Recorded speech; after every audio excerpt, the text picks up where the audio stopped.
ਵਾਹਿਗੁਰੂ ਜੀ ਕਾ ਖਾਲਸਾ ਵਾਹਿਗੁਰੂ ਜੀ ਕੀ ਫਤਿਹ ਅਸਲਾਮ ਵਾਲੇਕਮ ਆਦਾਬ ਵਰਜ਼ ਮੈਂ ਤੁਹਾਡੀ ਹੋਸਟ ਨੀਲਮ ਕੌਰ ਤੇ ਮੈਂ ਟੀਵੀ 84 ਦੇ ਸਾਰੇ ਦਰਸ਼ਕਾਂ ਤੇ ਸਰੋਤਿਆਂ ਨੂੰ ਜੀ ਆਇਆਂ ਕਹਿੰਦੀਆਂ ਪ੍ਰੋਗਰਾਮ ਸੱਚੋ ਸੱਚ ਵਿੱਚ ਜਿਹੜੇ ਇਸ ਪ੍ਰੋਗਰਾਮ ਨਾਲ ਦੇਸ਼ਾਂ ਵਿਦੇਸ਼ਾਂ ਤੋਂ ਜੁੜ ਚੁੱਕੇ ਨੇ ਖਾਲਸਾ ਅਫੇਅਰ ਸੈਂਟਰ ਦੇ ਸੰਚਾਲਕ ਡਾਕਟਰ ਅਮਰਜੀਤ ਸਿੰਘ ਜੀ ਸਟੂਡੀਓ ਵਿੱਚ ਨਾਲ ਸ਼ਾਮਿਲ ਨੇ ਆਓ ਉਹਨਾਂ ਨਾਲ ਗੱਲਬਾਤ ਕਰਕੇ ਅੱਜ ਦਾ ਉੱਪਰ ਉਹਨਾਂ ਤੋਂ ਉਹਨਾਂ ਦਾ ਤਜ਼ੀਆ ਜਾਣਦੇ ਹਾਂ ਜੀ ਡਾਕਟਰ ਸਾਹਿਬ ਵਾਹਿਗੁਰੂ ਜੀ ਕਾ ਖਾਲਸਾ ਵਾਹਿਗੁਰੂ ਜੀ ਕੀ ਫਤਿਹ। हाँ जी नीलम कौर जी ਤੁਹਾਨੂੰ ਵੀ ਤੇ ਦੁਨੀਆ ਭਰ ਚ ਬੈਠੇ ਸਾਡੇ ਬਹੁਤ ਹੀ ਪਿਆਰੇ ਸੋਹਣੇ ਸਿਆਣੇ ਸੁਨੱਖੇ ਟੀਵੀ 84 ਦੇ ਵਿਊਅਰਸ ਨੂੰ ਵੀ ਵਾਹਿਗੁਰੂ ਜੀ ਕਾ ਖਾਲਸਾ ਵਾਹਿਗੁਰੂ ਜੀ ਕੀ ਫਤਿਹ। ਸਾਡੇ ਬਹੁਤ ਹੀ ਪਿਆਰੇ ਮੁਸਲਮਾਨ ਭੈਣਾਂ ਭਰਾਵਾਂ ਨੂੰ ਅਸਲਾਮ ਅਲੈਕਮ। ਗੰਗਾ ਜਮਨੀ ਤਹਿਜ਼ੀਬ ਦੇ ਹਿੰਦੂ ਤਵੀਆਂ ਨੂੰ ਨਮੋ ਨਮੇ ਤੇ ਹੋਰ ਸਾਰੇ ਵੀਰਾਂ ਭੈਣਾਂ ਨੂੰ ਆਦਾਬ। ਜੀ ਡਾਕਟਰ ਸਾਹਿਬ ਜੀ ਆਇਆਂ ਨੂੰ ਪ੍ਰੋਗਰਾਮ ਸੱਚੋ ਸੱਚ ਵਿੱਚ ਬਹੁਤ ਧੰਨਵਾਦ ਜੀ ਡਾਕਟਰ ਸਾਹਿਬ। ਅੱਜ 10 ਨਵੰਬਰ 2025 27 ਕੱਤਕ ਨਾਨਕ ਸ਼ਾਹੀ ਸਮਤ 557 ਦਾ ਦਿਨ ਹੈ ਤੇ ਡਾਕਟਰ ਸਾਹਿਬ ਪ੍ਰੋਗਰਾਮ ਸ਼ੁਰੂ ਕਰਨ ਤੋਂ ਪਹਿਲਾਂ ਅਸੀਂ ਦਰਸ਼ਕਾਂ ਤੇ ਸਰੋਤਿਆਂ ਨੂੰ ਹਮੇਸ਼ਾ ਤਰ੍ਹਾਂ ਦਾਸੀ ਵਿਊਅਰਸ ਜੇ ਤੁਸੀਂ ਹੱਕ ਸੱਚ ਇਨਸਾਫ ਤੇ ਪਹਿਰਾ ਦਿੰਦਾ ਇੱਕੋ ਇੱਕ ਚੈਨਲ ਟੀਵੀ 84 ਨੂੰ ਦੇਖਣਾ ਚਾਹੁੰਦੇ ਹੋ ਤਾਂ ਤੁਸੀਂ ਦੇਖ ਸਕਦੇ ਹੋ ਸਪੈਕਟਰਮ ਕੇਬਲ, ਆਰਸੀਨ ਕੇਬਲ, ਵੈਲਫਮ ਕੈਨੇਡਾ, ਰੋਕੂ, ਚਾਦੂ ਬਾਕਸ, ਸ਼ਾਵਾ, ਫੇਸਬੁੱਕ ਟੀਵੀ 84 ਦੀ ਐਪ ਰਾਹੀਂ online streaming and IP box ਤੇ ਤੁਸੀਂ ਟੀਵੀ 84 ਨੂੰ ਦੇਖ ਸਕਦੇ ਹੋ। ਵਿਊਅਰਸ ਜੇ ਤੁਸੀਂ ਟੀਵੀ 84 ਨਾਲ ਜਾਂ ਪ੍ਰੋਗਰਾਮ ਸੱਚੋ ਸੱਚ ਨਾਲ ਫੇਸਬੁੱਕ ਰਾਹੀਂ ਜੁੜੇ ਤਾਂ ਵੱਧ ਲਾਈਕ ਕਰੋ ਤੇ ਸ਼ੇਅਰ ਕਰੋ ਅਤੇ ਨਾਲ ਹੀ YouTube ਤੇ ਸਬਸਕ੍ਰਾਈਬ ਵੀ ਕਰੋ। ਇਹ ਵੀ ਦੱਸਿਓ ਕਿ ਤੁਸੀਂ ਟੀਵੀ 84 ਦੀ ਐਪ ਨੂੰ ਐਂਡਰੋਇਡ ਐਂਡ ਐਪ ਸਟੋਰ ਤੇ ਡਾਊਨਲੋਡ ਕਰਕੇ ਜੋ ਟੀਵੀ 84 ਦੀ ਲਾਈਵ ਸਟ੍ਰੀਮ ਹੈ ਉਸ ਨੂੰ ਤੁਸੀਂ 24 ਆਵਰਸ ਦੇਖ ਸਕਦੇ ਹੋ। ਸੋ ਵਿਊਅਰਸ ਪ੍ਰੋਗਰਾਮ ਦੀ ਸ਼ੁਰੂਆਤ ਕਰਨ ਜਾ ਰਹੇ ਹਾਂ। ਇਸ ਵੀਕ ਦਾ ਪਹਿਲਾ ਪ੍ਰੋਗਰਾਮ ਕਰਨ ਜਾ ਰਹੇ ਹਾਂ ਔਰ ਆਸ ਕਰਾਂਗੇ ਕਿ ਜਿਹੜਾ ਤੁਹਾਡਾ ਵੀਕਐਂਡ ਹੈ ਉਹ ਬਹੁਤ ਹੀ ਵਧੀਆ ਗੁਜ਼ਰਿਆ ਹੋਏਗਾ। ਸੋ ਵਿਊਅਰਸ ਪਹਿਲੇ ਸੈਗਮੈਂਟ ਦੇ ਵਿੱਚ ਜਿਸ ਤਰ੍ਹਾਂ ਕਿ ਆਪਾਂ ਪ੍ਰੋਗਰਾਮ ਦੀ ਸ਼ੁਰੂਆਤ ਹੀ ਕਰਦੇ ਹਾਂ ਸਪਾਂਸਰਸ਼ਿਪ ਦੇ ਵਾਲੇ ਨਾਲ ਕਿ ਅੱਜ ਦੇ ਪ੍ਰੋਗਰਾਮ ਸੱਚੋ ਸੱਚ ਨੂੰ ਸਪਾਂਸਰ ਕੀਤਾ ਗਿਆ ਹੈ ਸੈਨ ਹੋਜ਼ੇ ਕੈਲੀਫੋਰਨੀਆ ਤੋਂ ਸਰਦਾਰ ਜਸਵੰਤ ਸਿੰਘ ਹੋਠੀ ਜੀ ਹੋਰਾਂ ਵੱਲੋਂ ਜਿਹੜੇ ਕਿ ਸੈਨ ਹੋਜ਼ੇ ਗੁਰੂ ਘਰ ਦੇ ਪ੍ਰਧਾਨ ਨੇ। ਸੋ ਇਹਨਾਂ ਨੇ ਟੀਵੀ 84 ਦੀ ਵੱਧ ਤੋਂ ਵੱਧ ਸਪੋਰਟ ਕਰਨ ਲਈ ਕਿਹਾ ਔਰ ਖਾਲਿਸਤਾਨ ਦੀ ਪ੍ਰਾਪਤੀ ਦੀ ਅਰਦਾਸ ਵੀ ਕੀਤੀ ਹੈ। ਸੋ ਅੱਜ ਦੀ ਸਪਾਂਸਰਸ਼ਿਪ ਲਈ ਅਸੀਂ ਸਰਦਾਰ ਜਸਵੰਤ ਸਿੰਘ ਹੋਠੀ ਜੀ ਹੋਰਾਂ ਦਾ ਤਹਿ ਦਿਲ ਤੋਂ ਧੰਨਵਾਦ ਕਰਦੇ ਹਾਂ ਔਰ ਤੁਹਾਨੂੰ ਵੀ ਅਪੀਲ ਤੇ ਬੇਨਤੀ ਕਰਦੇ ਹਾਂ ਕਿ ਤੁਸੀਂ ਪ੍ਰੋਗਰਾਮ ਸੱਚੋ ਸੱਚ ਨੂੰ ਵੱਧ ਤੋਂ ਵੱਧ ਸਪਾਂਸਰ ਕਰੋ। ਸਪਾਂਸਰਸ਼ਿਪ ਲਈ ਤੋਂ ਸਾਨੂੰ ਕਾਲ ਕਰ ਸਕਦੇ ਸਾਡੇ ਫੋਨ ਨੰਬਰ ਤੇ 5166191984 ਸੇਮ ਨੰਬਰ ਤੇ WhatsApp ਕਰ ਸਕਦੇ ਹੋ। ਤੁਸੀਂ ਸਾਨੂੰ ਈਮੇਲ ਵੀ ਕਰ ਸਕਦੇ ਹੋ info@tv84.tv ਤੇ। ਸੋ ਵਿਊਅਰਸ ਪਹਿਲੇ ਸਮੇਂ ਦੇ ਵਿੱਚ ਆਪਾਂ ਗੱਲਬਾਤ ਕਰਾਂਗੇ ਜਿਹੜੀ ਦਿੱਲੀ ਵਿੱਚ ਲਾਲ ਕਿਲੇ ਤੇ ਜਿਹੜੇ ਬੰਬ ਧਮਾਕੇ ਦੀ ਜਿਹੜੀ ਘਟਨਾ ਉਸ ਬਾਰੇ ਆਪਾਂ ਗੱਲਬਾਤ ਕਰਨ ਜਾ ਰਹੇ ਹਾਂ ਕਿ ਮੀਡੀਆ ਰਿਪੋਰਟਾਂ ਅਨੁਸਾਰ ਦਿੱਲੀ ਲਾਲ ਕਿਲੇ ਦੇ ਨੇੜੇ ਇੱਕ ਟ੍ਰੈਫਿਕ ਸਿਗਨਲ ਤੇ ਹੌਲੀ ਤੁਰੀ ਜਾਂਦੀ ਕਾਰ ਵਿੱਚ ਬੰਬ ਧਮਾਕਾ ਜਿਹੜਾ ਹੋਇਆ ਜਿਸ ਨਾਲ 10 ਬੰਦਿਆਂ ਦੀ ਮੌਤ ਹੋਈ ਹੈ ਅਤੇ 24 ਜਿਹੜੇ ਤੋਂ ਜ਼ਿਆਦਾ ਨੇ ਜ਼ਖਮੀ ਹਨ ਤੇ 6 ਤੋਂ ਜ਼ਿਆਦਾ ਗੱਡੀਆਂ ਜਿਹੜੀਆਂ ਪੂਰੀ ਤਰ੍ਹਾਂ ਲੁਈਆਂ ਗਈਆਂ ਨੇ। ਸੋ ਪੁਲਿਸ ਦੇ ਵੇਰਵਿਆਂ ਅਨੁਸਾਰ ਇਹ ਜਿਹੜੀ ਹੰਡਾਈ ਕਾਰ ਹੈ ਇਹ ਹਰਿਆਣੇ ਦੇ ਕਿਸੇ ਨਦੀਮ ਖਾਨ ਦੇ ਨਾਂ ਤੇ ਰਜਿਸਟਰ ਹੈ ਔਰ ਭਾਰਤੀ ਮੀਡੀਆ ਵੱਲੋਂ ਇਸ ਧਮਾਕੇ ਨੂੰ ਫੌਰਨ ਪਾਕਿਸਤਾਨ ਦੇ ਖਾਤੇ ਵਿੱਚ ਪਾਇਆ ਗਿਆ ਅਤੇ ਇਸ ਨਾਲ ਸੰਬੰਧਿਤ ਕੁਝ ਹੋਰ ਜਿਹੜੀਆਂ ਖਬਰਾਂ ਜਿਹੜੀਆਂ ਨੇ ਉਹ ਵੀ ਪਲਾਨ ਕੀਤੀਆਂ ਗਈਆਂ ਨੇ।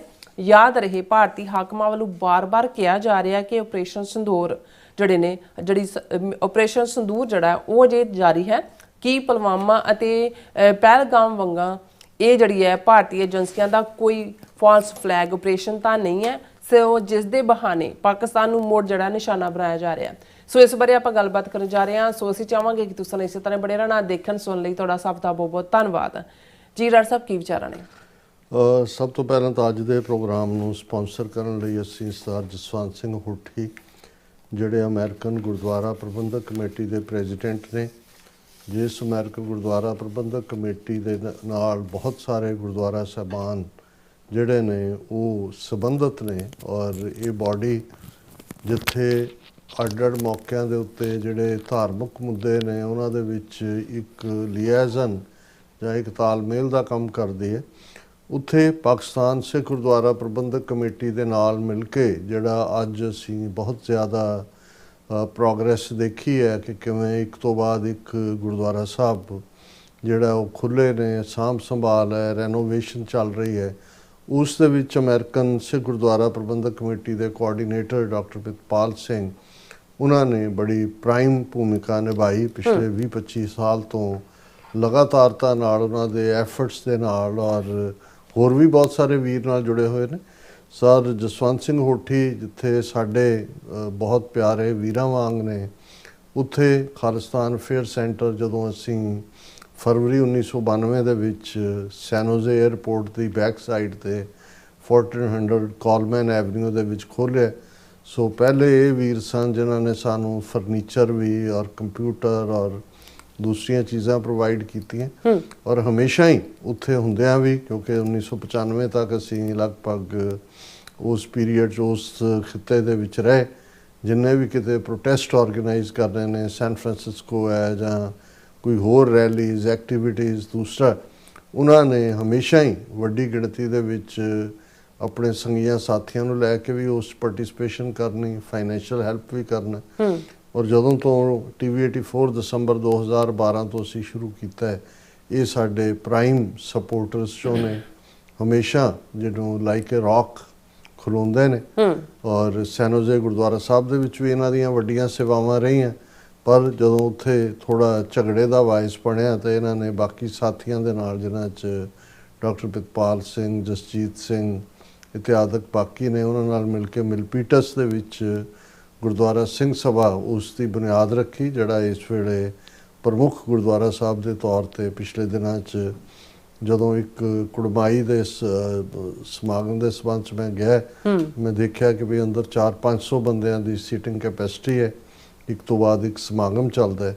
ਸੋ ਉਹਦੇ ਨਾਲ ਵੀ ਉਹਨਾਂ ਨੇ ਲੈਕਚਰ ਹਾਲ, ਸੈਮੀਨਾਰ ਵਗੈਰਾ ਕਰਨ ਦੇ ਲਈ ਵੀ ਪੂਰਾ ਪ੍ਰਬੰਧ। ਸੋ ਮੈਂ ਸਮਝਦਾ ਵੀ ਜਿਵੇਂ ਜਿਸ ਨਿਸ਼ਕਾਮਤਾ ਦੇ ਨਾਲ ਸਰ ਜਸਵੰਤ ਸਿੰਘ ਹੋਠੀ ਸਰਵ ਕਰਦੇ ਨੇ, ਇਹ ਸਾਰੇ ਪੀਰੀਅਡ 'ਚ ਉਹਨਾਂ ਨੇ ਸਰਵ ਕੀਤਾ ਹੈ। ਜੇ ਹਰ ਸ਼ਹਿਰ ਦੇ ਵਿੱਚ ਘੱਟੋ ਘੱਟ 2 ਬੰਦੇ ਵੀ ਉਸ ਲੈਵਲ ਦੇ ਉੱਤੇ ਡੈਡੀਕੇਟਿਡ, ਡਿਵੋਟਿਡ, ਟਾਈਮ ਦੇਣ ਵਾਲੇ ਹੋਣ, ਤੇ ਨਾ ਸਾਡੇ ਕਿਸੇ ਵੀ ਪ੍ਰੋਜੈਕਟ ਨੂੰ, ਕੌਮੀ ਪ੍ਰੋਜੈਕਟ ਨੂੰ ਕੋਈ ਸਾਧਨਾਂ ਦੀ ਕਮੀ ਰਹੇ, ਫਾਈਨੈਂਸ਼ੀਅਲ ਰਿਸੋਰਸਿਸ ਦੀ, ਜਾਂ ਇੱਕ ਚੰਗੀ ਕੜੀ ਬਣੇ। ਕਈ ਵਾਰ ਉਦਾਸ ਵੀ ਹੁੰਦੇ ਨੇ ਜਦੋਂ ਬਹੁਤ ਸਾਰੇ ਜਿਹੜੇ ਨੇ ਕੰਮ ਕਰਨ ਵਾਲੇ, ਉਹਨਾਂ ਦੇ ਮਲਟੀਪਲ ਫੇਸਿਸ, ਅੱਡੋ ਅੱਡ ਚਿਹਰੇ ਉਹ ਦੇਖਦੇ ਨੇ, ਔਰ ਜਿਹੜਾ ਐਕਟਿਵਿਸਟ ਹੈ ਉਹੀ ਉਦਾਸੀਨਤਾ 'ਚ ਵੀ ਜਾਂਦਾ ਹੈ, ਪਰ ਬੜੀ ਸਟੈਡਫਾਸਟਲੀ ਉਹਨਾਂ ਨੇ ਇਸ ਸਾਰੇ ਪੀਰੀਅਡ 'ਚ, ਇਹਨਾਂ 3-4 ਦਹਾਈਆਂ ਦੇ ਵਿੱਚ ਕੌਮ ਦੇ ਲਈ ਆਪਣੇ ਆਪ ਨੂੰ ਸਮਰਪਣ ਕੀਤਾ। ਔਰ ਸਾਡੀ ਤਾਜ਼ਾ ਵਿਜ਼ਿਟ ਵੇਲੇ ਉਹਨਾਂ ਨੇ ਬੜਾ ਲਿਬਰਲੀ ਡੋਨੇਟ ਕੀਤਾ TV 84 ਨੂੰ, ਅਸੀਂ ਉਹਨਾਂ ਦਾ ਸ਼ੁਕਰੀਆ ਅਦਾ ਕਰਦੇ ਹਾਂ। ਦੇਖੋ, ਡਿਵੈਲਪਮੈਂਟਸ ਗਲੋਬਲੀ ਕਾਫੀ ਜਿਸ ਲੈਵਲ ਦੀਆਂ ਚੱਲੀਆਂ ਰਹੀਆਂ, ਥੋੜ੍ਹਾ ਜਿਹਾ ਅੱਜ ਇਸ ਗੱਲ ਤੋਂ ਰਾਹਤ ਅਸੀਂ ਮਹਿਸੂਸ ਕਰਦੇ ਕਿ ਜਿਹੜਾ ਫੈਡਰਲ ਲਾਕਡਾਊਨ, ਜਿਹਦਾ ਪ੍ਰਭਾਵ ਹੁਣ ਫਲਾਈਟਸ 'ਤੇ ਵੀ ਸੀ, ਅਮਰੀਕਾ ਦੇ ਏਅਰਪੋਰਟਸ 'ਤੇ ਵੀ ਪਿਛਲੇ 3 ਦਿਨਾਂ ਦੇ ਵਿੱਚ 15 ਤੋਂ 20% ਫਲਾਈਟਸ ਕੱਟ ਦਿੱਤੀਆਂ ਗਈਆਂ ਸੀ, ਔਰ ਡਿਲੇ ਚੱਲ ਰਿਹਾ ਸੀ, ਬਹੁਤ ਜ਼ਿਆਦਾ ਇਨਕਨਵੀਨੀਅੰਸ ਸੀ। ਔਰ ਲੋਕਾਂ ਦੇ ਵਿੱਚ ਵੀ ਇਹ ਸੀ ਕਿ ਵੀ ਜਿਸ ਕਿਸਮ ਦਾ ਮਾਹੌਲ ਹੈ, ਜੇ ਇਹੀ ਸ਼ਟਡਾਊਨ ਜਾਰੀ ਰਿਹਾ ਤੇ ਥੈਂਕਸਗਿਵਿੰਗ ਤੱਕ ਪਹੁੰਚਦਿਆਂ ਕੀ ਹਾਲ ਹੋਏਗਾ। ਔਰ ਜਿਹੜੇ ਲੋਕ ਆਪਣੇ ਕੰਮ ਦੇ ਸਿਲਸਿਲੇ 'ਚ, ਔਰ ਦੂਸਰੇ ਜਿਨ੍ਹਾਂ ਨੇ ਫਲਾਈ ਕਰਨਾ, ਪਰਿਵਾਰਕ ਸਮਾਗਮ, ਦੂਜੇ ਤੀਜੇ, ਇੱਕ ਬਹੁਤ ਵੱਡੀ ਅਨਸਰਟਨਟੀ ਔਰ ਇੱਕ ਹਲਚਲ ਮਚੀ ਹੋਈ ਸੀ। ਲੇਕਿਨ ਜਿਹੜੀਆਂ ਲੇਟੈਸਟ ਖਬਰਾਂ ਨੇ, ਕੁਛ ਜਿਹੜੇ ਡੈਮੋਕ੍ਰੈਟ ਸੈਨੇਟਰਸ ਨੇ, ਉਹਨਾਂ ਨੇ ਹੁਣ ਰਿਪਬਲਿਕਨ ਸੈਨੇਟਰਸ ਦੇ ਨਾਲ ਇੱਕ ਸਾਂਝੀ ਪ੍ਰਪੋਜ਼ਲ ਦੇ ਉੱਤੇ ਸਹਿਮਤੀ ਦਿੱਤੀ ਹੈ, ਜਿਸ ਤੋਂ ਬਾਅਦ ਚਾਂਸਸ ਨੇ ਕਿ ਅਗਲੇ 1-ਅੱਧੇ ਦਿਨ 'ਚ ਜਿਹੜਾ ਇਹ ਸ਼ਟਡਾਊਨ ਰਿਵਰਸ ਹੋ ਜਾਏਗਾ। ਔਰ ਵਾਪਸ ਜਿਹੜਾ ਉਸ ਦਾ ਇਹ ਵੀ ਹੈ ਕਿ ਸਾਰੇ ਪੀਰੀਅਡ ਦੀ ਤਨਖਾਹ ਵੀ ਮਿਲੇਗੀ ਫੈਡਰਲ EMPLOYEES ਨੂੰ। ਕੁਛ ਹੋਰ ਜਿਹੜਾ ਮੇਨ ਮੁੱਦਾ ਮੈਡੀਕਲ ਜਿਹੜੀ ਹੈ ਉਸ ਨੂੰ ਲੈ ਕੇ ਸੀ, ਜਿਸ ਨੂੰ ਓਬਾਮਾ ਕੇਅਰ ਕਿਹਾ ਜਾਂਦਾ, ਉਹਨੂੰ ਮੈਡੀਕੇਡ ਕਹਿ ਲਓ, ਮੈਡੀਕੇਅਰ, ਅੱਡ ਉਸ 'ਤੇ ਸੀ ਕਿ ਕਿੱਥੇ ਮਨੀ ਸੇਵ ਕਰਨੀ ਹੈ, ਕਿੱਥੋਂ ਮਨੀ ਵਿਦਡਰਾ ਕਰਨੀ ਹੈ, ਕੋਈ ਮਿਡਲ ਜਿਹੀ ਲਾਈਨ ਕੱਢੀ ਹੈ। ਪਰ ਲੋਕਾਂ ਨੇ ਇਸ ਦੇ ਉੱਤੇ ਰਾਹਤ ਮਹਿਸੂਸ ਕੀਤੀ ਹੈ ਕਿ ਭਾਈ ਇਹ ਪਾਰਟ ਜਿਹੜਾ, ਚਲੋ ਐਟਲੀਸਟ ਇਹ ਕਿਸੇ ਕੰਢੇ ਲੱਗੀ ਹੈ ਗੱਲ। ਲੇਕਿਨ ਜੋ ਕੁਛ ਸਾਡੇ ਖਿੱਤੇ ਦੇ ਵਿੱਚ ਚੱਲ ਰਿਹਾ, ਹਾਲਾਂ ਇੱਕ ਪਾਸੇ ਪ੍ਰੈਜ਼ੀਡੈਂਟ ਬਾਈਡਨ, ਪ੍ਰੈਜ਼ੀਡੈਂਟ ਟਰੰਪ ਔਰ ਸ਼ੀ ਜਿਨਪਿੰਗ, ਉਹਨਾਂ ਦੇ ਵਿਚਾਲੇ ਵੀ ਜਿਹੜੀ ਪਿਛਲੀ ਮੁਲਾਕਾਤ ਦਾ ਸਿਲਸਿਲਾ ਰਿਹਾ, ਉਸ ਤੋਂ ਬਾਅਦ ਅਸੀਂ ਜਿਹੜਾ ਆਪਸੀ ਜੁਮਲੇਬਾਜ਼ੀ ਜਾਂ ਤੰਜ਼ ਉਹ ਘਟੀ ਹੋਈ ਦੇਖਦੇ ਹਾਂ। ਹਾਲਾਂ ਜਿਹੜਾ ਉਹ ਚਾਈਨਾ ਨੇ ਵੀ ਔਰ ਅਮਰੀਕਾ ਨੇ ਵੀ ਥੋੜ੍ਹਾ ਜਿਹਨੂੰ ਕਹਿੰਦੇ ਨੇ ਟੂ ਕੂਲ ਦਾ ਹੀਲਸ, ਆਪਣੀਆਂ ਅੱਡੀਆਂ ਨੂੰ ਥੋੜ੍ਹਾ ਜਿਹਾ ਟੱਪਣ ਤੋਂ ਪਹਿਲਾਂ ਰਾਹ ਦਿੱਤੀ ਹੋਈ ਹੈ।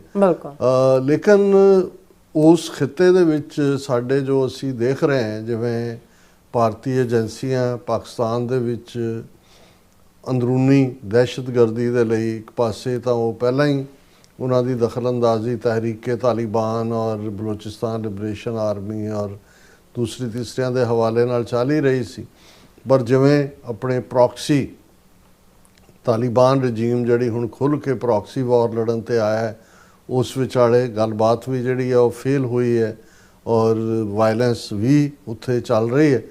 ਦੂਸਰਾ, ਜਿਸ ਲੈਵਲ ਦੇ ਉੱਤੇ ਭਾਰਤ ਦੇ ਵਿਦਿਨ ਗੁੰਡਾਗਰਦੀ ਦਾ ਆਲਮ ਹੈ, ਕਿਉਂਕਿ ਕੋਰਟ ਸਿਸਟਮ ਵੀ ਪੂਰੀ ਤਰ੍ਹਾਂ ਖੁੱਲ੍ਹ ਕੇ ਜਿਹੜਾ ਇਲੈਕਸ਼ਨ ਸਿਸਟਮ ਵੀ, ਜਿਸ ਨੂੰ ਜੇ ਅਸੀਂ ਬਿਹਾਰ ਦੀਆਂ ਚੋਣਾਂ ਦਾ ਲਾਸਟ ਫੇਜ਼ ਜਿਹੜਾ ਉਹ ਆਲਮੋਸਟ ਖਤਮ ਹੋਣ ਤੇ ਹੈ, ਪਹਿਲੇ ਫੇਜ਼ ਵੇਲੇ ਵੀ ਅਸੀਂ ਦੇਖਿਆ ਕਿ ਲੱਖਾਂ ਦੀ ਗਿਣਤੀ ਮਿਲੀਅਨਸ ਵੋਟਾਂ ਇਕੱਠੀਆਂ ਜਾ ਰਹੀਆਂ।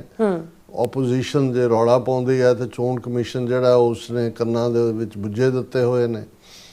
ਪੋਲੀਟੀਕਲ ਮਰਡਰ ਵੀ ਹੋ ਰਹੇ ਨੇ, ਨਫ਼ਰਤ ਦਾ ਪ੍ਰਚਾਰ ਵੀ ਜਿਸ ਲੈਵਲ ਦੇ ਉੱਤੇ ਅਮਿਤ ਸ਼ਾਹ ਔਰ ਨਰਿੰਦਰ ਮੋਦੀ ਉਹ ਖੁੱਲ੍ਹ ਕੇ ਮੁਸਲਮਾਨਾਂ ਦੇ ਖਿਲਾਫ ਕਿਤੇ ਨਾਂ ਲੈ ਕੇ ਕਿਤੇ ਇਸ਼ਾਰੇ ਕਰਕੇ, ਔਰ ਬਿਲਕੁਲ ਇੱਥੋਂ ਤੱਕ ਕਿ RSS ਮੁਖੀ ਜਦੋਂ ਇਹ ਕਹਿੰਦਾ ਕਿ ਜੀ ਭਾਰਤ ਤਾਂ ਅਸੀਂ RSS ਭਾਵੇਂ ਅਸੀਂ ਰਜਿਸਟਰਡ ਨਹੀਂ ਹੈ, ਸਾਨੂੰ ਰਜਿਸਟਰ ਕਰਾਉਣ ਦੀ ਲੋੜ ਹੀ ਨਹੀਂ ਹੈ, ਅਸੀਂ ਇੰਡੀਵਿਜੂਅਲਸ ਦੀ ਆਰਗੇਨਾਈਜੇਸ਼ਨ ਹੈ। ਔਰ ਫਿਰ ਉਹ ਕਹਿੰਦਾ ਜੀ ਕਿਉਂਕਿ ਇਸ ਲਈ ਸਾਨੂੰ ਜਿਹੜਾ ਉਹ ਇਨਕਮ ਟੈਕਸ ਫ੍ਰੀ ਵੀ ਕੀਤਾ ਹੋਇਆ ਹੈ, ਭਾਵੇਂ 3 ਵਾਰੀ ਬੈਨ ਕੀਤਾ ਸਾਨੂੰ, ਜੇ ਬੈਨ ਕੀਤਾ ਤੇ ਅਸੀਂ ਕੋਈ ਸੀ ਤੇ ਸਾਨੂੰ ਬੈਨ ਕੀਤਾ। ਸੋ ਉਹਨਾਂ ਨੇ ਤਾਂ ਬਿਲਕੁਲ ਜਿਹਨੂੰ ਕਹਿੰਦੇ ਨੇ ਕਿ ਇੱਕ ਪਾਸੇ ਦਹਿਸ਼ਤ ਦਾ ਔਰ ਵਹਿਸ਼ਤ ਦਾ ਨੰਗਾ ਨਾਚ, ਵਹਿਸ਼ੀਪੁਣਾ ਵੀ, ਗਰਾਊਂਡ ਲੈਵਲ ਤੇ ਕੀ ਹੋ ਰਿਹਾ ਉਹ ਤਾਂ ਹੁਣ ਰਿਪੋਰਟ ਹੀ ਨਹੀਂ ਹੁੰਦਾ।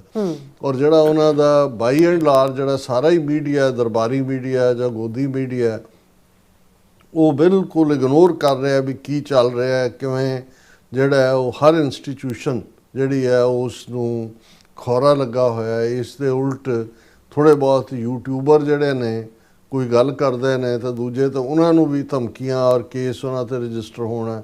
ਈਵਨ ਅਸੀਂ ਅਯੂਬ ਰਾਣਾ ਦਾ ਜ਼ਿਕਰ ਕੀਤਾ ਸੀ, ਜਿਹੜੀ ਵਾਸ਼ਿੰਗਟਨ ਪੋਸਟ ਦੀ ਵੀ ਕਾਲਮਨਿਸਟ ਹੈ, ਜਿਹਨੇ ਗੁਜਰਾਤ ਫਾਈਲਸ ਵਰਗੀ ਜਿਹੜੀ ਇਨਵੈਸਟੀਗੇਟਿਵ ਰਿਪੋਰਟ ਕੱਢੀ, ਉਹਨੂੰ ਲਾਰੈਂਸ ਬਿਸ਼ਨੋਈ ਗੈਂਗ ਦੀਆਂ ਧਮਕੀਆਂ, ਔਰ ਅੱਜ ਹੀ ਉਹਦੀ ਸਟੇਟਮੈਂਟ ਸੀ ਕਿ ਵੀ ਕੋਈ ਵੀ ਮੇਰੀ ਈਵਨ FIR ਤੱਕ ਵੀ ਰਜਿਸਟਰ ਨਹੀਂ ਕੀਤੀ ਗਈ, ਮੈਨੂੰ ਸਿਕਿਉਰਿਟੀ ਤੇ ਦੂਸਰਾ ਤਾਂ ਕੀ ਦੇਣਾ ਸੀ। ਦੂਸਰੇ ਪਾਸੇ ਜੇ ਭਾਈ ਅੰਮ੍ਰਿਤਪਾਲ ਸਿੰਘ ਜਿਹੜੇ ਆਲਮੋਸਟ 2 ਸਾਲ ਤੋਂ ਜ਼ਿਆਦਾ ਸਮੇਂ ਤੋਂ ਇਲੈਕਟਿਡ MP ਹੋਣ ਦੇ ਬਾਵਜੂਦ 2900 ਕਿਲੋਮੀਟਰ ਦੂਰ ਡਿਬਰੂਗੜ੍ਹ ਦੇ ਵਿੱਚ ਤਾੜਿਆ ਹੋਇਆ, ਉਹਨਾਂ ਨੇ ਸੁਪਰੀਮ ਕੋਰਟ ਦੇ ਵਿੱਚ ਪੈਟੀਸ਼ਨ ਪਾਈ ਹੋਈ ਸੀ ਸੁਣਵਾਈ, ਉਹ ਵੀ ਉਹਨਾਂ ਨੇ ਵਾਪਸ ਹਾਈ ਕੋਰਟ ਨੂੰ ਤੋੜ ਦਿੱਤੀ ਹੈ ਕਿ ਜੀ 6 ਹਫ਼ਤੇ ਦੇ ਵਿੱਚ ਇਹਦੇ ਤੇ ਫੈਸਲਾ ਲਓ ਜਾਂ ਗੱਲਬਾਤ। ਮਤਲਬ ਇਹ ਹੈ ਕਿ ਉੱਥੇ ਇਸ ਕਿਸਮ ਦਾ ਮਾਹੌਲ ਹੈ ਜਿਹਦੇ 'ਚ ਕਿਸੇ ਨੂੰ ਨਹੀਂ ਪਤਾ ਵੀ ਕੌਣ ਕੀ ਕਰ ਰਿਹਾ ਹੈ, ਔਰ ਕਿਸੇ ਦੀ ਹਿੰਮਤ ਹੀ ਨਹੀਂ ਹੈ ਕਿ ਕੋਈ ਚੈਲੰਜ ਕਰੇ। ਜਿਹੜਾ ਚੈਲੰਜ ਹੈ ਉਹ ਪੰਜਾਬ ਤੋਂ ਜ਼ਰੂਰ ਆ ਰਿਹਾ, ਉਹਦਾ ਅਸੀਂ ਜ਼ਿਕਰ ਵੀ ਕਰਾਂਗੇ, ਲੇਕਿਨ ਇਉਂ ਜਾਪਦਾ ਹੈ ਕਿ ਵੀ ਚਾਰੇ ਪਾਸੇ ਇੱਕ ਹਾਹਾਕਾਰ ਮਚੀ ਹੋਈ ਹੈ। ਇੱਕ ਤਾਂ ਹੁੰਦਾ ਕਿ ਰੂਲ ਆਫ ਦਾ ਜੰਗਲ, ਉਹ ਵੀ ਮੈਂ ਸਮਝਦਾ ਵੀ ਜੰਗਲ ਦਾ ਅਪਮਾਨ ਹੁੰਦਾ। ਜੰਗਲ ਦੇ ਵਿੱਚ ਤਾਂ ਕੋਈ ਜਾਨਵਰ ਦੂਸਰੇ ਨੂੰ ਬਿਨਾਂ ਭੁੱਖ ਤੋਂ ਨਹੀਂ ਖਾਂਦਾ ਹੈ, ਉਹ ਕੋਈ ਮਾਰ ਕੇ ਨਹੀਂ ਸੁੱਟਦਾ, ਸ਼ੌਕੀਆ। ਲੇਕਿਨ ਇੱਥੇ ਤਾਂ ਬਿਲਕੁਲ ਜਿਹੜਾ ਹਰ ਇੰਸਟੀਟਿਊਸ਼ਨ ਦੀਆਂ ਧੱਜੀਆਂ ਉੱਡੀਆਂ ਹੋਈਆਂ ਨੇ, ਕਰਪਸ਼ਨ ਦਾ ਆਲਮ। ਹੁਣ ਕੋਈ ਲੱਖਾਂ ਦੀ ਗੱਲ ਨਹੀਂ ਹੁੰਦੀ, ਕਰੋੜਾਂ ਅਰਬਾਂ ਦੀ ਗੱਲ ਹੁੰਦੀ ਹੈ, ਕੌਣ ਕੀ ਕਹਿ ਰਿਹਾ ਕੀ ਨਹੀਂ ਕਹਿ ਰਿਹਾ। ਔਰ ਇਹ ਸਾਰੇ ਦੇ ਵਿੱਚ ਜਦੋਂ ਅਸੀਂ ਦੇਖਦੇ ਹਾਂ ਕਿ ਵੀ ਟੋਟਲ ਫੇਲਿਅਰ ਇੰਟਰਨੈਸ਼ਨਲ ਪੋਲਿਟਿਕਸ ਦੇ ਵਿੱਚ ਜੋ ਭਾਰਤ ਦਾ ਜਲੂਸ ਨਿਕਲਿਆ, ਜੋ ਪ੍ਰੈਜ਼ੀਡੈਂਟ ਟਰੰਪ ਬਾਰ-ਬਾਰ ਉੱਥੇ ਸੀਜ਼ ਫਾਇਰ ਕਰਨ ਦੀ ਗੱਲ ਕਰਦੇ ਨੇ। ਹੁਣ ਅੱਜ ਬੀਤੇ ਕੱਲ੍ਹ ਜਿਹੜਾ ਅੱਜ ਹੀ ਜਿਹੜਾ ਦੁਪਹਿਰੇ ਜਿਹੜਾ ਅਮਰੀਕਾ ਨੇ ਆਪਣਾ ਐਂਬੈਸਡਰ ਸਰਜੀਓ ਗੌਰ ਲਾਇਆ, ਉਸ ਦੀ ਸਹੁੰ ਚੁੱਕ ਸੈਰੇਮਨੀ ਸੀ ਓਵਲ ਆਫਿਸ ਦੇ ਵਿੱਚ। ਟਰੰਪ ਵੀ ਸੀ, ਸੈਕਟਰੀ ਆਫ ਸਟੇਟ ਵੀ, ਸੈਕਟਰੀ ਆਫ ਡਿਫੈਂਸ ਵੀ, ਹੋਰ ਵੀ ਬਹੁਤ ਸਾਰੇ, ਔਰ ਬਹੁਤ ਸਾਰੀਆਂ ਹੋਪਸ ਜਿਹੜੀਆਂ ਨੇ ਉਹ ਉਹਨਾਂ ਨੇ ਟਰੰਪ ਨੇ ਪੁੱਟ ਕੀਤੀਆਂ, ਕਿਉਂਕਿ ਸਰਜੀਓ ਗੌਰ ਇਕੱਲਾ ਐਂਬੈਸਡਰ ਹੀ ਨਹੀਂ ਹੈ ਇੰਡੀਆ ਦਾ, ਮਿਡਲ ਈਸਟ ਔਰ ਸੈਂਟਰਲ ਏਸ਼ੀਆ ਦਾ ਐਨਵੋਏ ਵੀ ਹੈ। ਉਸ ਦੇ ਵਿੱਚ ਵੀ ਉਹਨਾਂ ਨੇ ਹੋਪਸ ਦਿੱਤੀਆਂ ਕਿ ਜਿਹੜਾ ਇੰਡੀਆ ਦੇ ਨਾਲ ਟ੍ਰੇਡ ਦੂਜੇ ਤੀਜੇ ਸਭ ਨਾਰਮਲ ਹੋਏਗਾ, ਔਰ ਦੂਸਰਾ ਗ੍ਰੇਟ ਫਰੈਂਡ ਮੋਦੀ, ਤੇ ਇਹ ਰੈਟਰਿਕ ਤਾਂ ਚੱਲ ਰਿਹਾ।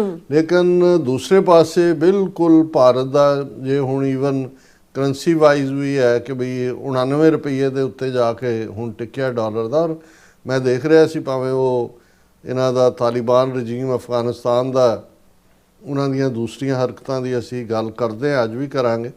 ਲੇਕਿਨ ਉਹਨਾਂ ਦਾ ਇੱਕ ਇਕਨੋਮੀ ਵਾਈਜ਼ ਜੇ ਕਹਿਣਾ ਹੋਏ ਤੇ ਅਮਰੀਕਨ ਡਾਲਰ ਦੇ ਮੁਕਾਬਲੇ ਉਹਨਾਂ ਦਾ ਰੁਪਈਆ 68 ਕਿ 69 ਜਿਹੜਾ ਉਹਨਾਂ ਦਾ ਰੁਪਈਏ ਦੇ ਬਰਾਬਰ ਹੈ।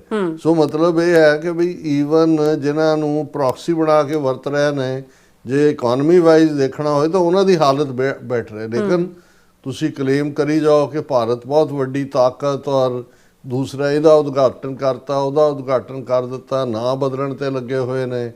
ਉਹ ਵੰਦੇ ਮਾਤਰਮ 'ਚ ਜਿਹੜੇ 2-3 ਸਟੈਂਜ਼ੇ ਮੁਸਲਮਾਨਾਂ ਦੇ ਲਈ ਨਫ਼ਰਤ ਦੇ ਸਨ, ਜਿਨ੍ਹਾਂ ਨੂੰ 1937 ਦੇ ਵਿੱਚ ਬਾਹਰ ਕੱਢ ਦਿੱਤਾ ਗਿਆ, ਉਹਨੂੰ ਪੜ੍ਹਾਇਆ ਜਾ ਰਿਹਾ ਔਰ ਆਦਿੱਤਿਆਨਾਥ ਯੋਗੀ ਤੋਂ ਲੈ ਕੇ ਸਾਰੇ ਲੱਗੇ ਹੋਏ ਨੇ। ਸੋ ਇਸ ਵੇਲੇ ਘੱਟ ਗਿਣਤੀਆਂ ਦੇ ਖਿਲਾਫ ਪੂਰੀ ਨਫ਼ਰਤ ਔਰ ਕਿਸੇ ਵੇਲੇ ਵੀ ਜਿਹੜਾ ਉਹਨਾਂ ਦੇ ਖਿਲਾਫ ਵੱਡੇ ਵਿਆਪਕ ਜਿਹਨੂੰ ਕਿਹਾ ਜਾਂਦਾ ਲੈਵਲ ਦੇ ਉੱਤੇ ਹਿੰਸਾ ਹੋ ਸਕਦੀ ਹੈ। ਹੁਣ ਦੂਸਰੇ ਪਾਸੇ ਜਦੋਂ ਅਸੀਂ ਇਹ ਅੰਗਰੇਜ਼ੀ ਦਾ ਅਖਾਣ ਇਸਤੇਮਾਲ ਕਰਦੇ ਕਿ patriotism is the last refuge of the scoundrels, ਕਿ ਬਦਮਾਸ਼ਾਂ ਦੇ ਲਈ ਜਦੋਂ ਕੁਝ ਹੋਰ ਨਹੀਂ ਰਹਿ ਜਾਂਦਾ, ਹਰ ਪਾਸਿਓਂ ਫੇਲ ਹੁੰਦੇ ਨੇ, ਤੇ ਉਹ ਪੈਟਰੀਓਟਿਜ਼ਮ, ਵਤਨ ਪ੍ਰਸਤੀ, ਕੌਮ ਪ੍ਰਸਤੀ, ਦੇਸ਼ ਭਗਤੀ ਉਹਦਾ ਚੋਗਾ ਪਾ ਲੈਂਦੇ ਨੇ। ਬਿਲਕੁਲ। ਹੁਣ ਜਿਹੜੀ ਘਟਨਾ ਜਿਸ ਦਾ ਤੁਸੀਂ ਜ਼ਿਕਰ ਕੀਤਾ ਹੈ, ਓਪਨਿੰਗ ਸਾਡਾ ਸੈਗਮੈਂਟ ਹੈ, ਕਿਉਂਕਿ ਅੱਜ ਇਹ ਘਟਨਾ ਸਵੇਰੇ ਸ਼ਾਮ ਨੂੰ ਬੀਤੇ ਕੱਲ 6:52 ਤੇ PM ਤੇ ਹੁੰਦੀ ਹੈ ਔਰ ਜਿਹੜੇ ਵੇਰਵੇ ਅੱਡ-ਅੱਡ ਮੀਡੀਆ ਰਿਪੋਰਟਸ ਔਰ ਇੰਟਰਨੈਸ਼ਨਲ ਮੀਡੀਆ ਨੇ ਵੀ ਜੋ ਭਾਰਤੀ ਏਜੰਸੀਆਂ ਨੇ ਦਿੱਤੇ, ਉਹਨਾਂ ਮੁਤਾਬਕ 6:52 ਦੇ ਉੱਤੇ ਇੱਕ ਲਾਲ ਕਿਲੇ ਦੇ ਨੇੜੇ ਸਿਗਨਲ ਦੇ ਕੋਲ ਸਲੋ ਮੂਵਿੰਗ ਵਹੀਕਲ, ਜਿਸ ਦਾ ਜਿਹੜਾ ਹੁੰਡਾਈ 120 ਕਾਰ, ਜਿਹਦੇ ਬਾਰੇ ਇਹਨਾਂ ਦਾ ਕਹਿਣਾ ਕਿ ਜਿਹਦੇ 'ਚ 3 ਬੰਦੇ ਸਵਾਰ ਸੀ, ਉਸ ਦੇ ਵਿੱਚ ਇੱਕ ਜ਼ੋਰਦਾਰ ਬੰਬ ਧਮਾਕਾ ਹੋਇਆ ਔਰ 10 ਜਿਹੜੀਆਂ ਨੇ ਮੌਤਾਂ ਨੇ, 2 ਦਰਜਨ ਤੋਂ ਜ਼ਿਆਦਾ ਜ਼ਖਮੀ ਨੇ, 6 ਗੱਡੀਆਂ ਲੁਈਆਂ ਗਈਆਂ ਔਰ ਇਹ ਰੈੱਡ ਫੋਰਟ ਮੈਟਰੋ ਸਟੇਸ਼ਨ ਦੇ ਨੇੜੇ ਇਹ ਧਮਾਕਾ ਹੋਇਆ ਔਰ ਇਹ ਸਾਰਿਆਂ ਦੇ ਜਿਹੜੇ ਜ਼ਖਮੀ ਨੇ ਉਹਨਾਂ ਨੂੰ ਹਸਪੀਟਲ 'ਚ ਜਿਹੜਾ ਦਾਖਲ ਕਰਾਇਆ ਗਿਆ। ਔਰ ਕਿਉਂਕਿ ਜਦੋਂ ਵੀ ਕੋਈ ਹਾਦਸਾ ਜਾਂ ਕੋਈ ਘਟਨਾ ਵਾਇਲੈਂਸ ਜਾਂ ਅਦਰਵਾਈਜ਼ ਐਕਸੀਡੈਂਟਲ ਵੀ ਹੁੰਦੀ ਹੈ, ਹਮੇਸ਼ਾ ਤੁਸੀਂ ਉਸ ਦੀ ਇਨਵੈਸਟੀਗੇਸ਼ਨ ਕਰਦੇ ਹੋ, ਉਦੋਂ ਤੱਕ ਤੁਸੀਂ ਇਨਫੋਰਮੇਸ਼ਨ ਹੋਲਡ ਕਰਦੇ ਹੋ ਮੁੜ, ਪਰ ਨਾਲ ਦੀ ਨਾਲ ਉਹਨਾਂ ਦੇ ਮੀਡੀਆ ਵੱਲੋਂ ਪੁਲਿਸ ਰਾਹੀਂ ਇਹ ਜਾਣਕਾਰੀ ਦਿੱਤੀ ਗਈ ਕਿ ਇਹ ਜਿਹੜੀ ਕਾਰ ਹੈ ਇਹ ਇੱਕ ਨਦੀਮ ਖਾਨ ਦੇ ਨਾਮ ਦੇ ਉੱਤੇ ਰਜਿਸਟਰਡ ਹੈ ਔਰ ਹਰਿਆਣਾ ਦੀ ਨੰਬਰ ਪਲੇਟ ਹੈ। ਹੁਣ ਮਤਲਬ ਇਹ ਹੈ ਕਿ ਪਹਿਲਾਂ ਹੀ ਇਹ ਉਹਨਾਂ ਨੇ ਜਦੋਂ ਖਾਨ ਕਿਸੇ ਦੇ ਨਾਲ ਲਾ ਦਿਓ ਤਾਂ ਮਤਲਬ ਹੈ ਵੀ ਮੁਸਲਮਾਨ ਹੈ, ਸਿੰਘ ਲਾ ਦਿਓ ਮੋਸਟਲੀ ਸਿੱਖ ਹੋਏਗਾ ਔਰ ਇਹ ਇੱਕ ਮਾਹੌਲ ਕ੍ਰੀਏਟ ਕਰਨ ਦੀ ਕੋਸ਼ਿਸ਼ ਹੁੰਦੀ ਹੈ। ਪਰਪਸ ਕੀ ਹੈ? ਇਹ ਵੀ ਹੋ ਸਕਦਾ ਕੱਲ੍ਹ ਨੂੰ ਜੇ ਉਹਨਾਂ ਨੂੰ ਲੱਗੇ ਕਿ ਬਈ ਇਹ ਹੈ ਕਿ ਜੋ ਜਿਹੜੇ ਅੱਜ ਕੱਲ੍ਹ ਗੈਸ ਵਾਲੇ ਕੀ LSG ਕਿ ਕਿਹੜੇ ਸਿਲੰਡਰ ਦੇ ਨਾਲ ਚੱਲਦੇ ਨੇ, ਉਹਦਾ ਬਲਾਸਟ ਵੀ ਹੋ ਸਕਦਾ, ਕਿਉਂਕਿ ਜੇ ਉਹਨਾਂ ਨੇ ਖੁਦ ਕੋਈ ਇਸ ਕਿਸਮ ਦਾ ਹੀ ਕਾਰਾ ਕਰਨਾ ਸੀ ਤਾਂ 3 ਬੰਦੇ ਬਹਿ ਕੇ ਆਪਣੇ ਆਪ ਨੂੰ ਨਹੀਂ ਉਡਾਣਗੇ, ਜਿਹੜੀ ਇੱਕ ਕਾਮਨ ਸੈਂਸ ਪਹਿਲਾ ਕੰਮ ਕਰਦਾ। ਪਰ ਜਿਸ ਅੰਦਾਜ਼ ਦੇ ਵਿੱਚ ਉਹਨਾਂ ਦੇ ਮੀਡੀਆ ਦੀ ਸਪਿਨ ਹੈ ਔਰ ਇਹ ਸਾਰੇ ਜਿਵੇਂ ਇੰਟਰਨੈਸ਼ਨਲੀ ਜਿਸ ਲੈਵਲ ਦੇ ਉੱਤੇ ਕੰਡੈਮਨੇਸ਼ਨ ਚੱਲ ਰਹੀ ਹੈ, ਆਸਟ੍ਰੇਲੀਆ ਨੇ, ਬੰਗਲਾਦੇਸ਼ ਨੇ, UK ਨੇ, ਉਹਨਾਂ ਦੀ ਜੇ ਮੈਂ ਲਿਸਟ ਪੜ੍ਹਾਂ ਤਾਂ 15 ਮਿੰਟ ਉਹਦੇ ਤੇ ਹੀ ਲੱਗ ਜਾਣਗੇ। ਮੈਨੂੰ ਇਸ ਗੱਲ ਦੀ ਥੋੜ੍ਹੀ ਹੈਰਾਨੀ ਵੀ ਹੈ ਵੀ ਪਾਕਿਸਤਾਨ ਦੇ ਵਿੱਚ ਤਾਂ ਰੋਜ਼ ਭਾਰਤੀ ਏਜੰਸੀਆਂ ਖੈਬਰ ਪਖਤੂਨਖਵਾ ਤੋਂ ਲੈ ਕੇ ਤੇ ਲਾਹੌਰ ਤੱਕ ਬਲਾਸਟ ਕਰਵਾਉਂਦੀਆਂ ਨੇ। ਆ ਪਿਛਲੇ ਸਾਲ ਦੇ ਵਿੱਚ ਹੀ ਇਹ ਜਿਹੜਾ ਜਿੰਨਾ ਕੁ ਵਰਾ ਬੀਤਿਆ 1300 ਤੋਂ ਜ਼ਿਆਦਾ ਘਟਨਾਵਾਂ ਜਿਹੜੀਆਂ ਨੇ ਇਸ ਕਿਸਮ ਦੀਆਂ, ਜਿਨ੍ਹਾਂ ਦੇ ਵਿੱਚ ਈਵਨ ਟ੍ਰੇਨ ਹਾਈਜੈਕਿੰਗ, ਜ਼ਫਰ ਐਕਸਪ੍ਰੈਸ ਵੀ। ਉਦੋਂ ਤਾਂ ਆਸਟ੍ਰੇਲੀਆ ਜਾਂ UK ਜਾਂ ਦੂਸਰਿਆਂ ਨੂੰ ਨਹੀਂ ਹੁੰਦਾ ਕਿ ਜੀ ਭਾਈ ਇਹਨੂੰ ਕੰਡੈਮ ਕਰਨਾ ਹੈ। ਹਿਊਮਨ ਲਾਈਫ ਤਾਂ ਹਿਊਮਨ ਲਾਈਫ ਹੈ, ਉਹ ਪਾਕਿਸਤਾਨੀ ਦੀ ਹੋਏ, ਭਾਰਤੀ ਦੀ ਹੋਏ, ਫਲਸਤੀਨੀ ਦੀ ਹੋਏ ਜਾਂ ਇੰਗਲੈਂਡ ਦੇ ਗੋਰੇ ਦੀ ਹੋਏ।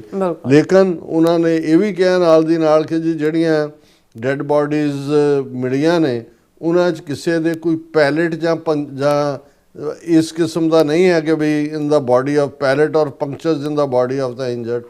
ਸੋ ਇਸ ਤੋਂ ਵੀ ਇਹ ਲੱਗਦਾ ਹੈ ਕਿ ਵੀ ਇਹ ਕੋਈ ਬੰਬ ਬਲਾਸਟ ਨਹੀਂ ਹੈ, ਕੋਈ ਹੋਰ ਐਕਸੀਡੈਂਟ ਹੋ ਸਕਦਾ ਹੈ, ਕੋਈ ਹੋਰ ਜਿਹੜਾ ਐਕਸਪਲੋਸਿਵ ਮਟੀਰੀਅਲ ਜਿਹੜਾ ਹੈ ਉਹ ਕੈਰੀ ਕਰ ਰਹੇ ਹੋ ਸਕਦੇ ਨੇ। ਲੇਕਿਨ ਇਸ ਨੂੰ ਉਹਨਾਂ ਨੇ ਪੂਰੀ ਤਰ੍ਹਾਂ ਜਿਹੜੀ ਇਹ ਰੰਗਤ ਦਿੱਤੀ ਹੈ ਔਰ ਇਸ ਦੇ ਉੱਤੇ ਈਵਨ ਜਿਹੜੀ ਚਾਂਦਨੀ ਚੌਂਕ ਟ੍ਰੇਡਰ ਐਸੋਸੀਏਸ਼ਨ ਨੇ ਵੀਡੀਓ ਵੀ ਸ਼ੇਅਰ ਕੀਤੀ ਹੈ ਉਹਦੇ 'ਚ ਡੈੱਡ ਬੋਡੀਜ਼ ਨੇ, ਕੋਈ ਸੜਕ ਤੇ ਪਈ ਹੈ, ਕੋਈ ਸਾਈਡ ਤੇ ਪਈ ਹੈ। ਔਰ ਇਹ ਵੀ ਹੈ ਕਿ ਜੀ ਜਿਹੜੀਆਂ ਨੇ ਫਾਇਰ ਸਰਵਿਸਿਜ਼ ਪਹੁੰਚ ਗਈਆਂ, ਇੰਨੇ ਜਿਹੜੇ ਨੇ ਉਹ ਫਾਇਰ ਸਕੁਆਡ ਆ ਗਏ, ਔਰ police chief, director intelligence bureau, NSG, NIA, forensic sciences, ਉਹਨਾਂ ਦੇ ਐਕਸਪਰਟ ਵੀ ਪਹੁੰਚ ਗਏ। ਔਰ ਮੋਦੀ ਨੇ ਵੀ ਕਿਹਾ, ਔਰ ਅਮਿਤ ਸ਼ਾਹ ਮੌਕੇ ਤੇ ਪਹੁੰਚਿਆ, ਉਹਨਾਂ ਨੇ ਕਿਹਾ ਜੀ ਅਸੀਂ ਸਟਾਕ ਆਫ ਦਾ ਸਿਚੁਏਸ਼ਨ ਲੈ ਰਹੇ, ਔਰ ਅਜੇ ਤੱਕ ਕਿਸੇ ਵੀ ਉਹਨਾਂ ਦੇ ਕਹਿਣ ਮੁਤਾਬਕ ਕਿ ਕਿਸੇ ਦਹਿਸ਼ਤਗਰਦ ਜਥੇਬੰਦੀ ਨੇ ਇਸ ਦੀ ਜ਼ਿੰਮੇਵਾਰੀ ਨਹੀਂ ਕਬੂਲੀ। ਹੁਣ ਜੇ ਤਾਂ ਇਸ ਖਬਰ ਨੂੰ ਇੱਥੋਂ ਤੱਕ ਹੀ ਰੱਖਿਆ ਜਾਂਦਾ ਵੀ ਸਮਝ ਇਹ, ਕਿਉਂਕਿ ਇਹ ਮੇਨ ਇਹਨਾਂ ਦੀ ਨਿਊਜ਼ ਏਜੰਸੀ PTI ਦੀ ਖਬਰ ਹੈ, ਲੇਕਿਨ ਜਦੋਂ ਅਸੀਂ ਨਾਲ ਲੱਗਦੀਆਂ ਖਬਰਾਂ ਦੇਖਦੇ ਹਾਂ ਫਿਰ ਮੈਨੂੰ ਲੱਗਦਾ ਹੈ ਵੀ ਇਹ ਕੇਸ ਬਿਲਡ ਕਰ ਰਹੇ ਨੇ, ਜਿਵੇਂ ਇਹਨਾਂ ਨੇ ਰਿਪੀਟਡਲੀ ਇਹਨਾਂ ਦੀ ਲੀਡਰਸ਼ਿਪ ਇਹ ਕਹਿੰਦੀ ਹੈ ਕਿ ਜੀ ਆਪਰੇਸ਼ਨ ਸੰਦੂਰ ਅਸੀਂ ਸਸਪੈਂਡ ਕੀਤਾ, ਖਤਮ ਨਹੀਂ ਕੀਤਾ। ਫਿਰ ਜਿਹੜੀ ਤਰਸ਼ੂਲ ਕੋਡ ਨੇਮ ਦੇ ਥੱਲੇ 50,000 ਤੋਂ ਜ਼ਿਆਦਾ ਭਾਰਤੀ ਫੌਜ, ਹਵਾਈ ਫੌਜ, ਨੇਵਲ ਜਿਹੜੇ ਨੇ ਸਰ ਕਰੀਕ ਤੋਂ ਲੈ ਕੇ ਔਰ ਇੱਧਰ ਰਾਜਸਥਾਨ ਪੰਜਾਬ ਬਾਰਡਰ ਤੱਕ ਫੌਜੀ ਐਕਸਰਸਾਈਜ਼ ਕਰ ਰਹੇ ਨੇ, ਔਰ ਤਿੰਨੋਂ ਹੀ ਉਹਨਾਂ ਦੇ ਵਿੰਗ। ਔਰ ਇਸ ਵਾਸਟ ਲੈਵਲ ਦੇ ਉੱਤੇ ਜਦੋਂ 50,000 ਫਿਗਰ ਉਹਨਾਂ ਦੀ ਦਿੱਤੀ ਹੈ ਤੇ ਇਹ ਤੋਂ ਤੁਸੀਂ ਅੰਦਾਜ਼ਾ ਲਾਓ ਕਿੰਨਾ 1.5 ਮਿਲੀਅਨ ਉਹਨਾਂ ਦੀ ਫੌਜ ਹੋਏਗੀ ਜੇ 50,000 ਬੰਦਾ ਉਹਨਾਂ ਨੇ ਉਤਾਰਿਆ ਹੋਇਆ ਇਸ ਲੈਵਲ ਦੇ ਮੈਸਿਵ ਤੌਰ ਤੇ। ਔਰ ਪਹਿਲੀ ਵਾਰ ਹੈ ਕਿ ਸਰ ਕਰੀਕ ਜਾਂ ਈਸਟਰਨ ਬਾਰਡਰ ਨੂੰ ਵੀ ਇਹਨਾਂ ਨੇ ਕਵਰ ਕੀਤਾ ਹੈ। ਔਰ ਇਹ ਖਬਰਾਂ ਵੀ ਲਵਾਈਆਂ ਜਾ ਰਹੀਆਂ ਕਿ ਨੈਕਸਟ ਅਟੈਕ ਜਿਹੜਾ ਪਾਕਿਸਤਾਨ ਤੇ ਉਹਨਾਂ ਦੀ ਕਰਾਚੀ ਪੋਰਟ ਨੂੰ ਬਲੌਕ ਕਰਨਾ ਹੋਏਗਾ, ਦੂਸਰਾ ਤੀਸਰਾ ਹੋਏਗਾ। ਹੁਣ ਜਦੋਂ ਇਸ ਕਿਸਮ ਦਾ ਮਾਹੌਲ ਆਲਰੇਡੀ ਸਿਰਜਿਆ ਹੋਇਆ ਹੈ ਬਿਲਕੁਲ, ਔਰ ਕਾਊਂਟਰ ਜਿਹੜੀ ਹੈ ਉਹ ਇਲਜ਼ਾਮ ਔਰ ਦੂਸਰੇ ਤੀਸਰੇ ਚੱਲ ਰਹੇ ਨੇ, ਉਹਦੇ 'ਚ ਜਿਹੜਾ ਹੁਣ ਇਹ ਦੋ ਖਬਰਾਂ ਜਿਹੜੀਆਂ ਸਾਈਮਲਟੇਨੀਅਸਲੀ ਬਿਲਕੁਲ ਪਲੈਂਟਡ ਲੱਗਦੀਆਂ ਨੇ। 2,900 kilogram IED making material recovered, 7 arrested as J&K police burst interstate terror module. ਔਰ ਇਹ ਹੈ ਕਿ ਵੀ ਇੱਕ ਟੈਰਰ ਮੋਡਿਊਲ ਜਿਹੜਾ link to Jaish e Mohammed and Ansar Ghazwatul Hind, ਇਹ ਜਿਹੜਾ ਉਹਨਾਂ ਨੇ ਕਿਹਾ ਜੀ ਅਸੀਂ ਇਸ ਨੂੰ ਜਿਹੜਾ ਉਹ ਅਨਮਾਸਕ ਕੀਤਾ, ਔਰ ਇਹ ਜਿਹੜੇ ਅਸੀਂ ਫੜੇ ਨੇ ਉਹਨਾਂ 'ਚ 2 of the accused are doctors, 2 ਉਹਨਾਂ 'ਚੋਂ ਡਾਕਟਰ ਨੇ। ਜੰਮੂ ਕਸ਼ਮੀਰ ਪੁਲਿਸ ਨੇ ਇੰਟਰਸਟੇਟ ਟਰਾਂਸਨੈਸ਼ਨਲ ਟੈਰਰ ਮੋਡਿਊਲ ਫੜਿਆ, 7 ਲੋਕਾਂ ਨੂੰ ਗ੍ਰਿਫਤਾਰ ਕੀਤਾ ਜਿਨ੍ਹਾਂ 'ਚ 2 ਡਾਕਟਰ ਨੇ। 2,900 kilogram, almost 3,000 kilogram improvised explosive device IED ਉਹਨਾਂ ਤੋਂ ਜਿਹੜਾ ਮੇਕਿੰਗ ਮਟੀਰੀਅਲ ਇਹ ਪਿਛਲੇ 15 ਦਿਨਾਂ 'ਚ ਉਹਨਾਂ ਤੋਂ ਰਿਕਵਰ ਹੋਇਆ। ਔਰ ਸ੍ਰੀਨਗਰ ਬੇਸਡ ਪੁਲਿਸ ਸਪੋਕਸਪਰਸਨ ਨੇ ਕਿਹਾ ਕਿ ਇਹ ਜਿਹੜਾ ਟੈਰਰ ਮੋਡਿਊਲ ਹੈ ਇਹ ਜੈਸ਼-ਏ ਮੁਹੰਮਦ ਔਰ ਅਨਸਾਰ ਗਜ਼ਵਾਤੁਲ ਹਿੰਦ ਨਾਲ ਸੰਬੰਧਿਤ ਹੈ। ਇਨਵੈਸਟੀਗੇਸ਼ਨ ਨੇ ਰਿਵੀਲ ਕੀਤਾ ਹੈ ਕਿ ਇਹ ਵਾਈਟ ਕਾਲਰ ਟੈਰਰ ਐਕੋਸਿਸਟਮ ਜਿਸ ਦੇ ਵਿੱਚ ਰੈਡੀਕਲਾਈਜ਼ਡ ਪ੍ਰੋਫੈਸ਼ਨਲ ਨੇ, ਸਟੂਡੈਂਟਸ ਨੇ ਜਿਹੜੇ ਕਿ foreign handlers operating from Pakistan ਨਾਲ ਸੰਬੰਧਿਤ ਨੇ। ਸੋ ਜ਼ਾਹਰ ਹੈ ਇਹਨਾਂ ਨੇ ਮੈਡੀਕਲ ਡਾਕਟਰ ਵੀ ਫੜੇ ਨੇ, ਦੂਜੇ ਵੀ ਉਹਨਾਂ ਨੂੰ ਲਿੰਕ ਕਰਕੇ ਪਾਕਿਸਤਾਨ ਜੋ ਕਹਿ ਰਹੇ ਨੇ ਜੀ ਹੈਂਡਲਰ ਇਹਨਾਂ ਦੇ ਪਾਕਿਸਤਾਨ 'ਚ ਬੈਠੇ ਨੇ। ਔਰ ਇਹਨਾਂ 'ਚੋਂ ਉਹਨਾਂ ਦੇ ਕਹਿਣ ਮੁਤਾਬਕ 2 ਡਾਕਟਰ ਨੇ, Muzammil Ahmad Ganai also known as Musabiz resident of Koil Pulwama, ਤੇ ਅਦੀਲ ਇਹ ਰੈਜ਼ੀਡੈਂਟ ਆਫ ਵਾਨਪੁਰਾ ਕੁਲਗਾਮ, ਤੇ ਦੂਸਰੇ ਜਿਹੜੇ ਨਾਂ ਦਿੱਤੇ ਨੇ ਅਕਿਊਜ਼ ਦੇ ਉਹ ਸਾਰੇ ਮੁਸਲਮਾਨੀ ਨਾਂ ਹੀ ਨੇ। ਔਰ ਉਹਨਾਂ ਨੇ ਕਿਹਾ ਸੀ ਕਿ ਡਾਕਟਰ ਗੈਨੇਲ ਜਿਹੜਾ 32 ਸਾਲਾਂ ਦਾ ਹੈ was teaching at Al Falah University and stays in Faridabad Haryana around 40 kilometre from Delhi. ਹੁਣ ਡਾਕਟਰ ਦਾ ਸੰਬੰਧ ਵੀ ਹਰਿਆਣੇ ਨਾਲ ਕੱਢ ਦਿੱਤਾ ਹੈ। ਨਦੀਮ ਖਾਨ ਉਹ ਹਰਿਆਣੇ ਦਾ ਵਾਸੀ ਹੈ। 2900 ਜਿਹੜਾ ਕਿਲੋ ਉਹਨਾਂ ਨੇ ਜਿਹੜਾ ਐਕਸਪਲੋਸਿਵ ਵੀ ਨਾਲ ਜੋੜ ਦਿੱਤਾ ਹੈ। ਔਰ ਉਹਨਾਂ ਨੇ ਕਿਹਾ ਜੀ ਅਸੀਂ ਬਹੁਤ ਵੱਡਾ ਜੁਆਇੰਟ ਆਪਰੇਸ਼ਨ ਕੀਤਾ ਹੈ। ਫਰੀਦਾਬਾਦ ਦਾ ਪੁਲਿਸ ਕਮਿਸ਼ਨਰ ਵੀ ਨਾਲ ਹੈ ਕਿ ਉਹਨਾਂ ਨੇ ਕਿਹਾ ਕਿ ਉਹਨੇ ਜਿਹੜਾ ਡਾਕਟਰ ਗਨੇਲਾ ਨੂੰ ਅਸੀਂ ਫੜਿਆ, ਉਹਦੀ ਉਹ ਜਿੱਥੇ ਰੈਂਟ 'ਤੇ ਰਹਿੰਦਾ ਇੱਕ ਕਮਰੇ ਦਾ ਉਹਦਾ ਘਰ ਹੈ, ਇਹ 10 ਦਿਨ ਪਹਿਲਾਂ ਇੱਕ ਜੁਆਇੰਟ ਆਪਰੇਸ਼ਨ ਦੇ ਵਿੱਚ ਫੜਿਆ। ਸੋ ਇਹ ਜੇ ਤੁਸੀਂ ਦੇਖੋ ਵੀ ਇਹ ਸਾਰੇ ਇਹਨਾਂ ਦੀ ਕਸਟਡੀ 'ਚ ਨੇ ਪਹਿਲਾਂ ਹੀ। ਇਹ ਧਮਾਕਾ ਕਰਕੇ ਹੁਣ ਉਸ ਨੂੰ ਕਿਵੇਂ ਉਹਦੇ ਨਾਲ ਜੋੜਨਗੇ ਜਾਂ ਕੀ ਰੁੱਖ ਲਿਆ ਜਾਏਗਾ। ਔਰ ਇਹ ਜਿਹੜਾ ਉਹਨਾਂ ਨੇ ਕਿਹਾ ਜੀ ਅਸੀਂ 300 ਕਿਲੋ ਇਨਫਲਾਮੇਬਲ ਮਟੀਰੀਅਲ ਇਸ ਡਾਕਟਰ ਦੇ ਕਮਰੇ 'ਚੋਂ ਫੜਿਆ। 8 ਵੱਡੇ ਜਿਹੜੇ ਬੈਗ ਨੇ ਉਹ ਛੋਟੇ ਸੂਟਕੇਸਾਂ 'ਚ ਭਰਿਆ ਹੋਇਆ ਸੀ ਇਹ, ਔਰ ਹੋਰ ਪੂਰੀ ਉਸ ਕਿਸਮ ਦੀ ਜਿਵੇਂ ਦੀ ਉਹਨਾਂ ਦੀ ਪੰਜਾਬ ਦੀ ਜਦੋਂ ਇਹਨਾਂ ਨੇ ਇੰਸਰਜੈਂਸੀ ਦੇ ਨਾਂ ਥੱਲੇ ਜ਼ੁਲਮ ਕੀਤੇ ਔਰ ਝੂਠੇ ਕੇਸ ਪਾਉਂਦੇ ਸੀ, ਉਹੀ ਕਹਾਣੀ ਜਿਹੜੀ ਆ ਉਹਨਾਂ ਨੇ ਕਿਹਾ ਕਿ ਵੀ ਡਾਕਟਰ ਅਦੀਲ ਨੂੰ ਅਸੀਂ ਸਹਾਰਨਪੁਰ ਉੱਤਰ ਪ੍ਰਦੇਸ਼ ਤੋਂ ਫੜਿਆ ਔਰ ਉਸੇ ਤਰ੍ਹਾਂ ਉਸ ਦੇ ਅਦੀਲ ਦੇ ਕਹਿਣ ਦੇ ਉੱਤੇ ਅਸੀਂ ਇੱਕ ਅਸਾਲਟ ਰਾਈਫਲ ਵੀ ਜਿਹੜੀ ਹੈ ਉਹਨਾਂ ਦਾ ਲੋਕਰ ਮੈਡੀਕਲ ਕਾਲਜ ਅਨੰਤਨਾਗ ਦਾ, ਉਸ ਦਾ ਮਤਲਬ ਇਹ ਹੈ ਕਿ ਇਹਨਾਂ ਨੇ ਹੁਣ ਉਹਨਾਂ ਦੀਆਂ ਮੈਡੀਕਲ ਇੰਸਟੀਚਿਊਟਸ ਨੂੰ ਵੀ ਡਿਸਟਰੋਏ ਕਰਨਾ ਹੈ, ਉੱਥੋਂ ਵੀ ਸਟੂਡੈਂਟਸ ਨੂੰ ਜਿਹੜਾ ਉਹ ਸਾਰੇ ਵਿੱਚ ਫਸਾਉਣ ਦੀ ਲਾਈਨ ਹੋਏਗੀ। ਔਰ ਫਿਰ ਇਹ ਸਾਰੇ ਉਹਨਾਂ ਨੇ ਕਿਹਾ ਕਿ ਜੀ ਇਹ ਇੱਕ ਪੈਂਫਲੇਟ ਵੀ ਉਹਨਾਂ ਨੇ ਮਟੀਰੀਅਲ ਵੀ ਫੜਿਆ, ਇੱਕ ਪੈਂਫਲੇਟ ਹੈ ਜਿਹੜਾ ਕਿ ਸ੍ਰੀਨਗਰ ਦੇ ਵਿੱਚ ਇੱਕ ਮੌਲਵੀ ਨੇ ਸ਼ੋਪੀਆਂ ਤੋਂ ਰਿਲੀਜ਼ ਕੀਤਾ ਸੀ ਔਰ ਇਹ ਉਹਦੀ ਇੰਟਰੋਗੇਸ਼ਨ ਦੇ ਵਿੱਚ ਸਾਹਮਣੇ ਆਇਆ 6 ਹੋਰ ਫੜੇ ਨੇ ਔਰ ਉਹਨਾਂ ਦੇ ਵਿੱਚ ਅਹਿਮਦ ਹੈ ਔਰ ਇੱਕ ਇਮਾਮ ਹੈ ਮੌਸਕ ਦਾ ਸ਼ੋਪੀਆਂ ਦੇ ਵਿੱਚ। ਹਿਊਮਨ ਇੰਟੈਲੀਜੈਂਸ ਰਾਹੀਂ ਇਹ ਸਾਰਾ ਫੜਿਆ। ਇਹ ਪੈਂਫਲੇਟ ਉਰਦੂ ਦੇ ਵਿੱਚ ਹੈ ਜਿਹਦੇ ਵਿੱਚ ਉਹਨਾਂ ਨੇ ਕਿਹਾ ਕਿ ਵੀ ਲੋਕਲ ਲੋਕਾਂ ਨੂੰ ਕਿਹਾ ਕਿ not cooperate with the security forces and also want them to not allow security forces to sit in their shops ਔਰ ਐਸਟੈਬਲਿਸ਼ਮੈਂਟਸ। ਹੁਣ ਇਹ ਸਾਰੀ ਕਹਾਣੀ ਲੰਬੀ ਚੌੜੀ ਜਿਹੜੀ ਇਹਨਾਂ ਨੇ ਪਲਾਂਟ ਕੀਤੀ ਔਰ ਇਹ ਫਿਰ PTI ਨੇ ਵੀ ਆਪਣੀ ਇੱਕ news reporting, Kashmiri doctor arrested in Faridabad, over 360 kilometre of explosive weapons recovered. So ਉਸੇ ਕਹਾਣੀ ਦੀ ਕੰਟੀਨਿਊਟੀ ਹੈ ਔਰ ਨਾਲ ਦੀ ਨਾਲ ਇਹ ਡਿਫੈਂਸ ਮਿਨਿਸਟਰੀ ਕਹਿ ਰਹੀ ਹੈ exercise Trishul to boost integrated readiness across multiple domains.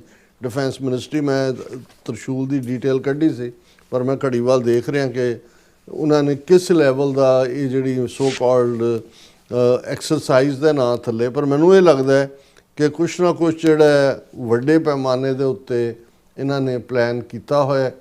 ਔਰ ਜਦੋਂ ਅਸੀਂ ਫਾਲਸ ਫਲੈਗ ਲਫ਼ਜ਼ ਇਸਤੇਮਾਲ ਕਰਦੇ ਹਾਂ, ਸਾਨੂੰ ਪਤਾ ਹੈ ਵੀ 2019 ਦੇ ਵਿੱਚ ਜਦੋਂ ਕਿ ਮੋਦੀ ਸੈਕੰਡ ਟਰਮ ਸੀ, ਉਹਦੀਆਂ ਇਲੈਕਸ਼ਨਾਂ ਲੂਜ਼ ਕਰ ਰਿਹਾ ਸੀ, ਉਹਨਾਂ ਨੇ ਕਿਵੇਂ ਪੁਲਵਾਮਾ ਦਾ ਸਾਰਾ ਉਹ ਜਿਹਦੇ 'ਚ 38 ਦੇ ਕਰੀਬ ਸੈਂਟਰਲ ਫੋਰਸਿਸ ਦੇ CRPF ਦੇ ਬੇਗੁਨਾਹ ਜਵਾਨ ਮਾਰੇ ਗਏ ਸੀ ਔਰ ਜੰਮੂ ਕਸ਼ਮੀਰ ਦੇ ਗਵਰਨਰ ਸਤਪਾਲ ਮਲਿਕ ਨੇ ਖੁਦ ਕਿਹਾ ਕਿ ਜੀ ਮੈਂ ਅਜੀਤ ਡੋਵਲ ਨੂੰ ਜਿਹੜਾ ਮੇਰੇ ਨਾਲ ਪੜ੍ਹਦਾ ਰਿਹਾ ਹੈ ਔਰ ਮੋਦੀ ਨੂੰ ਕਾਲ ਕੀਤਾ ਤਾਂ ਮੈਨੂੰ ਅਜੀਤ ਡੋਵਲ ਨੇ ਕਿਹਾ ਨਹੀਂ ਸਤਪਾਲ ਚੁੱਪ ਰਹੋ, तुम्हें इस पे कुछ नहीं कहना है।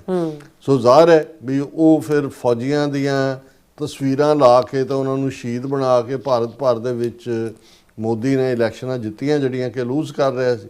ਫਿਰ ਅਸੀਂ ਦੇਖਦੇ ਹਾਂ ਵੀ ਜੋ ਕੰਮ ਇਹਨਾਂ ਨੇ 22 ਅਪ੍ਰੈਲ ਨੂੰ ਪਹਿਲਗਾਮ ਦੇ ਵਿੱਚ ਕੀਤਾ, ਫਾਲਸ ਫਲੈਗ ਆਪਰੇਸ਼ਨ, ਕਿਉਂਕਿ ਬਿਲਕੁਲ ਘਟ ਰਹੀ ਪੋਪੂਲੈਰਿਟੀ, ਟਰੰਪ ਵੱਲੋਂ ਦਿੱਤਾ ਜਾ ਰਿਹਾ ਰਗੜਾ, failed foreign policy, regional politics ਦੀ ਫੇਲਿਅਰ, ਉਹ ਉਲਟਾ ਪੈ ਗਿਆ ਕਿਉਂਕਿ ਉਹ ਜਿਸ ਉਸ ਦੀ ਆੜ ਦੇ ਵਿੱਚ ਉਹਨਾਂ ਨੇ 7, 8, 9, 10 ਮਈ ਨੂੰ ਜਿਹੜਾ 4 ਰੋਜ਼ਾ ਪਾਕਿਸਤਾਨ ਦੇ ਨਾਲ ਮਿਜ਼ਾਈਲ ਔਰ ਡਰੋਨ ਵਾਰਫੇਅਰ ਹੋਈ, ਉਹਦੇ ਵਿੱਚ ਭਾਰਤ ਦੀ ਪੂਰੀ ਤਰ੍ਹਾਂ ਸ਼ਿਕਸਤ ਹੋਈ ਔਰ ਉਦੋਂ ਦੇ ਹੀ ਜਿਹਨੂੰ ਅੰਗਰੇਜ਼ੀ 'ਚ ਕਹਿੰਦੇ ਨੇ ਕਿ ਦੇ ਆਰ ਲਿਕਿੰਗ ਦੇਅਰ ਵੂੰਡਸ।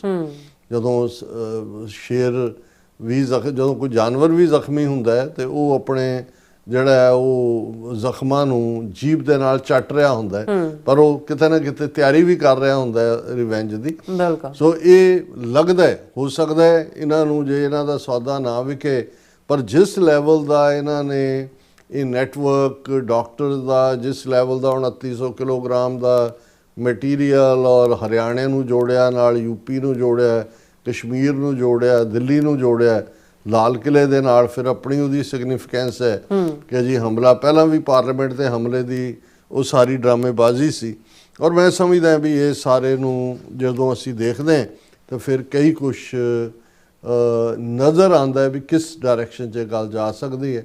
ਹਾਲਾਂ ਗੁਰੂ ਨਾਨਕ ਪਾਤਸ਼ਾਹ ਦੇ 557ਵੇਂ ਉੱਥੇ 556 ਕਹਿੰਦੇ ਨੇ ਕਿਉਂਕਿ ਸਾਲ ਮੁਕੰਮਲ ਹੋਣ ਨੂੰ ਗਿਣਦੇ ਨੇ। ਵੈਸੇ ਅਮਰੀਕਾ 'ਚ ਕਾਊਂਟਿੰਗ ਜਿੱਦਣ ਹੋਇਆ ਬਰਥ ਉਹ ਪਹਿਲਾਂ ਹੀ ਮੰਨਿਆ ਜਾਂਦਾ ਹੈ, ਉਸ ਤੋਂ ਬਾਅਦ। ਸੋ ਜਥਾ ਵਾਪਸ ਅਜੇ ਕੁਛ ਉੱਥੇ ਨੇ ਆ ਰਹੇ ਨੇ ਔਰ ਜਥਾ ਅਕਾਲ ਤਖਤ ਗਿਆਨੀ ਕੁਲਦੀਪ ਸਿੰਘ ਗੜਗੱਜ ਉਹਨਾਂ ਦੀ ਬੜੀ ਖੂਬਸੂਰਤ ਸਟੇਟਮੈਂਟ ਹੈ ਜਿੱਥੇ ਉਹਨਾਂ ਨੇ ਪਾਕਿਸਤਾਨ ਦਾ ਧੰਨਵਾਦ ਕੀਤਾ ਔਰ ਇਹ ਜਿਹੜੀ ਸਿੱਖ ਪੋਜੀਸ਼ਨ ਹੈ ਕਿਉਂਕਿ ਇਹ ਉਹਨਾਂ ਨੇ ਕਿਹਾ ਕਿ ਵੀ ਉਹਨਾਂ ਜਥੇਦਾਰ Kuldeep Singh Gargaj Jathedar Akal Takht advocated for peaceful coexistence between India and Pakistan urging them to follow the path shown by Guru Nanak Patsha। ਔਰ ਉਹਨਾਂ ਨੇ ਕਿਹਾ ਕਿ ਜੀ ਜਿਹੜਾ ਗੁਰੂ ਨਾਨਕ ਪਾਤਸ਼ਾਹ ਦਾ ਰਾਹ ਹੈ, ਇੰਡੀਆ ਪਾਕਿਸਤਾਨ ਦੋਨਾਂ ਨੂੰ ਰਾਏ ਦਿੱਤੀ ਹੈ ਕਿ ਇਸ ਨੂੰ ਫੋਲੋ ਕਰੋ।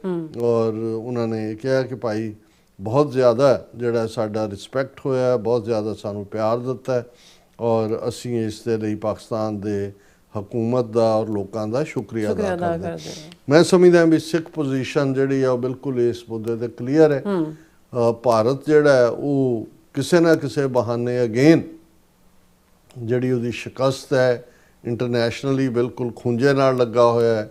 ਲੋਕਲੀ ਉਹਨਾਂ ਦੀ ਉਹ ਤਾਂ ਉਹਨਾਂ ਨੇ ਬਿਹਾਰ ਕਈ ਕਹਿੰਦੇ ਜੀ ਬਿਹਾਰ ਚੋਣਾਂ ਨੂੰ ਰੱਖ ਕੇ ਉਹ ਤਾਂ ਉਹਨਾਂ ਨੇ ਰਿਗਰੂ ਕਰ ਲਈਆਂ ਆਲਰੇਡੀ, ਲੱਖਾਂ ਵੋਟਰ ਪਹਿਲਾਂ ਕੱਟ ਦਿੱਤੇ ਉਹਨਾਂ ਦੀਆਂ ਵੋਟਾਂ ਹੀ। ਬਾਕੀ ਸਟੇਟਾਂ 'ਚ ਵੀ ਉਹ ਤਿਆਰੀ ਕਰ ਰਹੇ ਨੇ। ਉਹ ਉਹਨਾਂ ਦੀ ਲੋਕਲ ਉਹਨਾਂ ਦੇ ਸਾਹਮਣੇ ਹੁਣ ਕੋਈ ਖਲੋਣ ਵਾਲਾ ਜਾਂ ਕੋਈ ਚੈਲੰਜ ਕਰਨ ਵਾਲਾ ਨਹੀਂ ਹੈ, ਪਰ ਇੰਟਰਨੈਸ਼ਨਲੀ ਜਿਹੜਾ ਉਹਨਾਂ ਦਾ ਗ੍ਰਾਫ ਤਾਂ ਜਿਹਨੂੰ ਬਿਲਕੁਲ ਅਸਮਾਨ ਤੋਂ ਅਰਸ਼ ਤੋਂ ਫਰਸ਼ 'ਤੇ ਡਿੱਗਾ, ਉਹਨੂੰ ਉਹ ਬਹਾਲ ਕਰਨ ਦੇ ਲਈ ਜਿਹੜਾ ਕੁਛ ਨਾ ਕੁਛ ਇਸ ਕਿਸਮ ਦਾ ਕਰਨ ਦੀ ਤਾਕ 'ਚ ਨੇ। ਵੈਦਰ ਇਸ ਨੂੰ ਇਹ ਕਿਸੇ ਫਰਦਰ ਪਾਕਿਸਤਾਨ ਦੇ ਉੱਤੇ ਅਟੈਕ ਦੇ ਲਈ ਵਰਤਣਗੇ, ਇਹ ਆਉਣ ਵਾਲੇ ਦਿਨਾਂ ਦੇ ਵਿੱਚ ਕਲੀਅਰ ਹੋਏਗਾ। ਜੀ ਡਾਕਟਰ ਸਾਹਿਬ ਤੁਹਾਡਾ ਬਹੁਤ ਬਹੁਤ ਸ਼ੁਕਰੀਆ। ਸੋ ਹੱਥ ਲੈਣ ਬ੍ਰੇਕ ਤੇ ਜਾਣ ਤੋਂ ਪਹਿਲਾਂ ਅਸੀਂ ਦਰਸ਼ਕਾਂ ਤੇ ਸਰੋਤਿਆਂ ਨੂੰ ਅਪੀਲ ਤੇ ਬੇਨਤੀ ਕਰਦੀ ਵੀਅਰਸ ਅੱਜ ਸੰਗਤ ਤੁਸੀਂ ਜਾਣਦੇ ਹੋ ਕਿ ਟੀਵੀ 84 ਇੱਕ ਪੰਥਕ ਚੈਨਲ ਹੈ ਔਰ ਟੀਵੀ 84 ਦੀ ਚੜ੍ਹਦੀ ਕਲਾ ਲਈ ਵੱਧ ਤੋਂ ਵੱਧ ਡੋਨੇਟ ਕਰੋ। ਡੋਨੇਟ ਕਰਨ ਲਈ ਸਾਡੀ ਵੈਬਸਾਈਟ tv84.tv ਤੇ ਜਾ ਕੇ ਪੇਪਲ ਦੀ ਵਰਤੋਂ ਕਰਕੇ ਵਨ ਟਾਈਮ ਡੋਨੇਟ ਕਰ ਸਕਦੇ ਹੋ, ਮੰਥਲੀ ਡੋਨੇਟ ਵੀ ਕਰ ਸਕਦੇ ਹੋ। ਤੁਸੀਂ ਟੀਵੀ 84 ਦੇ ਨਾਮ ਤੇ ਚੈੱਕ ਬਣਾ ਕੇ ਸਾਨੂੰ ਮੇਲ ਵੀ ਕਰ ਸਕਦੇ ਹੋ ਸਾਡੇ ਇਸ ਪਤੇ ਤੇ 36-01 37th ਐਵਨਿਊ ਲੌਂਗ ਆਈਲੈਂਡ ਸਿਟੀ ਨਿਊਯਾਰਕ 11101 USA ਜਾਂ ਫਿਰ ਤੁਸੀਂ ਸਾਨੂੰ ਫੋਨ ਰਾਹੀਂ ਸੰਪਰਕ ਕਰ ਸਕਦੇ ਹੋ 5166619184। ਤੁਸੀਂ ਸਾਨੂੰ ਈਮੇਲ ਵੀ ਕਰ ਸਕਦੇ info@tv84.tv ਤੇ ਅਸੀਂ ਤੁਹਾਡੇ ਤਹਿ ਦਿਲ ਤੋਂ ਸ਼ੁਕਰਗੁਜ਼ਾਰ ਹੋਵਾਂਗੇ। ਸੋ ਥਲੇ ਨੇ ਬ੍ਰੇਕ ਵੀਅਰਸ ਤੁਸੀਂ ਸਾਨੂੰ ਇਸੇ ਤਰ੍ਹਾਂ ਬਣੇ ਰਹਿਣਾ। ਮਿਲਦੇ after this short break.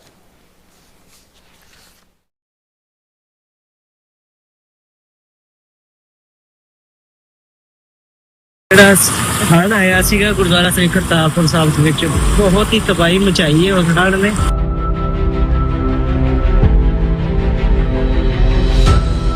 Team United 6 ਇੱਥੇ ਪਿੰਡ ਸਸਰਾਲੀ ਵਿਖੇ ਬੰਦ ਬਣਾਉਣ ਦੀ ਸੇਵਾ ਪਿਛਲੇ 2 ਦਿਨਾਂ ਤੋਂ ਗੁਰੂ ਮਹਾਰਾਜ ਯੂਨਾਈਟਿਡ 6 ਵੱਲੋਂ ਵੀ ਲੈ ਰਹੇ ਹਨ ਜੀ। ਟੀਮ ਯੂਨਾਈਟਿਡ 6 ਇੱਥੇ ਹਰ ਵਕਤ ਹਾਜ਼ਰ ਹੈ ਜੀ। ਜਿਸ ਵੀ ਚੀਜ਼ ਦੀ ਜ਼ਰੂਰਤ ਹੋਵੇਗੀ ਉਸ ਚੀਜ਼ ਦੀ ਜਾਣਕਾਰੀ ਟੀਮ ਯੂਨਾਈਟਿਡ 6 ਤੁਹਾਨੂੰ ਪਹੁੰਚਾਉਂਦੀ ਰਹੇਗੀ ਜੀ।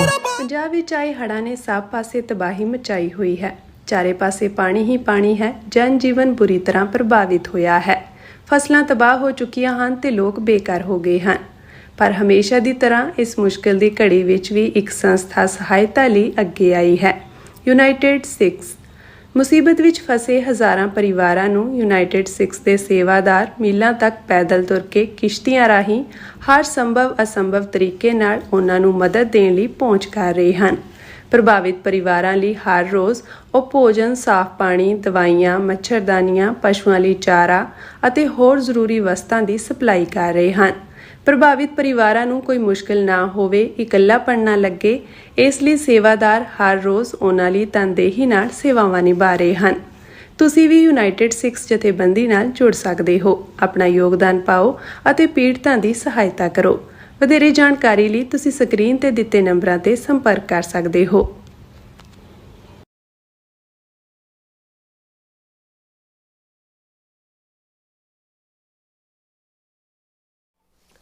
Viewers welcome back to programme. So viewers ਦੂਸਰੇ ਸੈਗਮੈਂਟ ਵਿੱਚ ਆਪਾਂ ਗੱਲਬਾਤ ਕਰਨ ਜਾ ਰਹੇ ਹਾਂ ਕਿ ਭਾਰਤ ਦੀ ਪ੍ਰੋਕਸੀ ਅਫਗਾਨਿਸਤਾਨ ਦੇ ਤਾਲਿਬਾਨ ਰਜੀਮ ਨਾਲ ਪਾਕਿਸਤਾਨ ਡੈਲੀਗੇਸ਼ਨ ਦੀ ਇਸਤਾਨਬੁਲ ਅਤੇ ਦੋਹਾ ਵਿੱਚ ਚੱਲ ਰਹੀ ਗੱਲਬਾਤ ਜਿਹੜੀ ਹੈ ਉਹ ਪੂਰੀ ਤਰ੍ਹਾਂ ਫੇਲ ਹੋ ਚੁੱਕੀ ਹੈ ਔਰ ਤਾਲਿਬਾਨ ਨੇ ਇਸ ਲਈ ਪਾਕਿਸਤਾਨ ਦੇ ਫੌਜੀ ਹਾਕਮਾਂ ਨੂੰ ਦੋਸ਼ ਦਿੱਤਾ ਹੈ। ਔਰ ਦੂਸਰੇ ਪਾਸੇ ਅਜ਼ਰਬਾਈਜਾਨ ਵਿੱਚ ਤੁਰਕੀ, ਪਾਕਿਸਤਾਨ ਤੇ ਅਜ਼ਰਬਾਈਜਾਨ ਨੇ ਸਾਂਝੀ ਜਿਹੜੀ ਫੌਜ ਪਰੇਡ ਕੀਤੀ ਅਤੇ ਸੋਲੀਡੈਰਿਟੀ ਦਾ ਜਿਹੜਾ ਇਜ਼ਹਾਰ ਕੀਤਾ। ਸੋ 7, 8, 9, 10 ਮਈ ਦੇ 4 ਰੋਜ਼ਾ ਭਾਰਤ ਪਾਕਿਸਤਾਨ ਟਕਰਾਅ ਵਿੱਚ ਤੁਰਕੀ ਅਤੇ ਅਜ਼ਰਬਾਈਜਾਨ ਨੇ ਪਾਕਿਸਤਾਨ ਦਾ ਖੁੱਲ੍ਹ ਕੇ ਸਾਥ ਦਿੱਤਾ ਸੀ ਔਰ ਤੁਰਕੀ ਨੇ ਇਜ਼ਰਾਈਲ ਪ੍ਰਾਈਮ ਮਿਨਿਸਟਰ ਨੈਤਨਯਾਹੂ ਸਮੇਤ 37 ਇਜ਼ਰਾਈਲੀ ਅਧਿਕਾਰੀਆਂ ਨੂੰ ਗਜ਼ਾ ਜੈਨੋਸਾਈਡ ਲਈ ਵਾਰ ਕ੍ਰਿਮੀਨਲ ਜਿਹੜਾ ਉਹ ਵੀ ਐਲਾਨਿਆ। ਸੋ ਇਸ ਬਾਰੇ ਆਪਾਂ ਗੱਲਬਾਤ ਕਰਨ ਜਾ ਰਹੇ ਹਾਂ। ਸੋ ਅਸੀਂ ਚਾਹਾਂਗੇ ਕਿ ਤੁਸੀਂ ਇਸੇ ਤਰ੍ਹਾਂ ਬੜੇ ਰਹਿਣਾ। ਦੇਖਣ ਸੁਣ ਲਈ ਜਾਂ ਲਿਖਣ ਲਈ ਤੁਹਾਡਾ ਸਭ ਦਾ ਬਹੁਤ ਬਹੁਤ ਸ਼ੁਕਰੀਆ ਜੀ। ਡਾਕਟਰ ਸਾਹਿਬ ਕੀ ਵਿਚਾਰਾਂ ਨੇ?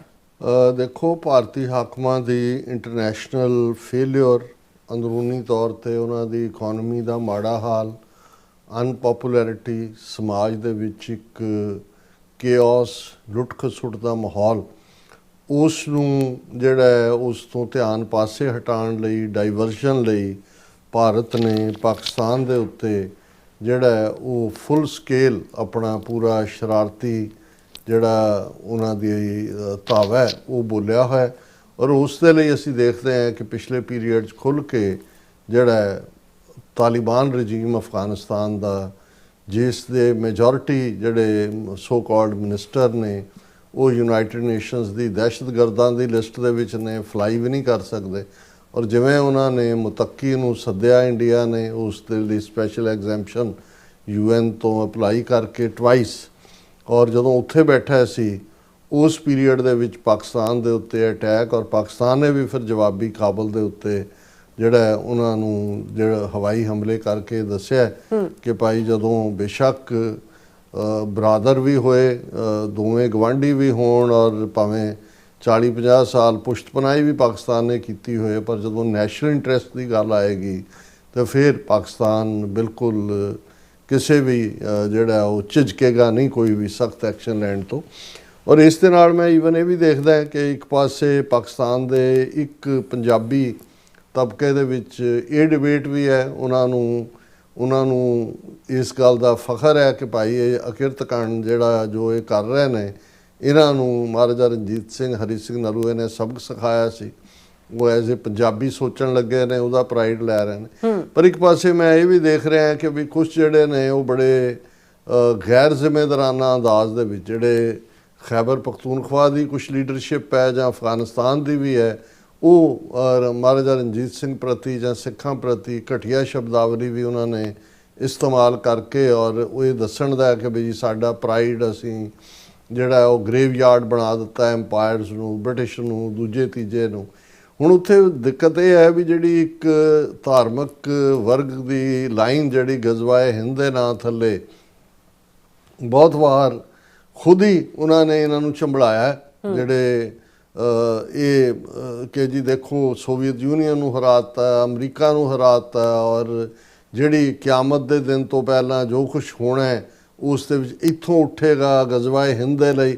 ਸੋ ਉਹ ਉਹਨਾਂ ਨੂੰ ਤਾਂ ਮੁਜਾਹਿਦ ਬਣਾ ਕੇ ਪੇਸ਼ ਕੀਤਾ ਹੋਇਆ ਸੀ, ਔਰ ਉਹ ਉਦੋਂ ਇਹਨਾਂ ਨੂੰ ਇਹ ਭੁੱਲ ਗਿਆ ਹੋਇਆ ਸੀ ਕਿ ਵੀ ਇਹ ਤਾਂ ਕੋਈ ਵੀ ਇਹਨਾਂ ਨੂੰ ਰੈਂਟ 'ਤੇ ਲੈ ਸਕਦਾ ਹੈ। ਔਰ ਭਾਰਤ ਨੇ ਕਾਮਯਾਬੀ ਦੇ ਨਾਲ ਜਿਹੜਾ ਉਹ ਪਹਿਲਾਂ ਵੀ ਭਾਰਤ ਦੇ ਇੰਟਰਫੀਅਰੈਂਸ ਰਹੀ, ਉਦੋਂ ਪਾਕਿਸਤਾਨ ਨੂੰ ਇਹ ਵੀ ਭੁੱਲ ਗਿਆ ਕਿ ਵੀ ਇਹ ਅਫਗਾਨਿਸਤਾਨ ਦਾ, ਹਾਲਾਂਕਿ ਉਦੋਂ ਕੋਈ ਤਾਲਿਬਾਨ ਜਾਂ ਦੂਜੇ ਨਹੀਂ ਸੀ, ਜ਼ਾਹਿਰ ਸ਼ਾਹ ਬਾਦ ਸਭ ਤੋਂ ਅਖੀਰ ਦੇ ਵਿੱਚ ਉਹਨਾਂ ਨੇ ਰੈਕਗਨਾਈਜ਼ ਕੀਤਾ ਸੀ ਪਾਕਿਸਤਾਨ ਨੂੰ, ਹਰ ਵਾਰ ਰੁਕਾਵਟ ਖੜੀ ਕੀਤੀ, ਔਰ ਕਦੇ ਵੀ ਉਹਨਾਂ ਨੇ ਡਿਊਰੈਂਟ ਲਾਈਨ ਨੂੰ ਫਾਈਨਲ ਬਾਰਡਰ ਵੀ ਨਹੀਂ ਮੰਨਿਆ। ਲੇਕਿਨ ਫਿਰ ਵੀ ਪਾਕਿਸਤਾਨ ਨੂੰ ਲੱਗਦਾ ਸੀ ਕਿ ਸ਼ਾਇਦ ਵਕਤ ਦੇ ਨਾਲ ਬਹੁਤ ਕੁਝ ਬਦਲਦਾ ਹੈ, ਲੇਕਿਨ ਇਸ ਗੱਲ ਦਾ ਧਿਆਨ ਰਿਹਾ ਕਿ ਜਿਹੜੀ ਤਾਸੀਰ ਹੁੰਦੀ ਹੈ ਜਾਂ ਜਿਹੜੀ ਔਕਾਤ ਹੁੰਦੀ ਹੈ ਉਹ ਉਵੇਂ ਹੀ ਰਹਿੰਦੀ ਹੈ। ਔਰ ਉਸ ਲਿਹਾਜ਼ ਨਾਲ ਅੱਜ ਪਾਕਿਸਤਾਨ 'ਚ ਇੱਕ ਤਾਂ ਓਬਜੈਕਟਿਵ ਥਿੰਕਿੰਗ ਵਾਲੇ ਲੋਕ ਦੇਖਦੇ ਨੇ ਕਿ ਵੀ ਅਸੀਂ ਇਹਨਾਂ ਦੇ ਨਾਲ ਸਾਂਝ ਪਾ ਕੇ ਕੀ ਖੱਟਿਆ, ਇਹਦੇ ਕੋਲੋਂ ਤਾਂ ਸਾਡੀਆਂ ਸਾਂਝਾਂ ਦੂਜੇ ਪਾਸੇ ਰਹਿੰਦੀਆਂ ਤੇ ਉਹ ਬਿਹਤਰ ਸੀ। ਹਾਲਾਂ ਅਸੀਂ ਇਹ ਸਮਝਦੇ ਹਾਂ ਕਿ ਭਾਈ ਇਹ ਜਿਹੜੀ ਨੈਸ਼ਨਲ ਪ੍ਰੋਬਲਮ ਹੈ ਪਾਕਿਸਤਾਨ ਦੀ, ਔਰ ਇਹਨੂੰ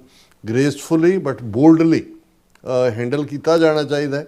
ਪਰ ਇਸ ਸਾਰੇ ਦੇ ਵਿੱਚ ਸਿੱਖਾਂ ਨੂੰ ਘੜੀਸਣਾ ਨੈਗੇਟਿਵਿਟੀ ਦੇ ਨਾਲ ਵੀ ਜਿਹੜਾ ਇੱਕ ਤਬਕੇ ਦਾ, ਇਹ ਠੀਕ ਲਾਈਨ ਨਹੀਂ ਹੈ, ਕਿਉਂਕਿ ਅਸੀਂ ਇਹ ਸਮਝਦੇ ਹਾਂ ਕਿ ਵੀ ਪਾਕਿਸਤਾਨ ਦੇ ਵਿੱਚ ਜਿਹੜੀ ਇੱਕ ਬੈਲੈਂਸ ਹੈ ਉਹ ਰਹਿਣਾ ਬੜਾ ਜ਼ਰੂਰੀ ਹੈ, ਕਿਉਂਕਿ ਭਾਰਤ ਦੀ ਗੰਦੀ ਖੇਡ ਇਹੀ ਹੈ। ਜਦੋਂ ਉਹਨਾਂ ਦਾ ਆਈਡੀਆਲੋਗ ਸੁਬਰਾਮਨੀਅਮ ਸਵਾਮੀ ਇਹ ਉੱਥੇ ਯੂਨੀਵਰਸਿਟੀ ਸਟੂਡੈਂਟਸ ਨੂੰ ਸਾਊਥ ਦੇ ਵਿੱਚ ਐਡਰੈਸ ਕਰਦਿਆਂ ਕਹਿੰਦਾ ਹੈ ਕਿ ਅਸੀਂ ਆਪਣੇ ਜੀਵਨ ਕਾਲ ਦੇ ਵਿੱਚ ਪਾਕਿਸਤਾਨ ਨੂੰ ਦੋ ਹਿੱਸਿਆਂ 'ਚ ਵੰਡਿਆ। ਜ਼ਾਹਰ ਹੈ 1971 'ਚ ਜਿਹੜਾ ਸਕੂਤੇ ਢਾਕਾ ਉਹਦਾ ਜ਼ਿਕਰ ਕਰਦੇ ਹਾਂ, ਮਸ਼ਰਕੀ ਪਾਕਿਸਤਾਨ ਨੂੰ ਬੰਗਲਾਦੇਸ਼ ਬਣਾਉਣ ਦੀ ਲਾਈਨ ਹੈ, ਔਰ ਉਹ ਕਹਿੰਦਾ ਵੀ ਤੁਹਾਡੀ ਜ਼ਿੰਮੇਵਾਰੀ ਇਹ ਹੈ ਕਿ ਤੁਸੀਂ ਪਾਕਿਸਤਾਨ ਨੂੰ ਉਹਦੇ 4 ਟੁੱਟੇ ਕਰਨੇ ਨੇ, 4 ਟੁਕੜੇ ਕਰਨੇ ਨੇ। ਉਹ ਜ਼ਾਹਰ ਹੈ ਕਿ ਉਸ ਲਾਈਨ ਦੇ ਵੱਲ, ਕਿਉਂਕਿ ਜੋ ਬਿਟਰਨੈਸ ਅਫਗਾਨਿਸਤਾਨ ਦੇ ਨਾਲ ਵਧੇ, ਕਿਉਂਕਿ ਜੇ ਅਸੀਂ ਇਹਨਾਂ ਪਖਤੂਨ ਕਬੀਲਿਆਂ ਦਾ ਇਤਿਹਾਸ ਦੇਖੀਏ ਤਾਂ ਦੋਵੇਂ ਪਾਸੇ ਨੇ। ਰਾਦਰ ਜ਼ਿਆਦਾ ਵੱਡੀ ਗਿਣਤੀ ਜਿਹੜੀ ਹੈ ਪਸ਼ਤੂਨ, ਉਹ ਖੈਬਰ ਪਖਤੂਨਖਵਾ, ਔਰ ਥੋੜ੍ਹੀ ਜਿਹੀ ਪ੍ਰੋਬਲਮ ਮੈਨੂੰ ਲੱਗਦਾ ਵੀ ਐਡਮਿਨਿਸਟ੍ਰੇਟਿਵ ਇਹ ਵੀ ਆਈ ਕਿ ਜਿਹੜਾ ਏਜੰਸੀ ਏਰੀਆ ਸੀ, ਟਰਾਈਬਲ ਬੈਲਟ ਜਿਹਨੂੰ ਫਾਟਾ ਕਹਿੰਦੇ ਸੀ, ਫੈਡਰਲੀ ਐਡਮਿਨਿਸਟਰਡ ਟਰਾਈਬਲ ਏਜੰਸੀ, ਜਦੋਂ ਤੋਂ ਫਾਟਾ ਨੂੰ, ਜਿਸ ਦੇ ਵਿੱਚ ਸ਼ਾਇਦ 7 ਜਿਹੜੀਆਂ ਨੇ ਉਹ ਟਰਾਈਬਲ ਏਜੰਸੀ ਸੀ, ਜਿਨ੍ਹਾਂ ਦੇ ਵਿੱਚ ਕੋਰਮ ਸੀ, ਬਿਜੌੜ ਸੀ, ਨਾਰਥ ਵਜ਼ੀਰਿਸਤਾਨ, ਸਾਊਥ ਵਜ਼ੀਰਿਸਤਾਨ, ਖੈਬਰ ਔਰ ਔਰਕਜ਼ਾਈ, ਇਸ ਕਿਸਮ ਦੀਆਂ।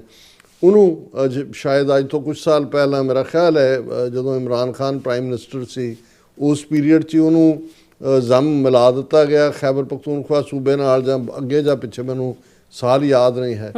ਲੇਕਿਨ ਇਹ ਵੀ ਇੱਕ ਕਿਤੇ ਨਾ ਕਿਤੇ ਡਿਸਕੰਟੈਂਟ ਹੈ, ਕਿਉਂਕਿ ਉਹਨਾਂ ਨੂੰ ਇਹ ਲੱਗਦਾ ਵੀ ਸਾਡੇ ਨਾਲ ਜਿਹੜਾ ਐਗਰੀਮੈਂਟ ਸੀ ਕਾਇਦੇ ਆਜ਼ਮ ਦਾ, ਜਾਂ ਉਸ ਦੀ ਵਾਇਓਲੇਸ਼ਨ ਹੋਈ।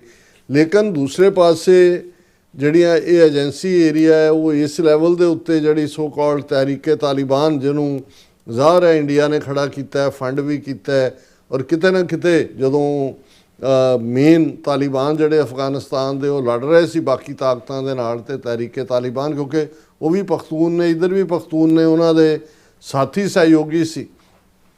ਹੁਣ ਉਹ ਉਹਨਾਂ ਨੂੰ ਡੱਕਣ ਤੋਂ ਵੀ ਇਨਕਾਰੀ ਨੇ। ਪਾਕਿਸਤਾਨ ਦੀ ਤਾਂ ਜਿਹੜੀ ਹੁਣ ਨੈਗੋਸ਼ੀਏਸ਼ਨ ਦੇ 3 ਦੌਰ ਚੱਲੇ, ਇੱਕ ਵਾਰੀ ਟੁੱਟ ਗਿਆ ਸੀ, ਹੁਣ ਵੀ ਜਿਹੜਾ ਪਿਛਲੇ ਦਿਨਾਂ 'ਚ ਅਸੀਂ ਲਾਸਟ ਟਾਈਮ ਗੱਲ ਕੀਤੀ ਸੀ ਕਿ ਭਾਈ ਚੱਲ ਰਿਹਾ ਹੈ। ਔਰ ਲੇਕਿਨ ਜਿਹੜਾ ਵਰਤਾਰਾ ਸੀ ਤਾਲਿਬਾਨ ਰਜੀਮ ਦਾ, ਉਹ ਤਾਂ ਇਵੇਂ ਹੀ ਹੈ ਜਿਵੇਂ ਤੁਸੀਂ ਘਰੋਂ ਸਲਾਹ ਕਰਕੇ ਗਏ ਹੋ ਕਿ ਵੀ ਜੋ ਮਰਜ਼ੀ ਕਹੇ, ਜੋ ਤੁਸੀਂ ਸਿਰ ਮਾਰ ਕੇ ਕਹਿਣਾ ਵੀ ਮੈਂ ਨਾ ਮਾਨੂੰ। ਔਰ ਇਹ ਗੱਲ ਈਵਨ ਪਾਕਿਸਤਾਨ ਦੇ ਡਿਪਟੀ ਪ੍ਰਾਈਮ ਮਿਨਿਸਟਰ ਨੇ ਵੀ ਕਹੀ, ਡਿਫੈਂਸ ਮਿਨਿਸਟਰ ਨੇ, ਕਿ ਸਾਹਮਣੇ ਮੰਨ ਰਹੇ ਹੁੰਦੇ ਨੇ, ਫਿਰ ਕਹਿੰਦੇ ਨੇ ਜੀ ਜ਼ਰਾ ਅਸੀਂ ਕਾਬਲ ਗੱਲ ਕਰ ਲਈਏ, ਫਿਰ ਇਨਕਾਰੀ ਹੋ ਜਾਂਦੇ ਨੇ। ਔਰ ਹੁਣ ਇਸ ਸਾਰੇ ਦਾ ਜਿਹੜੀ ਉਹਨਾਂ ਦਾ, ਔਰ ਮੰਗ ਪਾਕਿਸਤਾਨ ਦੀ ਸਿੰਪਲ ਹੈ ਕਿ ਵੀ ਲਿਖਤੀ ਦਿਓ ਕਿ ਵੀ ਤੁਹਾਡੀ ਟੈਰੀਟਰੀ ਤੋਂ ਤਹਿਰੀਕੇ ਤਾਲਿਬਾਨ ਜਾਂ ਕੋਈ ਹੋਰ ਬਾਡੀ ਪਾਕਿਸਤਾਨ ਦੇ ਖਿਲਾਫ ਦਹਿਸ਼ਤਗਰਦੀ ਦੀਆਂ ਕਾਰਵਾਈਆਂ ਨਹੀਂ ਕਰੇਗੀ। Very simple. ਉਹ ਇਸ ਦੇ ਲਈ ਵੀ ਤਿਆਰ ਨੇ। ਹੁਣ ਉਹਨਾਂ ਨੇ ਇਸ ਸਾਰੇ ਦਾ ਭਾਂਡਾ ਜਿਹੜਾ ਹੈ ਉਹ ਪਾਕਿਸਤਾਨ ਦੇ ਸਿਰ ਤੇ ਭੰਨਣ ਦੀ ਕੋਸ਼ਿਸ਼ ਕੀਤੀ ਹੈ। ਐਲੀਮੈਂਟਸ ਇਨ ਪਾਕਿਸਤਾਨ's military deliberately sabotaging Pakistan Afghanistan piece talks ਕਾਬਲ। ਔਰ ਇਹ ਜਿਹੜੇ ਉਹਨਾਂ ਦਾ ਮੇਨ ਸਪੋਕਸਪਰਸਨ ਹੈ ਜ਼ਬੀਰੁਲ ਮੁਜ਼ਾਹਿਦ, ਉਹਨੇ ਮੀਡੀਆ ਨੂੰ ਕਿਹਾ ਕਿ ਜੀ ਅਸੀਂ ਤਾਂ ਜਿਹੜਾ ਹੈ ਉਹ ਗੱਲਬਾਤ ਰਾਹੀਂ ਮਸਲਾ ਹੱਲ ਕਰਨਾ ਚਾਹੁੰਦੇ ਹਾਂ, ਪਰ ਪਾਕਿਸਤਾਨੀ ਫੌਜ ਦੇ ਅੰਦਰ ਐਸਾ ਤਬਕਾ ਹੈ ਜਿਹੜਾ ਉਸ ਗੱਲਬਾਤ ਨੂੰ ਸਿਰੇ ਨਹੀਂ ਚੜ੍ਹਨ ਦੇਣਾ ਚਾਹੁੰਦਾ। ਔਰ ਇਸ ਲਈ ਇਹ ਗੱਲਬਾਤ ਜਿਹੜੀ ਹੈ ਇਸਤੰਬੁਲ ਦੇ ਵਿੱਚ ਜਿਹੜੀ ਗੱਲਬਾਤ ਹੋਈ ਉਹ ਟੁੱਟ ਗਈ ਹੈ, ਕੋਈ ਵੀ ਉਹਦੀ ਟੈਂਜੀਬਲ ਆਊਟਕਮ ਨਹੀਂ ਹੈ। ਔਰ ਇਸ ਦੇ ਲਈ ਉਹਨੇ ਕਿਹਾ ਜੀ certain elements within Pakistan's military and intelligence services are deliberately sabotaging the ongoing peace process। ਔਰ ਇਹ ਜਿਹੜਾ ਪਾਕਿਸਤਾਨ ਦੇ ਡੈਲੀਗੇਸ਼ਨ ਨੂੰ ਇਰਰਿਸਪੌਂਸਿਬਲ ਔਰ ਨਾਨ ਕੋਆਪਰੇਟਿਵ ਕਹਿ ਰਹੇ। ਸੋ ਮੈਨੂੰ ਲੱਗਦਾ ਹੈ ਕਿ ਵੀ ਇਹ ਤਾਂ ਹੁਣ ਆਪਣੇ ਜਿਨ੍ਹਾਂ ਦੇ ਹਾਇਰ ਕੀਤੇ ਹੋਏ ਨੇ ਭਾਰਤ ਦੇ ਹਾਕਮਾਂ ਦੇ ਇਹ ਜ਼ਰ ਖਰੀਦ ਬਣੇ ਨੇ, ਇਹ ਤਾਂ ਉਹਨਾਂ ਦੀ ਬੋਲੀ ਬੋਲ ਰਹੇ ਨੇ। ਔਰ ਇੱਕ ਪਾਸੇ ਲੱਗ ਰਿਹਾ ਹੈ ਵੀ ਭਾਰਤ ਜਿਹੜਾ ਹੈ ਉਹ ਇਕੱਲਾ ਪ੍ਰੌਕਸੀ ਨਹੀਂ ਹੈ, ਹੁਣ ਖੁੱਲ੍ਹ ਕੇ ਹੀ ਇਸ ਕਿਸਮ ਦੀ ਲਾਈਨ ਆਏਗੀ, ਕਿਉਂਕਿ ਪਾਕਿਸਤਾਨ ਨੂੰ ਦੋਨੋਂ ਪਾਸਿਓਂ ਦਬਾਅ ਹੇਠ ਰੱਖਣ ਦੇ ਲਈ ਇੱਧਰ ਅਸੀਂ ਗੱਲ ਕਰਕੇ ਹਟੇ ਹਾਂ ਕਿ ਇਹ ਜਿਹੜਾ ਫਾਲਸ ਫਲੈਗ ਆਪਰੇਸ਼ਨ ਵੀ ਹੋ ਸਕਦਾ ਹੈ, ਜਿਹੜਾ ਲਾਲ ਕਿਲੇ ਦੇ ਨੇੜੇ ਟ੍ਰੈਫਿਕ ਸਿਗਨਲ ਦੇ ਉੱਤੇ ਜਿਹੜਾ ਬਲਾਸਟ ਹੁੰਦਾ ਹੈ ਜਿਹਦੇ 'ਚ 10 ਬੰਦੇ ਮਾਰੇ ਜਾਂਦੇ ਨੇ, 2 ਦਰਜਨ ਜ਼ਖਮੀ ਨੇ, ਔਰ ਕਸ਼ਮੀਰੀਆਂ ਦਾ ਨੈਟਵਰਕ ਜਿਨ੍ਹਾਂ 'ਚ ਡਾਕਟਰਸ ਦੂਜੇ ਉਹਨਾਂ ਨੂੰ ਉਹਦੇ ਨਾਲ ਜੋੜਿਆ ਜਾ ਰਿਹਾ, ਉਹਨਾਂ ਦੇ ਹੈਂਡਲਰਸ ਨੂੰ ਪਾਕਿਸਤਾਨ ਬੇਸ ਦੱਸਿਆ ਜਾ ਰਿਹਾ। ਪਰ ਦੂਸਰੇ ਪਾਸੇ ਮੈਨੂੰ ਲੱਗਦਾ ਵੀ ਪਾਕਿਸਤਾਨ ਦੇ ਜਿਹੜੇ ਸਿਕਿਉਰਿਟੀ ਅਦਾਰੇ ਨੇ, ਉਹਨਾਂ ਦੀਆਂ ਏਜੰਸੀਆਂ ਨੇ, ਜਾਂ ਉਹਨਾਂ ਦਾ ਫੌਜੀ ਨੈਟਵਰਕ ਹੈ, ਉਹ ਪੂਰੀ ਤਰ੍ਹਾਂ ਚੁਕੰਨੇ ਨੇ। ਔਰ ਉਹਨਾਂ ਨੇ ਆਲਰੇਡੀ ਜਿਵੇਂ ਪਾਕਿਸਤਾਨ ਦੀ ਬੇਸ਼ੱਕ ਸਿਵਿਲੀਅਨ ਹਕੂਮਤ ਤਾਂ ਉਹੀ ਕਰਦੀ ਹੈ ਜੋ ਫੌਜ ਚਾਹੁੰਦੀ ਹੈ। ਇਸ ਵੇਲੇ ਸ਼ਾਹਬਾਜ਼ ਸ਼ਰੀਫ ਜਿਹੜੇ ਨੇ ਉਹ ਪਿਛਲੇ ਸਾਰੇ ਪੀਰੀਅਡ 'ਚ ਹੀ ਦੌਰਿਆਂ ਦੇ ਉੱਤੇ ਹੀ ਰਹੇ ਨੇ, ਕਦੇ ਸਾਊਦੀ ਅਰੇਬੀਆ, ਕਦੇ UAE, ਕਦੇ ਹੁਣ। ਔਰ ਇਸ ਗੱਲ ਦਾ ਵੀ ਧਿਆਨ ਰਿਹਾ ਕਿ ਜਿਹੜੀ 7, 8, 9, 10 ਮਈ ਨੂੰ ਮਿਜ਼ਾਈਲ ਡਰੋਨ ਵਾਰਫੇਅਰ ਹੋਈ, ਬਹੁਤ ਸਾਰੇ ਡਰੋਨ ਜਿਹੜੇ ਪਾਕਿਸਤਾਨ ਨੇ ਇਸਤੇਮਾਲ ਕੀਤੇ ਜੋ ਟਰਕੀ ਦੇ ਵਿੱਚ ਬਣੇ ਹੋਏ, ਤੁਰਕੀਏ ਨੇ, ਜਿਹਨੂੰ ਟਰਕੀ ਦਾ ਨਵਾਂ ਨਾਂ ਤੁਰਕੀਏ, ਤੁਰਕੀਏ ਦੀ ਫੁੱਲ ਕੋਆਪਰੇਸ਼ਨ ਸੀ। ਇਸੇ ਤਰ੍ਹਾਂ ਅਜ਼ਰਬਾਈਜਾਨ ਨੇ ਵੀ ਪਾਕਿਸਤਾਨ ਦੀ ਪੂਰੀ ਮਦਦ ਕੀਤੀ, ਕਿਉਂਕਿ ਅਜ਼ਰਬਾਈਜਾਨ ਔਰ ਅਰਮੀਨੀਆ ਦੀ ਜਿਹੜੀ ਜੰਗ ਖਾਸ ਤੌਰ ਤੇ ਕਰਬਾਖ ਰੀਜਨ ਦੇ ਉੱਤੇ, ਕਾਰਾਬਾਖ ਰੀਜਨ ਦੇ ਉੱਤੇ ਕਬਜ਼ੇ ਲਈ ਸੀ, ਉਹਦੇ 'ਚ ਪਾਕਿਸਤਾਨ ਨੇ ਪੂਰੀ ਅਜ਼ਰਬਾਈਜਾਨ ਦੀ ਮਦਦ ਕੀਤੀ ਸੀ। ਔਰ ਡਰੋਨ ਜਿਹੜੇ ਨੇ ਟਰਕੀ ਦੇ ਬਣੇ ਹੋਏ ਉਹ ਅਜ਼ਰਬਾਈਜਾਨ ਨੇ ਵਰਤੇ। ਹਾਲਾਂਕਿ ਜੇ ਤੁਸੀਂ ਦੇਖੋ ਵੀ ਪੋਲੀਟਿਕਸ ਇੰਨੀ ਕੰਪਲੈਕਸ ਹੈ, ਅਰਮੀਨੀਆ ਜਿਹੜੀ ਹੈ ਉਹ ਸਭ ਤੋਂ ਪੁਰਾਣੀ ਕ੍ਰਿਸਚਨ ਸਟੇਟ ਹੈ। ਔਰ ਅਰਮੀਨੀਆ, ਟਰਕੀ, ਹੁਣ ਇੱਕ ਪਾਸੇ ਅਜ਼ਰਬਾਈਜਾਨ ਦੀ ਮਦਦ ਟਰਕੀ ਨੇ ਵੀ ਕੀਤੀ, ਪਾਕਿਸਤਾਨ ਦਾ ਬਣਿਆ ਤਾਂ ਉਹਨਾਂ ਦਾ ਜਿਹੜਾ ਅਸਲਾ ਜਾਂ ਦੂਜਾ ਵੀ ਉਹਦੇ ਕੋਲ ਹੈ। ਇਜ਼ਰਾਈਲ ਵੀ ਅਜ਼ਰਬਾਈਜਾਨ ਦੀ ਮਦਦ ਕਰਦਾ ਹੈ। ਅਜ਼ਰਬਾਈਜਾਨ ਦਾ ਝਗੜਾ ਅਰਮੀਨੀਆ ਨਾਲ ਸੀ। ਹੁਣ ਇਜ਼ਰਾਈਲ ਇਸ ਲਈ ਕਰਦਾ ਹੈ ਕਿ 40-50% ਜਿਹੜੀ ਗੈਸ, ਆਇਲ, ਦੂਜਾ ਉੱਥੋਂ ਉਹਨਾਂ ਨੂੰ ਆਉਂਦਾ, ਇਕਵਿਪਮੈਂਟ ਵੀ ਉਹ ਖਰੀਦਦਾ ਉਹਨਾਂ ਨਾਲ ਪੁਰਾਣੇ। ਸੋ ਬਹੁਤ ਵਾਰ ਇਹ ਲੱਗਦਾ ਹੁੰਦਾ ਹੈ ਕਿ ਵੀ ਜੀ ਮਜ਼ਹਬ ਦਾ ਨਾ, ਹੁਣ ਜੇ ਅਰਮੀਨੀਆ ਕ੍ਰਿਸਚਨ ਨੇ, ਅਜ਼ਰਬਾਈਜਾਨ ਦੇ ਮੁਸਲਮਾਨ ਨੇ, ਇੱਧਰ ਵੈਸਟ ਦਾ ਜਿਹੜਾ ਅਮਰੀਕਾ ਦਾ ਕ੍ਰਿਸਚਨ ਹੈ, ਕ੍ਰਿਸਚਨ ਰਾਈਟ ਹੈ, ਉਹ ਨੈਤਨਯਾਹੂ ਦੇ ਨਾਲ ਖੜਾ ਹੈ ਕਿ ਜੀ ਇਹ ਮੁਸਲਮਾਨਾਂ ਨੂੰ ਸਬਕ ਸਿਖਾ ਰਿਹਾ, ਪਰ ਦੂਸਰੇ ਪਾਸੇ ਉਹੀ ਇਜ਼ਰਾਈਲ ਅਜ਼ਰਬਾਈਜਾਨ ਦੇ ਮੁਸਲਮਾਨੀ ਮੁਲਕ ਨਾਲ ਖੜ ਕੇ ਅਰਮੀਨੀਆ ਦੇ ਈਸਾਈਆਂ ਨੂੰ ਮਾਰ ਰਿਹਾ, ਕਿਉਂਕਿ ਉਹਨਾਂ ਦੇ ਵੈਸਟਡ ਇੰਟਰਸਟ ਜੁੜੇ ਹੋਏ ਨੇ। ਲੇਕਿਨ ਇਹ ਜਦੋਂ ਅਸੀਂ ਦੇਖ ਰਹੇ ਹਾਂ ਕਿ ਨਵੇਂ ਅਲਾਇੰਸ ਉੱਭਰ ਰਹੇ ਨੇ, ਜਾਂ ਜੇ ਪਾਕਿਸਤਾਨ ਨੇ ਇੰਡੀਆ ਨੂੰ ਸ਼ਿਕਸਤ ਦਿੱਤੀ 4 ਰੋਜ਼ਾ ਜੰਗ ਦੇ ਵਿੱਚ, ਸਾਊਦੀ ਅਰੇਬੀਆ ਨੇ ਫੌਰਨ ਪੈਕਟ ਕਰ ਲਿਆ ਪਾਕਿਸਤਾਨ ਦੇ ਨਾਲ ਕਿ ਹਰ ਤਰ੍ਹਾਂ ਦੀ ਸਿਕਿਉਰਿਟੀ ਦੇ ਲਈ ਇੱਕ ਦੂਜੇ ਦੇ ਨਾਲ ਉਹ ਖਲੋਣਗੇ। ਇੱਧਰ ਜਿਸ ਅੰਦਾਜ਼ ਦੇ ਵਿੱਚ 2 ਦਿਨਾਂ ਦੇ ਵਿੱਚ ਤੁਰਕੀ, ਅਜ਼ਰਬਾਈਜਾਨ ਔਰ ਪਾਕਿਸਤਾਨ ਦੀਆਂ ਫੌਜਾਂ ਨੇ ਜੁਆਇੰਟ ਜਿਹੜਾ ਉਹ ਮਿਲਟਰੀ ਪੈਰੇਡ ਕੀਤੀ ਹੈ, ਆਪਸ ਦੇ ਵਿੱਚ ਯਕਜ਼ਾਦੀ ਦਾ ਇਜ਼ਹਾਰ ਕੀਤਾ ਹੈ। ਈਵਨ ਸ਼ਹਬਾਜ਼ ਸ਼ਰੀਫ ਨੇ ਉੱਥੇ ਇੱਕ ਵਾਰ ਫਿਰ ਪ੍ਰੈਜ਼ੀਡੈਂਟ ਟਰੰਪ ਦਾ ਧੰਨਵਾਦ ਕੀਤਾ ਕਿ ਭਾਈ ਉਹਨਾਂ ਦੀ ਬੋਲਡ ਔਰ ਡਿਸਾਈਸਿਵ ਲੀਡਰਸ਼ਿਪ ਕਰਕੇ ਪਾਕਿਸਤਾਨ ਔਰ ਭਾਰਤ ਦੇ ਵਿਚਾਲੇ ਸੀਜ਼ਫਾਇਰ ਹੋਇਆ। ਔਰ ਨਾਲ ਦੀ ਨਾਲ ਉਹਨਾਂ ਨੇ ਕਿਹਾ ਕਿ ਬਈ ਇਹ ਜਿਹੜੀ ਪੈਰੇਡ ਸੀ ਉਹਦੇ 'ਚ ਉਹਨਾਂ ਨੇ ਕੰਟਿੰਜੈਂਟ ਸੀ ਆਰਮਡ ਫੋਰਸਿਸ ਦੇ, ਪਾਕਿਸਤਾਨ ਦੇ, ਤੁਰਕੀਏ ਦੇ, ਜਿਹੜੇ ਅਜ਼ਰਬਾਈਜਾਨ ਦੀ ਫੌਜ ਦੇ ਨਾਲ ਉਹਨਾਂ ਨੇ ਬਰਾਬਰ ਮਾਰਚ ਕੀਤਾ। ਔਰ ਇਸ ਦੇ ਵਿੱਚ ਸਪਲੈਂਡਡ ਫਲਾਈ ਪਾਸਟ ਵੀ ਸੀ, ਔਰ JF-17 ਥੰਡਰ ਜੈਟਸ ਜਿਹੜੇ ਪਾਕਿਸਤਾਨ ਨੇ ਇਸਤੇਮਾਲ ਕੀਤੇ ਨੇ ਭਾਰਤ ਦੇ ਖਿਲਾਫ ਚਾਈਨਾ ਦੇ ਬਣੇ ਹੋਏ 4 ਰੋਜ਼ਾ ਜੰਗ ਦੇ ਵਿੱਚ, ਉਹਨਾਂ ਦਾ ਵੀ ਜਿਹੜਾ ਜਲਵੇ ਉਹ ਦਿਖਾਏ ਗਏ। ਔਰ ਇਸ ਸਾਰੇ ਦੇ ਉੱਤੇ ਚੱਲਦੇ ਆ ਇੱਕ ਪਾਰਟ ਬੜਾ ਕਲੀਅਰ ਹੈ ਕਿ ਇਸੇ ਮੌਕੇ ਦੇ ਉੱਤੇ ਤੁਰਕੀਏ ਨੇ ਇਜ਼ਰਾਈਲ ਦੇ ਪ੍ਰਾਈਮ ਮਿਨਿਸਟਰ ਨੈਤਨਯਾਹੂ ਤੇ ਉਸ ਦੇ 37 ਹੋਰ ਅਧਿਕਾਰੀ, ਜਿਨ੍ਹਾਂ ਦੇ ਵਿੱਚ ਉਹਨਾਂ ਦਾ ਡਿਫੈਂਸ ਮਿਨਿਸਟਰ ਹੈ, ਫੋਰਨ ਮਿਨਿਸਟਰ ਹੈ, ਆਰਮੀ ਜਨਰਲ ਹੈ, ਉਹਨਾਂ ਨੂੰ ਵਾਰ ਕ੍ਰਿਮੀਨਲ ਡਿਕਲੇਅਰ ਕੀਤਾ। ਹੁਣ ਕਿਉਂਕਿ ਇੰਟਰਨੈਸ਼ਨਲ ਕ੍ਰਿਮੀਨਲ ਕੋਰਟ ਦੇ ਵਿੱਚ ਸਾਊਥ ਅਫਰੀਕਾ ਕੇਸ ਲੈ ਕੇ ਗਿਆ ਸੀ ਕਿ ਨੈਤਨਯਾਹੂ ਵਾਰ ਕ੍ਰਿਮੀਨਲ, ਬਾਅਦ 'ਚ ਤੁਰਕੀਏ ਨੇ ਜੁਆਇਨ ਕੀਤਾ। ਇੰਟਰਨੈਸ਼ਨਲ ਕ੍ਰਿਮੀਨਲ ਕੋਰਟ ਨੇ ਵਾਰੰਟ ਕੱਢੇ ਹੋਏ ਨੇ ਨੈਤਨਯਾਹੂ ਦੇ, ਔਰ ਤੁਰਕੀਏ ਨੇ ਇਹ ਕਿਹਾ ਕਿ ਜੀ ਅਸੀਂ ਜਿਹੜਾ ਇਹ ਇਜ਼ਰਾਈਲ ਦਾ ਨੈਤਨਯਾਹੂ ਔਰ ਇਹ ਦੂਸਰੇ ਆਫੀਸ਼ੀਅਲ ਜਿਹੜੇ ਨੇ ਇਹ ਜ਼ਿੰਮੇਵਾਰ ਨੇ ਇਸ ਗਜ਼ਾ ਦੇ ਵਿੱਚ ਫਲਸਤੀਨੀਆਂ ਦੀ ਨਸਲਕੁਸ਼ੀ ਲਈ। ਇਹਨਾਂ ਨੂੰ ਅਸੀਂ ਵਾਰ ਕ੍ਰਿਮੀਨਲ ਜਿਹੜਾ ਉਹ ਡਿਕਲੇਅਰ ਕਰਦੇ ਹਾਂ, 37 ਸਸਪੈਕਟਸ।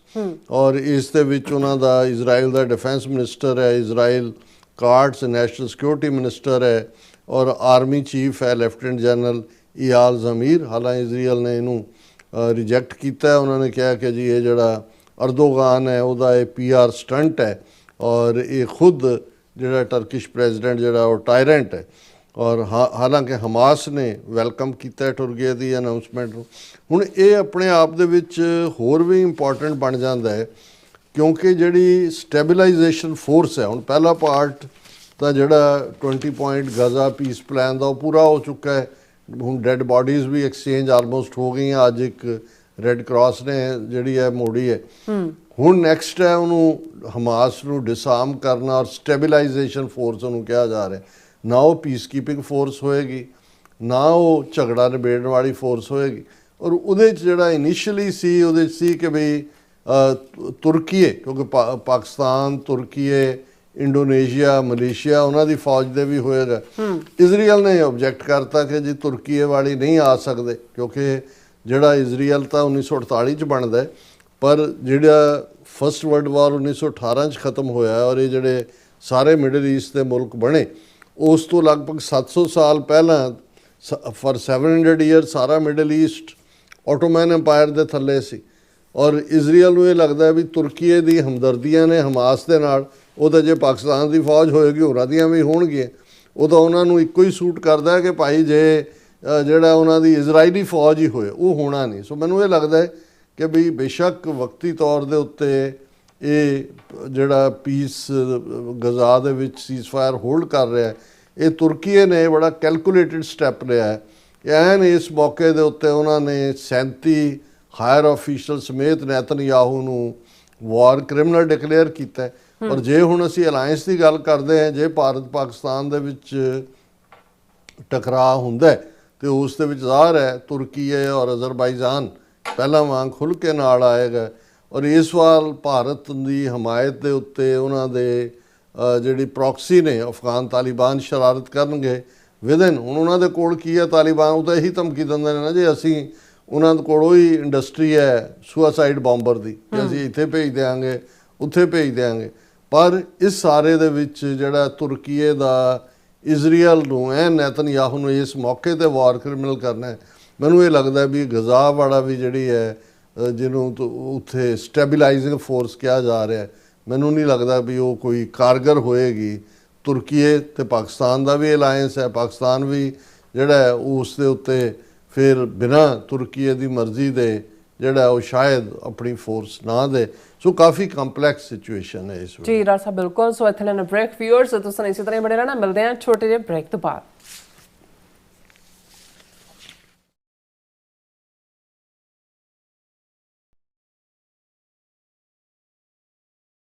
ਕੀ ਤੁਸੀਂ ਰੋਜ਼ਾਨਾ ਕੰਮ ਤੇ ਆਪਣਾ ਵਧੇਰੇ ਸਮਾਂ ਬਿਤਾਉਣ ਤੋਂ ਪਰੇਸ਼ਾਨ ਹੋ?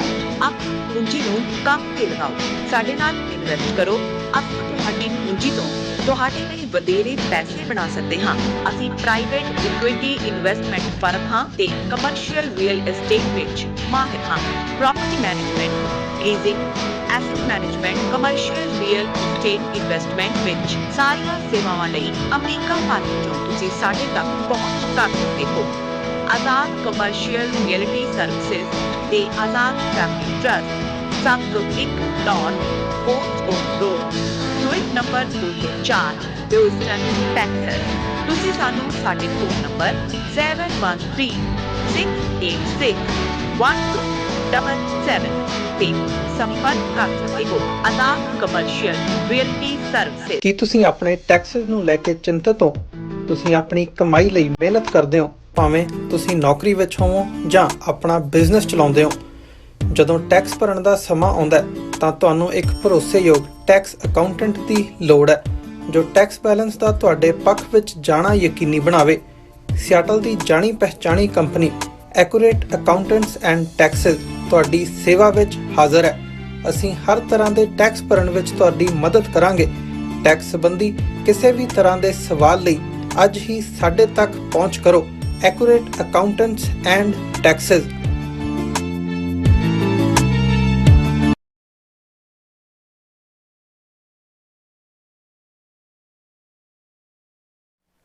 ਦਰਸ਼ਕੋ ਬ੍ਰੇਕ ਤੋਂ ਬਾਅਦ ਤੁਹਾਡਾ ਸਭ ਦਾ ਭਰਪੂਰ ਸਵਾਗਤ ਹੈ। ਸੋ ਵੀਅਰਸ ਗੱਲਬਾਤ ਕਰਨ ਜਾ ਰਹੇ ਹਾਂ ਕਿ ਪਿਛਲੇ ਦਿਨੀ ਪ੍ਰਸਿੱਧ ਮੀਡੀਆ ਹਾਊਸ ਬਲੂਮਬਰਗ ਓਰੀਜਨਲ ਵੱਲੋਂ ਇੱਕ ਡਾਕੂਮੈਂਟਰੀ ਜਿਹੜੀ ਹੈ ਰਿਲੀਜ਼ ਕੀਤੀ ਗਈ ਔਰ ਇਸ ਵਿੱਚ ਦਰਸਾਇਆ ਗਿਆ ਕਿ ਅਵਤਾਰ ਸਿੰਘ ਖੰਡਾ, ਹਰਦੀਪ ਸਿੰਘ ਨਿੱਜਰ, ਗੁਰਪਤਵੰਤ ਸਿੰਘ ਪੰਨੂ ਨੂੰ ਕਤਲ ਕਰਨ ਦੀ ਸਾਜ਼ਿਸ਼ ਯੂਕੇ ਸਥਿਤ ਖੁਫੀਆ ਵਿਭਾਗ ਦੇ ਅਧਿਕਾਰੀਆਂ ਨੇ ਇੰਟਰਸੈਪਟ ਕੀਤੀ। ਸੋ ਇਸ ਸੰਬੰਧੀ ਬ੍ਰਿਟਿਸ਼ ਇੰਟੈਲੀਜੈਂਸ ਨੇ ਕੈਨੇਡਾ ਨੂੰ in person ਜਾਣਕਾਰੀ ਦਿੱਤੀ। ਸੋ ਵੇਖਣਾ ਇਹ ਹੈ ਕਿ ਉਸ ਵੇਲੇ ਆਪਣੇ ਆਪ ਨੂੰ ਪ੍ਰਾਊਡ ਹਿੰਦੂ ਕਹਿਣ ਵਾਲਾ ਰਿਸ਼ੀ ਸੁਨਕ ਬ੍ਰਿਟਨ ਦਾ ਜਿਹੜਾ ਪ੍ਰਧਾਨ ਮੰਤਰੀ ਸੀ। ਸੋ ਜ਼ਾਹਿਰ ਹੈ ਕਿ ਅਵਤਾਰ ਸਿੰਘ ਖੰਡੇ ਦੇ ਕਤਲ ਨੂੰ ਬ੍ਰਿਟਿਸ਼ ਸਰਕਾਰ ਦੇ ਕਹਿਣ ਤੇ ਖੁਫੀਆ ਏਜੰਸੀਆਂ ਨੇ ਦਬਾਇਆ ਅਤੇ ਖੰਡੇ ਦਾ ਪੋਸਟਮਾਰਟਮ ਨਹੀਂ ਕੀਤਾ ਗਿਆ। ਸੋ ਇਸ ਬਾਰੇ ਆਪਾਂ ਗੱਲਬਾਤ ਕਰਨ ਜਾ ਰਹੇ ਹਾਂ। ਸੋ ਅਸੀਂ ਚਾਹਾਂਗੇ ਕਿ ਤੁਸੀਂ ਇਸੇ ਤਰ੍ਹਾਂ ਬਣੇ ਰਹਿਣਾ, ਦੇਖਣ ਸੁਣ ਲਈ ਜਾਂ ਲਿਖਣ ਲਈ ਤੁਹਾਡਾ ਸਭ ਦਾ ਬਹੁਤ ਬਹੁਤ ਧੰਨਵਾਦ ਜੀ। ਡਾਕਟਰ ਸਾਹਿਬ ਕੀ ਵਿਚਾਰਾਂ ਨੇ?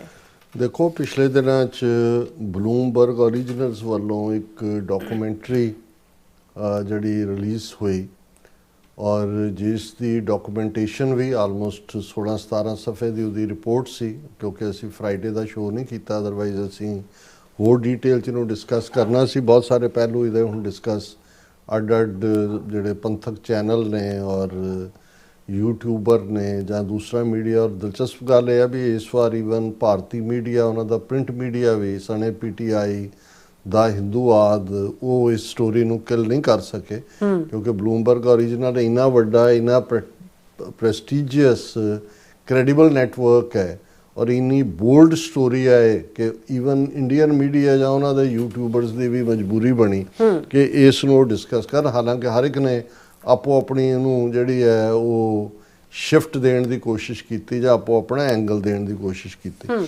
ਇਸ ਡਾਕੂਮੈਂਟਰੀ ਦਾ ਨਾਮ ਹੈ inside the deaths that rocked India's relations with the West। ਸੋ ਇਹ ਸਾਰੇ ਵੈਸਟ ਨੂੰ ਉਹਨੇ ਲਿਆ, ਇਹਦਾ ਨਾਂ ਹੀ ਆਪਣੇ ਆਪ 'ਚ ਦੱਸਦਾ ਹੈ ਕਿਉਂਕਿ ਇਸ ਦਾ ਆਧਾਰ ਔਰ ਇਹਦੇ 'ਚ ਹਾਲਾਂ ਬਹੁਤ ਸਾਰੀਆਂ ਚੀਜ਼ਾਂ ਜਿਹੜੀਆਂ ਇਸ ਡਾਕੂਮੈਂਟੇਸ਼ਨ ਦੇ ਰਾਹੀਂ ਜਾਂ ਇਸ ਡਾਕੂਮੈਂਟਰੀ ਰਾਹੀਂ ਸਾਹਮਣੇ ਆਈਆਂ ਨੇ, ਬਹੁਤ ਸਾਰੀਆਂ ਚੀਜ਼ਾਂ ਆਲਰੇਡੀ ਨੋਨ ਸੀ। ਮੈਂ ਸਿਰਫ ਉਹਨਾਂ ਐਸਪੈਕਟਸ ਦੀ ਗੱਲ ਕਰਾਂਗਾ ਜਿਨ੍ਹਾਂ ਬਾਰੇ ਪਹਿਲਾਂ ਨਹੀਂ ਸੀ ਆਈਡੀਆ। ਇੱਕ ਤਾਂ ਇਸ ਨੇ ਇਹ ਮਿਥ ਤੋੜਿਆ ਕਿ ਹਰਦੀਪ ਸਿੰਘ ਨਿੱਜਰ ਦੇ ਮਰਡਰ ਤੋਂ ਪਹਿਲਾਂ ਅਮਰੀਕਨ ਏਜੰਸੀਜ਼ ਨੇ ਬਰੀਫ ਕੀਤਾ ਕੈਨੇਡਾ ਨੂੰ, ਔਰ ਜਿਵੇਂ ਨਿਖਿਲ ਗੁਪਤਾ ਦੇ ਕੇਸ ਦਾ ਸਾਹਮਣੇ ਆਇਆ ਕਿ ਜੀ ਉਹ ਗੱਲ ਕਰ ਰਿਹਾ ਆਪਣੇ ਹੈਂਡਲਰ ਨਾਲ ਜਿਹਦਾ ਨਾਮ ਵਿਕਾਸ ਯਾਦਵ ਦੱਸਿਆ ਜਾ ਰਿਹਾ, ਉਹ ਫੋਟੋਆਂ ਭੇਜ ਰਿਹਾ, ਔਰ ਇਹ ਆਇਆ ਕਿ ਭਾਈ ਐਜ਼ ਇਫ ਕੈਨੇਡਾ ਨੂੰ ਜਿਹੜੀ ਆ ਜਾਣਕਾਰੀ ਉਹ ਅਮਰੀਕਾ ਨੇ ਦਿੱਤੀ। ਪਹਿਲਿਆਂ 'ਚੋਂ ਇਹ ਇੰਗਲੈਂਡ ਜਾਂ UK ਬਿਲਕੁਲ ਪਿਕਚਰ ਤੋਂ ਬਾਹਰ ਸੀ। ਹਾਲਾਂਕਿ ਇਹ ਰਿਪੀਟਡਲੀ ਡਿਸਕਸ ਹੋਇਆ ਕਿ ਵੀ 1945 ਦੇ ਵਿੱਚ ਜਿਹੜਾ ਇੱਕ ਇਹਨਾਂ ਦਾ 5 ਆਈਜ਼ ਕੰਟਰੀਜ਼ ਦਾ ਜਿਹੜਾ ਉਹ ਇੱਕ ਐਗਰੀਮੈਂਟ ਹੈ ਇੰਟੈਲੀਜੈਂਸ ਸ਼ੇਅਰਿੰਗ ਦਾ, ਜਿਨ੍ਹਾਂ 'ਚ America, Canada, Australia, New Zealand, UK, ਇਹ 5 ਆਈਜ਼ ਕੰਟਰੀਜ਼, ਉਹਦੇ ਥੱਲੇ ਏਜੰਸੀਆਂ ਜਿਹੜੀਆਂ ਨੇ ਇਹਨਾਂ ਦੀਆਂ ਇੰਟੈਲੀਜੈਂਸ ਇਹ ਇਨਫੋਰਮੇਸ਼ਨ ਸ਼ੇਅਰ ਕਰਦੀਆਂ ਨੇ।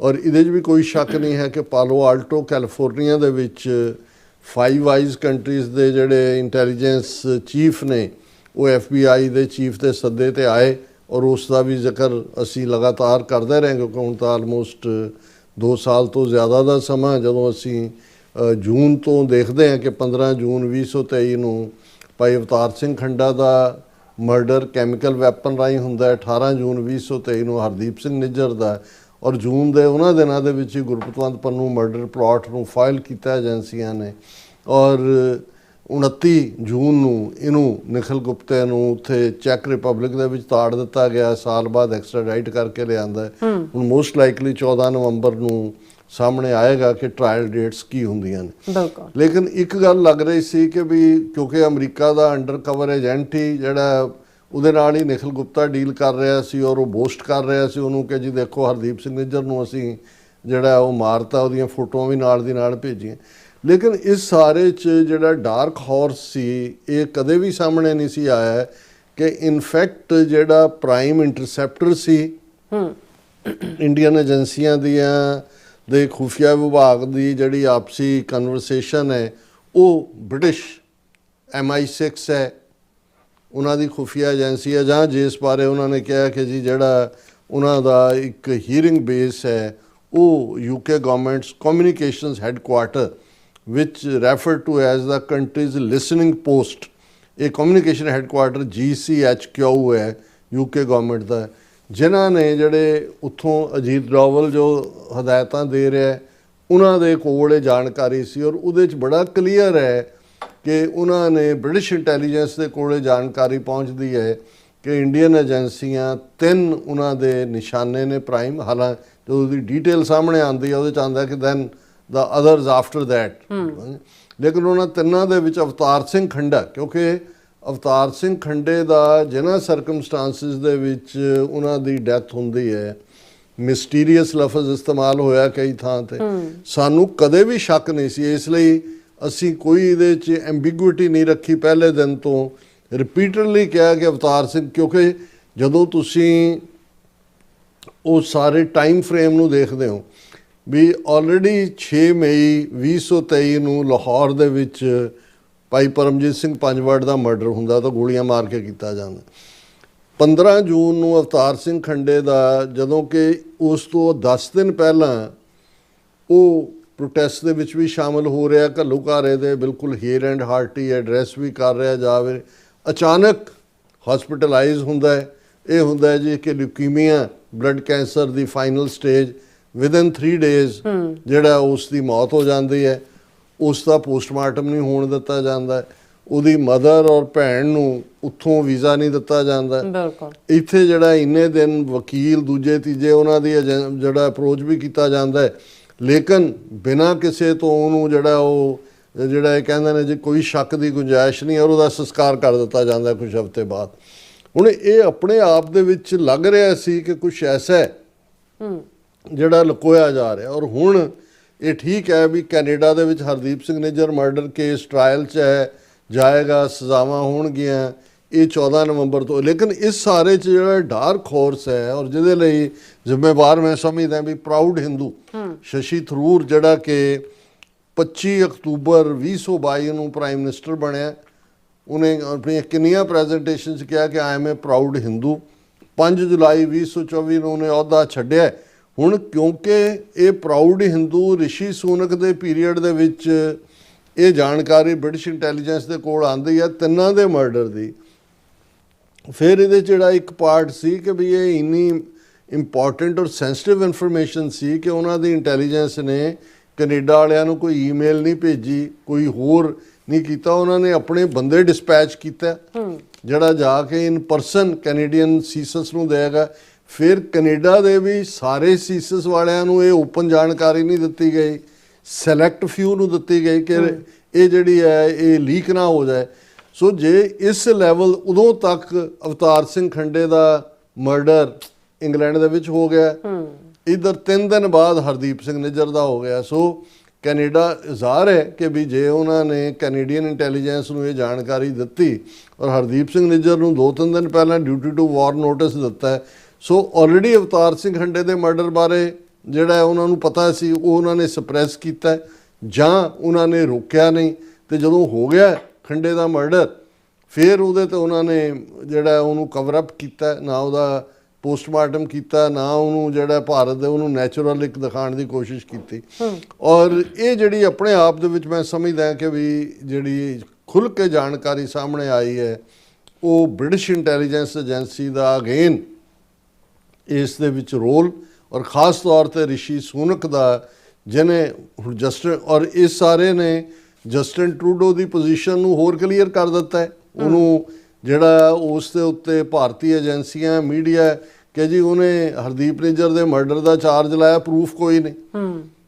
ਹੁਣ ਪ੍ਰੂਫ ਤਾਂ ਉਹ ਬ੍ਰਿਟਿਸ਼ ਇੰਟੈਲੀਜੈਂਸ ਆ ਕੇ ਕੈਨੇਡਾ ਨੂੰ ਬਰੀਫ ਕਰ ਰਹੀ ਹੈ, ਅਮਰੀਕਾ ਨੂੰ ਵੀ ਉਹਨਾਂ ਨੇ ਬਰੀਫ ਕੀਤਾ ਹੋਏਗਾ ਜਾਂ ਅਮਰੀਕਾ ਦਾ ਆਪਣਾ ਉਹਨਾਂ ਦਾ VC ਸੋਰਸ।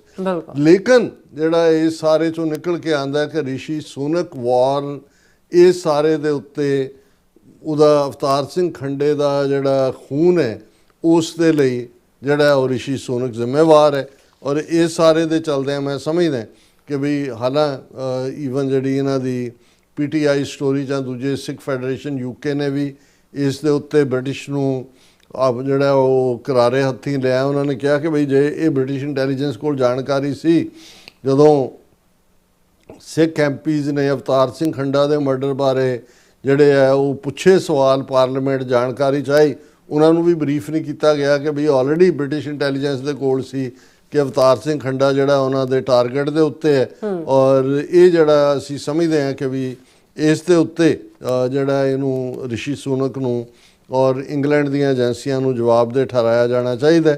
ਔਰ ਇਹ ਜਿਹੜੀ ਹੁਣ ਸਾਰੀ ਸਟੋਰੀ ਇਹਦੇ ਤੇ ਹੀ ਹੈ ਕਿ ਭਾਈ ਹੈਂਡ ਡਿਲੀਵਰ ਆਟਵਾ 'ਚ ਕੀਤਾ, ਇਲੈਕਟ੍ਰੋਨਿਕ ਸਿਸਟਮ ਤੇ ਵੀ ਈਵਨ ਜਾਣਕਾਰੀ ਨਹੀਂ ਦਿੱਤੀ। ਹੈਂਡਫੁਲ ਆਫ ਕੈਨੇਡੀਅਨ ਆਫੀਸ਼ੀਅਲਸ, ਉਹ ਵੀ pre approved by London could seat, ਇੰਨੀ ਖੁਫੀਆ ਜਾਣਕਾਰੀ, ਪਰ ਆਪ ਉਹਨਾਂ ਨੇ ਆਪਣਾ ਸਿਟੀਜ਼ਨ ਮਰਨ ਦਿੱਤਾ। ਕੈਨੇਡਾ ਵਾਲਿਆਂ ਨੇ ਵੀ ਹਰਦੀਪ ਸਿੰਘ ਨਿੱਜਰ ਜਿਹੜਾ ਹੈ ਉਹਨਾਂ ਨੇ ਕਿਹਾ ਵੀ ਜਿਹੜੀ ਫਾਈਲ ਸੀ it was a summary of conversations intercepted by British intelligence agency between individuals who analysts believe were working on behalf of Indian government, the documentary claims। ਇਹ documentary ਚਾਹ ਕੇ ਭਾਈ ਉਹਨਾਂ ਨੂੰ ਸੀ ਕਿ ਭਾਈ ਇਹ ਇੰਡੀਅਨਸ ਇਹਦੇ 'ਚ ਇਨਵੋਲਵ ਨੇ ਔਰ ਦੇ ਹੈਡ ਡਿਸਕਸ 3 potential targets। ਜਿਹੜੀ ਇਹਨਾਂ ਦੀ ਕਨਵਰਸੇਸ਼ਨ ਇੰਡੀਅਨ ਏਜੰਟਸ ਦੀ UK ਦੇ ਵਿੱਚ ਪਿੱਛੇ ਅਜੀਤ ਡੋਵਲ ਨਾਲ ਚੱਲ ਰਹੀ ਹੈ, 3 ਉਹਨਾਂ ਦੇ ਟਾਰਗੇਟ ਸੀ, ਅਵਤਾਰ ਸਿੰਘ ਖੰਡਾ, ਗੁਰਪਤਵੰਤ ਸਿੰਘ ਪੰਨੂ ਔਰ ਹਰਦੀਪ ਸਿੰਘ ਨਿੱਜਰ। ਔਰ ਫਿਰ ਉਹਦੇ 'ਚ ਉਹਨਾਂ ਨੇ ਕਿਹਾ ਕਿ ਵੀ ਇਹ ਜੂਨ ਦੇ ਵਿੱਚ ਹਸਪੀਟਲ ਸਿਟੀ ਆਫ ਬਰਮਿੰਗਮ 'ਚ ਉਸ ਦੀ ਡੈਥ ਹੋਈ ਅਵਤਾਰ ਸਿੰਘ ਖੰਡੇ ਦੀ।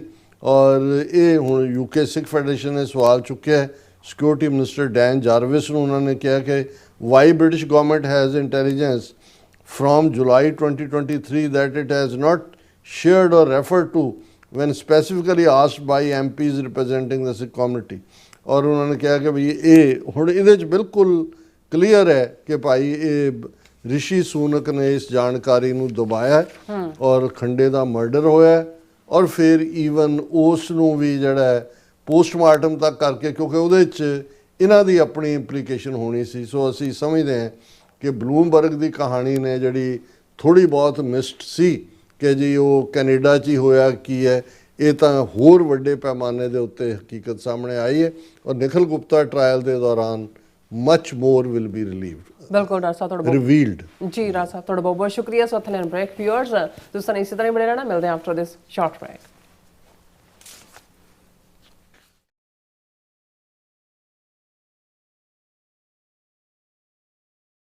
ਅਮਰੀਕਾ ਵਿੱਚ ਰਹਿ ਰਹੇ ਹੋ ਅਤੇ ਡਰਾਈਵਿੰਗ ਲਾਇਸੈਂਸ ਲੈਣਾ ਚਾਹੁੰਦੇ ਹੋ ਤੇ ਲੱਭ ਰਹੇ ਹੋ ਇੱਕ ਤਜਰਬੇਕਾਰ ਡਰਾਈਵਿੰਗ ਸਕੂਲ, ਤਾਂ ਤੁਹਾਡੇ ਲਈ ਹੈ ਵੱਡੀ ਖੁਸ਼ਖਬਰੀ। ਕੈਲੀਫੋਰਨੀਆ ਦਾ ਸਟਾਕਟਨ ਟਰੱਕ ਡਰਾਈਵਿੰਗ ਸਕੂਲ ਤੁਹਾਨੂੰ ਦੇਵੇਗਾ ਡਰਾਈਵਿੰਗ ਸਿਖਲਾਈ ਅਤੇ ਡਰਾਈਵਿੰਗ ਦੌਰਾਨ ਪੇਸ਼ ਆਉਂਦੀਆਂ ਮੁਸ਼ਕਲਾਂ ਨਾਲ ਨਜਿੱਠਣ ਦੀ ਸਿਖਲਾਈ। 25 ਸਾਲ ਤੋਂ ਵੀ ਵੱਧ ਦੇ ਤਜਰਬੇ ਨਾਲ ਤੁਹਾਨੂੰ ਮਿਲੇਗੀ ਡਰਾਈਵਿੰਗ ਨਾਲ ਸੰਬੰਧਿਤ ਹਰ ਤਰ੍ਹਾਂ ਦੀ ਸਿਖਲਾਈ, ਉਹ ਵੀ ਵਾਜਿਬ ਕੀਮਤ ਵਿੱਚ। ਫਿਰ ਦੇਰ ਕਿਸ ਗੱਲ ਦੀ, ਅੱਜ ਹੀ ਸੰਪਰਕ ਕਰੋ 2097883308 ਜਾਂ ਫਿਰ 2093139919 ਨੰਬਰਾਂ ਤੇ ਅਤੇ ਪਾਓ ਆਪਣਾ driving licence. Signature truck service route 81 ਉੱਤੇ ਐਗਜ਼ਿਟ 235 ਤੇ ਟਰੱਕਰ ਵੀਰਾਂ ਲਈ 24 ਘੰਟੇ ਰੋਡ ਸਰਵਿਸ ਦੀ ਸੁਵਿਧਾ ਮੌਜੂਦ। Heavy duty repair, oil change, ਪੁਰਾਣੇ ਅਤੇ ਨਵੇਂ tyre, computer diagnostic, DPF cleaning, brake service ਜਾਂ ਰਸਤੇ ਵਿੱਚ ਆਈ ਹਰ ਤਰ੍ਹਾਂ ਦੀ ਰਿਪੇਅਰ ਪ੍ਰੋਫੈਸ਼ਨਲ ਟੀਮ ਵੱਲੋਂ ਕੀਤੀ ਜਾਂਦੀ ਹੈ। ਬ੍ਰੇਕਫਾਸਟ, ਲੰਚ ਅਤੇ ਡਿਨਰ ਲਈ ਪੰਜਾਬੀ ਢਾਬੇ ਦਾ ਆਨੰਦ ਵੀ ਮਾਣੋ। ਡਰਾਈਵਰ ਅਤੇ ਟਰੱਕ ਆਪਰੇਟਰ ਵੀਰ ਡਿਸਪੈਚ ਦੀ ਸਰਵਿਸ ਲਈ ਸਾਡੇ ਨਾਲ ਸੰਪਰਕ ਕਰਨ। Signature truck service 58 triangle drive, Weyers Cave, Virginia 24486।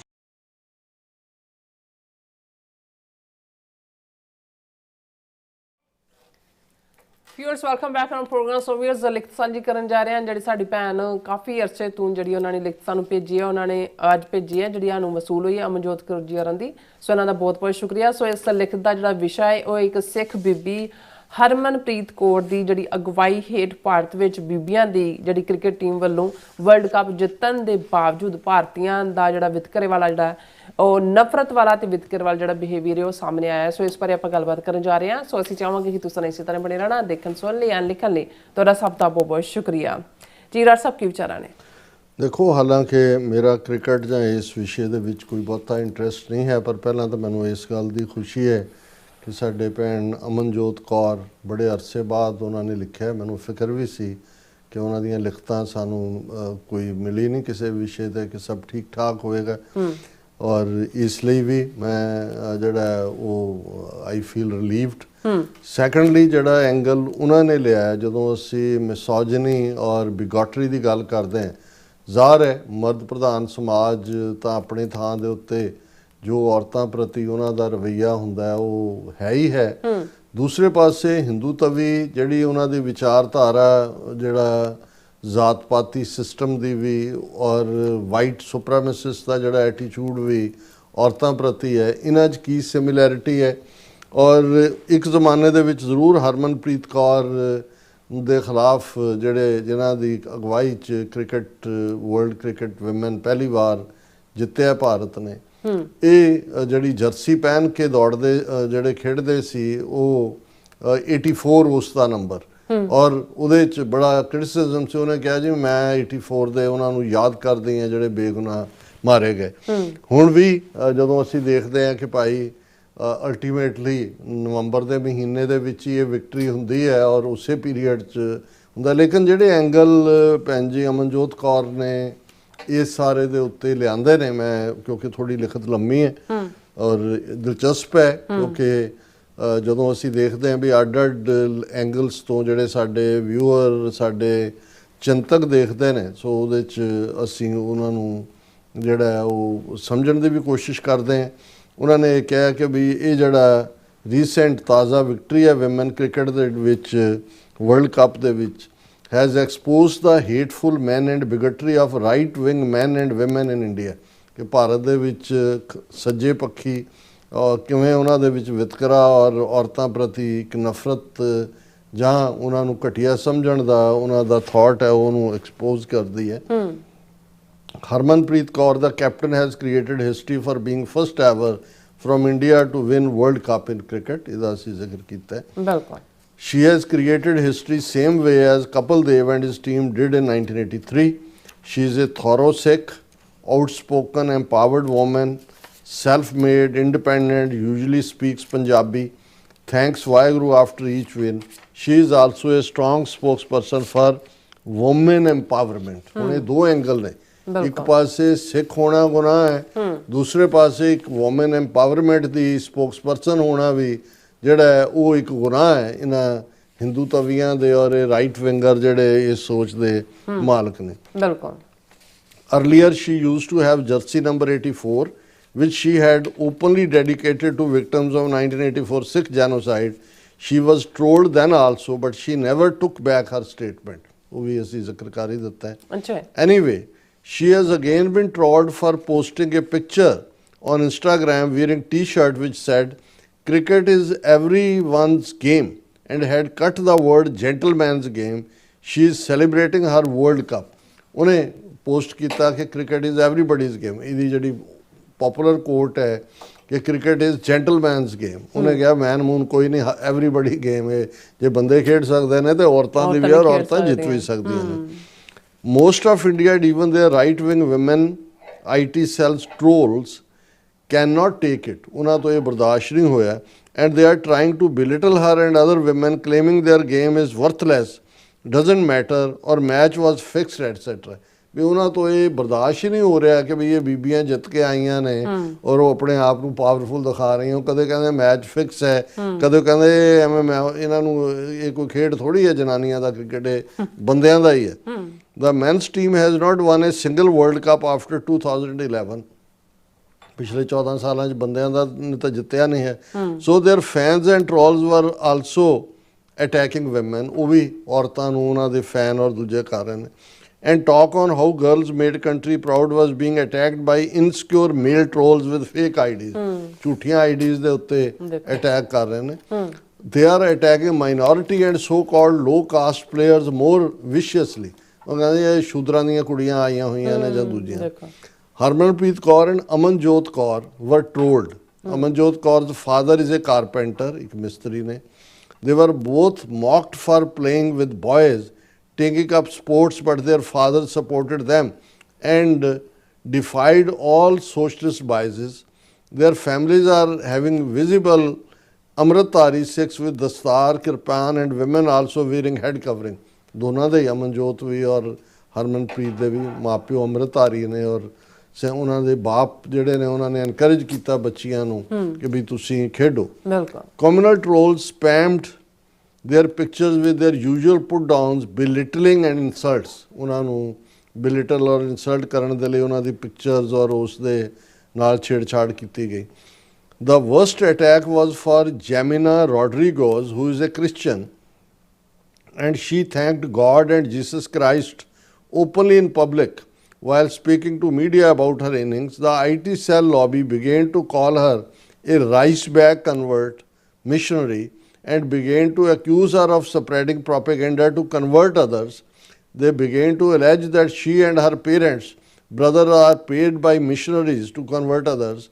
They are attacking her religion even now and posing derogatory remarks for Jesus Christ। ਉਹਨੇ ਜਿਹੜੀ ਬੀਬੀ ਜੈਮੀਮਾ ਹੈ ਉਸਨੇ ਜਿਹੜਾ ਉਹ ਹਰ ਵਾਰੀ ਜਿੱਤ ਤੋਂ ਬਾਅਦ ਉਹਨੇ ਪ੍ਰੇ ਕੀਤਾ ਜੀਸਸ ਦਾ ਔਰ ਪਬਲਿਕਲੀ ਉਹਨੂੰ ਉਹ ਕਹਿ ਰਹੇ ਨੇ ਕਿ ਵੀ ਇਹ ਮਿਸ਼ਨਰੀ ਹੈ, ਇਹ ਕਨਵਰਟ ਕਰ ਰਹੀ ਹੈ ਦੂਸਰਿਆਂ ਨੂੰ ਵੀ ਔਰ ਇਹ ਜੀਸਸ ਕ੍ਰਾਈਸਟ ਦੇ ਖਿਲਾਫ ਵੀ ਜਿਹੜਾ ਡੈਰੋਗੇਟਰੀ ਵਰਡ ਇਸਤੇਮਾਲ ਕਰ ਰਹੇ ਨੇ।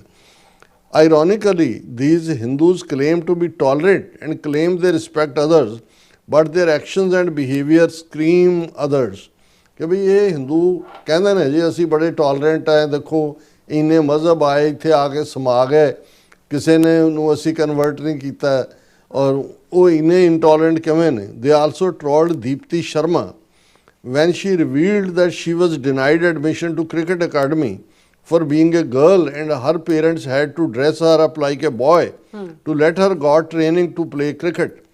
The incel type trolls began to troll her for playing victim and accused her for making fake stories to make Indians look bad and accused her of playing victim.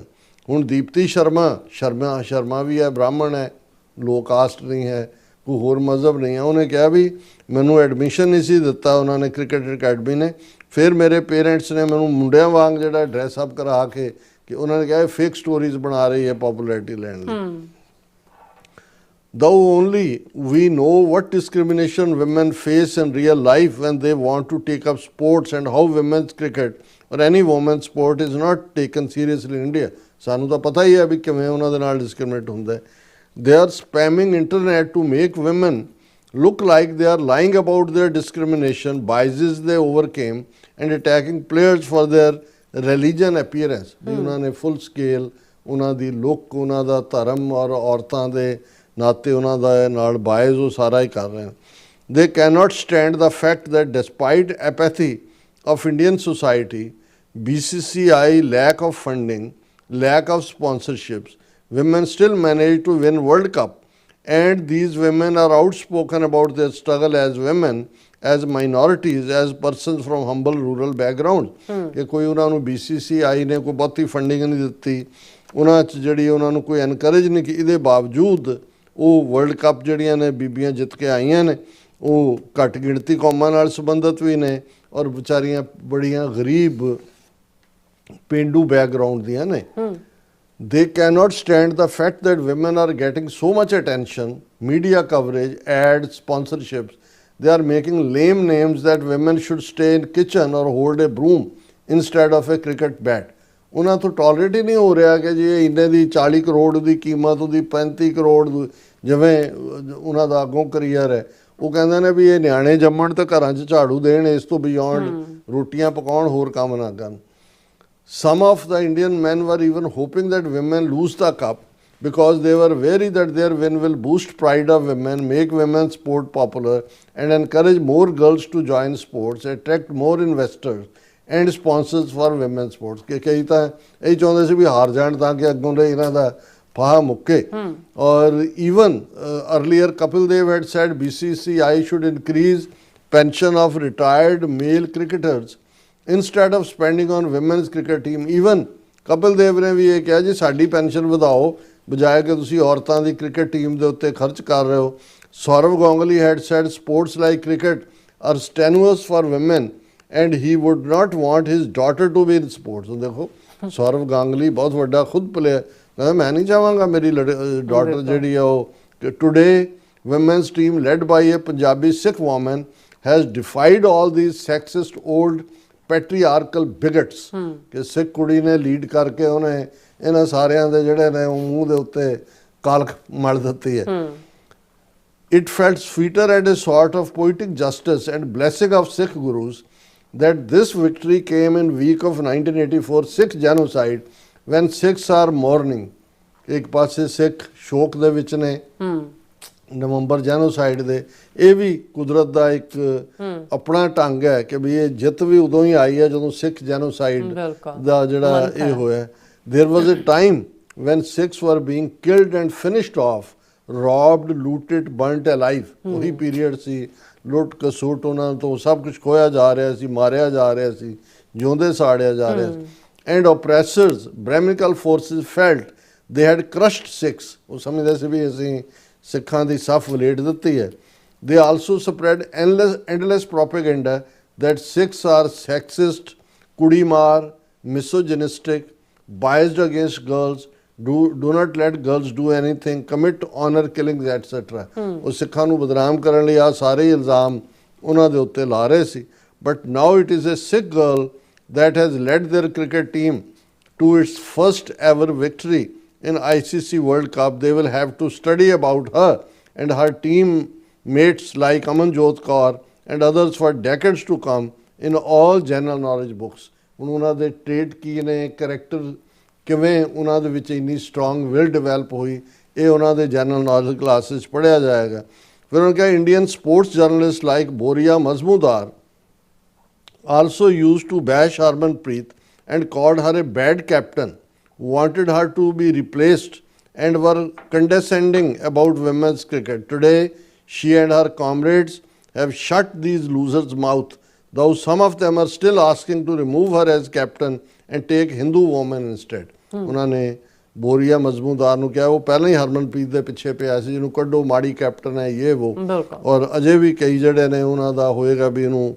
Harmanpreet Kaur is a very talented, determined woman and is outspoken against gender biases. ਉਹ ਜਿਹੜੀ gender ਆਧਾਰਿਤ ਵਿਤਕਰਾ ਉਹਦੇ ਖਿਲਾਫ ਉਹ ਪੂਰਾ ਖੁੱਲ੍ਹ ਕੇ ਬੋਲਦੀ ਹੈ। So is her father, who always said that his daughter was better than any boy. ਉਹਦਾ ਪਿਓ ਕਹਿੰਦਾ ਕਿਸੇ ਵੀ ਮੁੰਡੇ ਨਾਲੋਂ ਮੇਰੀ ਕੁੜੀ ਬਿਹਤਰ ਹੈ। She is called female version of Virat Kohli for her aggression on that field. ਕਿ ਜਿਵੇਂ ਮੈਨ ਕ੍ਰਿਕਟ 'ਚ ਵਿਰਾਟ ਕੋਹਲੀ ਹੈ, ਉਹਦਾ ਜਿਹੜਾ ਉਹ ਵੂਮਨ ਵਰਜਨ ਨੂੰ ਕਿਹਾ ਜਾ ਰਿਹਾ। ਅੱਛਾ। Today she her dad and Amanjot Kaur and her dad Jemimah her family, Deepti Sharma her family have become example for all girls and their families, and everyone is saying every girl should have supportive family like this. ਕਿ ਚਾਰੋਂ ਕੁੜੀਆਂ ਜਿਹਨਾਂ 'ਚ ਜਿਹੜੀਆਂ ਨੇ ਇੱਕ role model ਬਣੀਆਂ ਨੇ ਕਿ ਭਾਈ ਇਵੇਂ ਹੀ ਜਿਵੇਂ ਇਹਨਾਂ ਦੀਆਂ ਫੈਮਲੀਜ਼ ਨੇ ਸਪੋਰਟ ਕੀਤਾ ਇਵੇਂ ਹੀ ਉਹਨਾਂ ਨੂੰ ਸਪੋਰਟ ਕਰਨਾ ਚਾਹੀਦਾ। We the so-called defamed, backward, regressive, sexist, misogynistic community with the worst sex ratio have one of our own girls and their families as examples for others in South Asia now. ਸਾਰੇ ਲਕਬ ਜਿਹੜੇ ਸਾਡੇ ਤੇ ਢੁਕਦੇ ਨੇ, ਉਹਨਾਂ ਨੇ ਕਿਹਾ ਬਈ south Asia 'ਚ ਰੋਲ ਮਾਡਲ ਦੇ ਤੌਰ ਤੇ ਆਏ ਨੇ।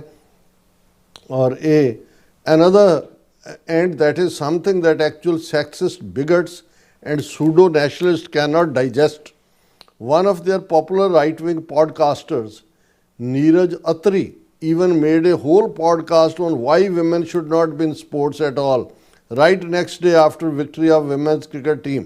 ਵੀ ਅਗਲੇ ਦਿਨ ਜਦੋਂ ਉਹਨਾਂ ਨੇ ਕਿਹਾ ਜੀ ਕਿਉਂ ਨਹੀਂ ਹੋਣਾ, ਇਹ ਬਿਲਕੁਲ ਨਹੀਂ ਹੋਣੇ ਚਾਹੀਦੀਆਂ ਔਰਤਾਂ ਸਪੋਰਟਸ ਦੇ ਵਿੱਚ। Another right-wing so-called men's right activist and India's version of Pearl Davis, Jyoti Tiwari, had also participated in this podcast and trolled Harmanpreet Kaur for celebrating her victory on social media. ਉਹਨਾਂ ਨੂੰ ਲੱਗਦਾ ਵੀ ਆ ਗਈਆਂ ਜਿੱਤ ਕੇ, ਹੁਣ ਇਹਨਾਂ celebrate ਕਰਨ ਦੀ ਕੀ ਲੋੜ ਹੈ। ਔਰ India's Hindu nationalist incels are like American whitist, racist, supremacist, incel type influencer now and leave no opportunity to target women and persons of other communities. ਕਿ ਜਿਵੇਂ ਇੱਥੇ ਵੀ white supremacists ਜਿਹੜੇ ਨੇ ਉਹ ਵੀ ਪਸੰਦ ਨਹੀਂ ਕਰਦੇ ਔਰਤਾਂ ਦੇ ਰਾਈਜ਼ ਨੂੰ, ਔਰ they are following same playbook as Trump fans and foreign neo-Nazis and bashing women, minorities, belittling their achievements and seeing their wins as some threat ਔਰ ਕੰਸਪੀਰੇਸੀ। ਉਹਨਾਂ ਦੀ ਜਿੱਤ ਵੀ ਉਹਨਾਂ ਨੂੰ ਥ੍ਰੈਟ ਲੱਗਦੀ ਹੈ ਜਾਂ ਕੰਸਪੀਰੇਸੀ ਲੱਗਦੀ ਹੈ। Propaganda against women's cricket team and minority faces in it is part of same global right wing hatred. ਇਹ ਉਹਨਾਂ ਨੇ ਜੋੜ ਦਿੱਤਾ ਬੀਬੀ ਅਮਨਜੋਤ ਕੌਰ ਨੇ, ਸਾਰੀ ਜਿਹੜੀ ਰਾਈਟ ਵਿੰਗ ਹੇਟਰਡ ਹੈ ਇੱਥੇ ਵੀ ਔਰ ਉੱਥੇ ਵੀ। Country that claims to worship women like devis is exposed on social media. ਜਿਹੜੇ ਕਹਿੰਦੇ ਜੀ ਦੇਖੋ ਅਸੀਂ ਤਾਂ ਔਰਤਾਂ ਨੂੰ ਦੇਵੀਆਂ ਬਣਾਇਆ ਹੋਇਆ, ਅਸੀਂ ਤਾਂ ਉਹਨਾਂ ਦੀ ਪੂਜਾ ਕਰਦੇ ਹਾਂ, ਉਹਨੇ ਕਿਹਾ ਵੀ ਐਕਸਪੋਜ਼ ਹੋਏ ਨੇ। While our much derided and long suffering ancestors stand vindicated. So nice. So Amanjot ਹੋਰਾਂ ਦਾ ਬਹੁਤ ਬਹੁਤ ਸ਼ੁਕਰੀਆ, ਉਹਨਾਂ ਸਾਨੂੰ ਲਿਖਤ ਭੇਜੀਏ ਤੇ ਇਸੇ ਤਰ੍ਹਾਂ ਹੀ ਭੇਜਦੇ ਰਹੋ ਜੀ ਸਾਨੂੰ। ਸੋ ਹੁਣ ਆਪਾਂ ਇੱਥੇ ਲੈਂਦੇ ਹਾਂ ਬ੍ਰੇਕ। ਵਿਊਅਰਸ ਤੁਸੀਂ ਕਿਤੇ ਨਹੀਂ ਜਾਣਾ, ਮਿਲਦੇ after this short break.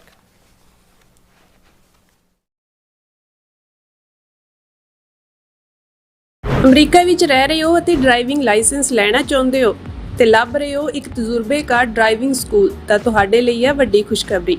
California the Stockton truck driving school ਤੁਹਾਨੂੰ ਦੇਵੇਗਾ ਡਰਾਈਵਿੰਗ ਸਿਖਲਾਈ ਅਤੇ ਡਰਾਈਵਿੰਗ ਦੌਰਾਨ ਪੇਸ਼ ਆਉਂਦੀਆਂ ਮੁਸ਼ਕਲਾਂ ਨਾਲ ਨਜਿੱਠਣ ਦੀ ਸਿਖਲਾਈ। 25 ਸਾਲ ਤੋਂ ਵੀ ਵੱਧ ਦੇ ਤਜਰਬੇ ਨਾਲ ਤੁਹਾਨੂੰ ਮਿਲੇਗੀ ਡਰਾਈਵਿੰਗ ਨਾਲ ਸੰਬੰਧਿਤ ਹਰ ਤਰ੍ਹਾਂ ਦੀ ਸਿਖਲਾਈ, ਉਹ ਵੀ ਵਾਜਿਬ ਕੀਮਤ ਵਿੱਚ। ਫਿਰ ਦੇਰ ਕਿਸ ਗੱਲ ਦੀ, ਅੱਜ ਹੀ ਸੰਪਰਕ ਕਰੋ 2097883308 ਜਾਂ ਫਿਰ 2093139919 ਨੰਬਰਾਂ ਤੇ ਅਤੇ ਪਾਓ ਆਪਣਾ ਡਰਾਈਵਿੰਗ ਲਾਇਸੈਂਸ। ਕੀ ਤੁਸੀਂ ਆਪਣੇ ਟੈਕਸਿਸ ਨੂੰ ਲੈ ਕੇ ਚਿੰਤਤ ਹੋ? ਤੁਸੀਂ ਆਪਣੀ ਕਮਾਈ ਲਈ ਮਿਹਨਤ ਕਰਦੇ ਹੋ, ਭਾਵੇਂ ਤੁਸੀਂ ਨੌਕਰੀ ਵਿੱਚ ਹੋਵੋ ਜਾਂ ਆਪਣਾ ਬਿਜ਼ਨਸ ਚਲਾਉਂਦੇ ਹੋ। ਜਦੋਂ ਟੈਕਸ ਭਰਨ ਦਾ ਸਮਾਂ ਆਉਂਦਾ ਹੈ ਤਾਂ ਤੁਹਾਨੂੰ ਇੱਕ ਭਰੋਸੇਯੋਗ ਟੈਕਸ ਅਕਾਊਂਟੈਂਟ ਦੀ ਲੋੜ ਹੈ ਜੋ ਟੈਕਸ ਬੈਲੈਂਸ ਦਾ ਤੁਹਾਡੇ ਪੱਖ ਵਿੱਚ ਜਾਣਾ ਯਕੀਨੀ ਬਣਾਵੇ। ਸਿਆਟਲ ਦੀ ਜਾਣੀ ਪਹਿਚਾਣੀ company Accurate accountants and Taxes ਤੁਹਾਡੀ ਸੇਵਾ ਵਿੱਚ ਹਾਜ਼ਰ ਹੈ। ਅਸੀਂ ਹਰ ਤਰ੍ਹਾਂ ਦੇ ਟੈਕਸ ਭਰਨ ਵਿੱਚ ਤੁਹਾਡੀ ਮਦਦ ਕਰਾਂਗੇ। ਟੈਕਸ ਸੰਬੰਧੀ ਕਿਸੇ ਵੀ ਤਰ੍ਹਾਂ ਦੇ ਸਵਾਲ ਲਈ ਅੱਜ ਹੀ ਸਾਡੇ ਤੱਕ ਪਹੁੰਚ ਕਰੋ। Accurate accountants and Texas.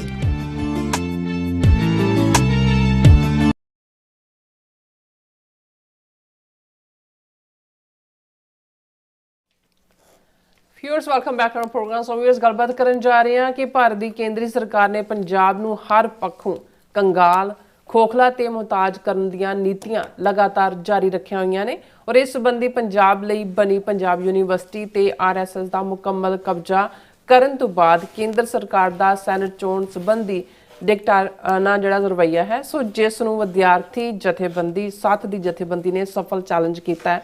ਸੋ ਪੰਜਾਬ ਦੀਆਂ ਅੱਡ-ਅੱਡ ਧਿਰਾਂ ਨੇ ਇਸ ਨੂੰ ਭਰਪੂਰ ਜਿਹੜਾ ਸਮਰਥਨ ਦਿੱਤਾ ਹੈ। ਸੋ ਇਸ ਮੁੱਢਲੀ ਕਾਮਯਾਬੀ ਲਈ ਅਸੀਂ ਸਮੁੱਚੇ ਵਿਦਿਆਰਥੀ ਵਰਗ ਨੂੰ ਵਧਾਈ ਦਿੰਦੇ ਆ। ਸੋ ਇਸ ਬਾਰੇ ਆਪਾਂ ਗੱਲਬਾਤ ਕਰਨ ਜਾ ਰਹੇ ਹਾਂ ਔਰ ਨਾਲ ਹੀ ਜਿਹੜੇ ਤੁਹਾਡੇ ਲਾਈਵ ਮੈਸੇਜ ਨੇ ਉਹ ਵੀ ਆਪਾਂ ਸ਼ੇਅਰ ਕਰਾਂਗੇ। ਸੋ ਅਸੀਂ ਚਾਹਾਂਗੇ ਕਿ ਤੁਸੀਂ ਇਸੇ ਤਰ੍ਹਾਂ ਬਣੇ ਰਹਿਣਾ, ਦੇਖਣ ਸੁਣ ਲਈ ਜਾਂ ਲਿਖਣ ਲਈ ਤੁਹਾਡਾ ਸਭ ਦਾ ਬਹੁਤ ਬਹੁਤ ਧੰਨਵਾਦ ਜੀ। ਡਾਕਟਰ ਸਾਹਿਬ ਕੀ ਕਹਿਣਾ ਚਾਹੋਗੇ? ਦੇਖੋ, ਵੈਸੇ ਤਾਂ ਦੁਨੀਆ ਦੇ ਵਿੱਚ ਕੋਈ ਵੀ ਤਬਦੀਲੀ, ਰੈਵੋਲੂਸ਼ਨ, ਸਟੇਟਸ ਕੋ ਨੂੰ ਤੋੜਨਾ ਉਹ ਨੌਜਵਾਨਾਂ ਦੇ ਹਿੱਸੇ ਹੀ ਆਇਆ ਕਿਉਂਕਿ ਜਦੋਂ ਤੁਸੀਂ ਮਿਡਲ ਏਜ ਤੱਕ ਪਹੁੰਚਦੇ ਹੋ ਤੇ ਤੁਹਾਡਾ ਬਹੁਤ ਸਾਰਾ ਕੁਝ ਜਿਹੜਾ ਉਹ ਇੱਕ ਭੰਬਲ ਭੂਸੇ ਦਾ ਸ਼ਿਕਾਰ ਹੁੰਦਾ ਔਰ ਜਿਹੜੀ ਚੜ੍ਹਦੀ ਜਵਾਨੀ ਹੈ ਔਰ ਖ਼ਾਸ ਤੌਰ 'ਤੇ ਭਰਪੂਰ ਨੌਜਵਾਨੀ ਹੈ ਉਹ ਆਪਣੇ ਆਲੇ ਦੁਆਲੇ ਉਹਦੇ 'ਚ ਸਰੀਰਕ ਤੌਰ 'ਤੇ ਵੀ ਸਮਰੱਥਾ ਹੁੰਦੀ ਹੈ, ਜਜ਼ਬਾਤ ਵੀ ਹੁੰਦਾ ਹੈ ਔਰ ਉਹ ਕਿਸੇ ਪਾਸੇ ਵੀ ਕੁਰਬਾਨੀ ਕਰਨ ਤੋਂ ਪਿੱਛੇ ਨਹੀਂ ਹਟਦੇ।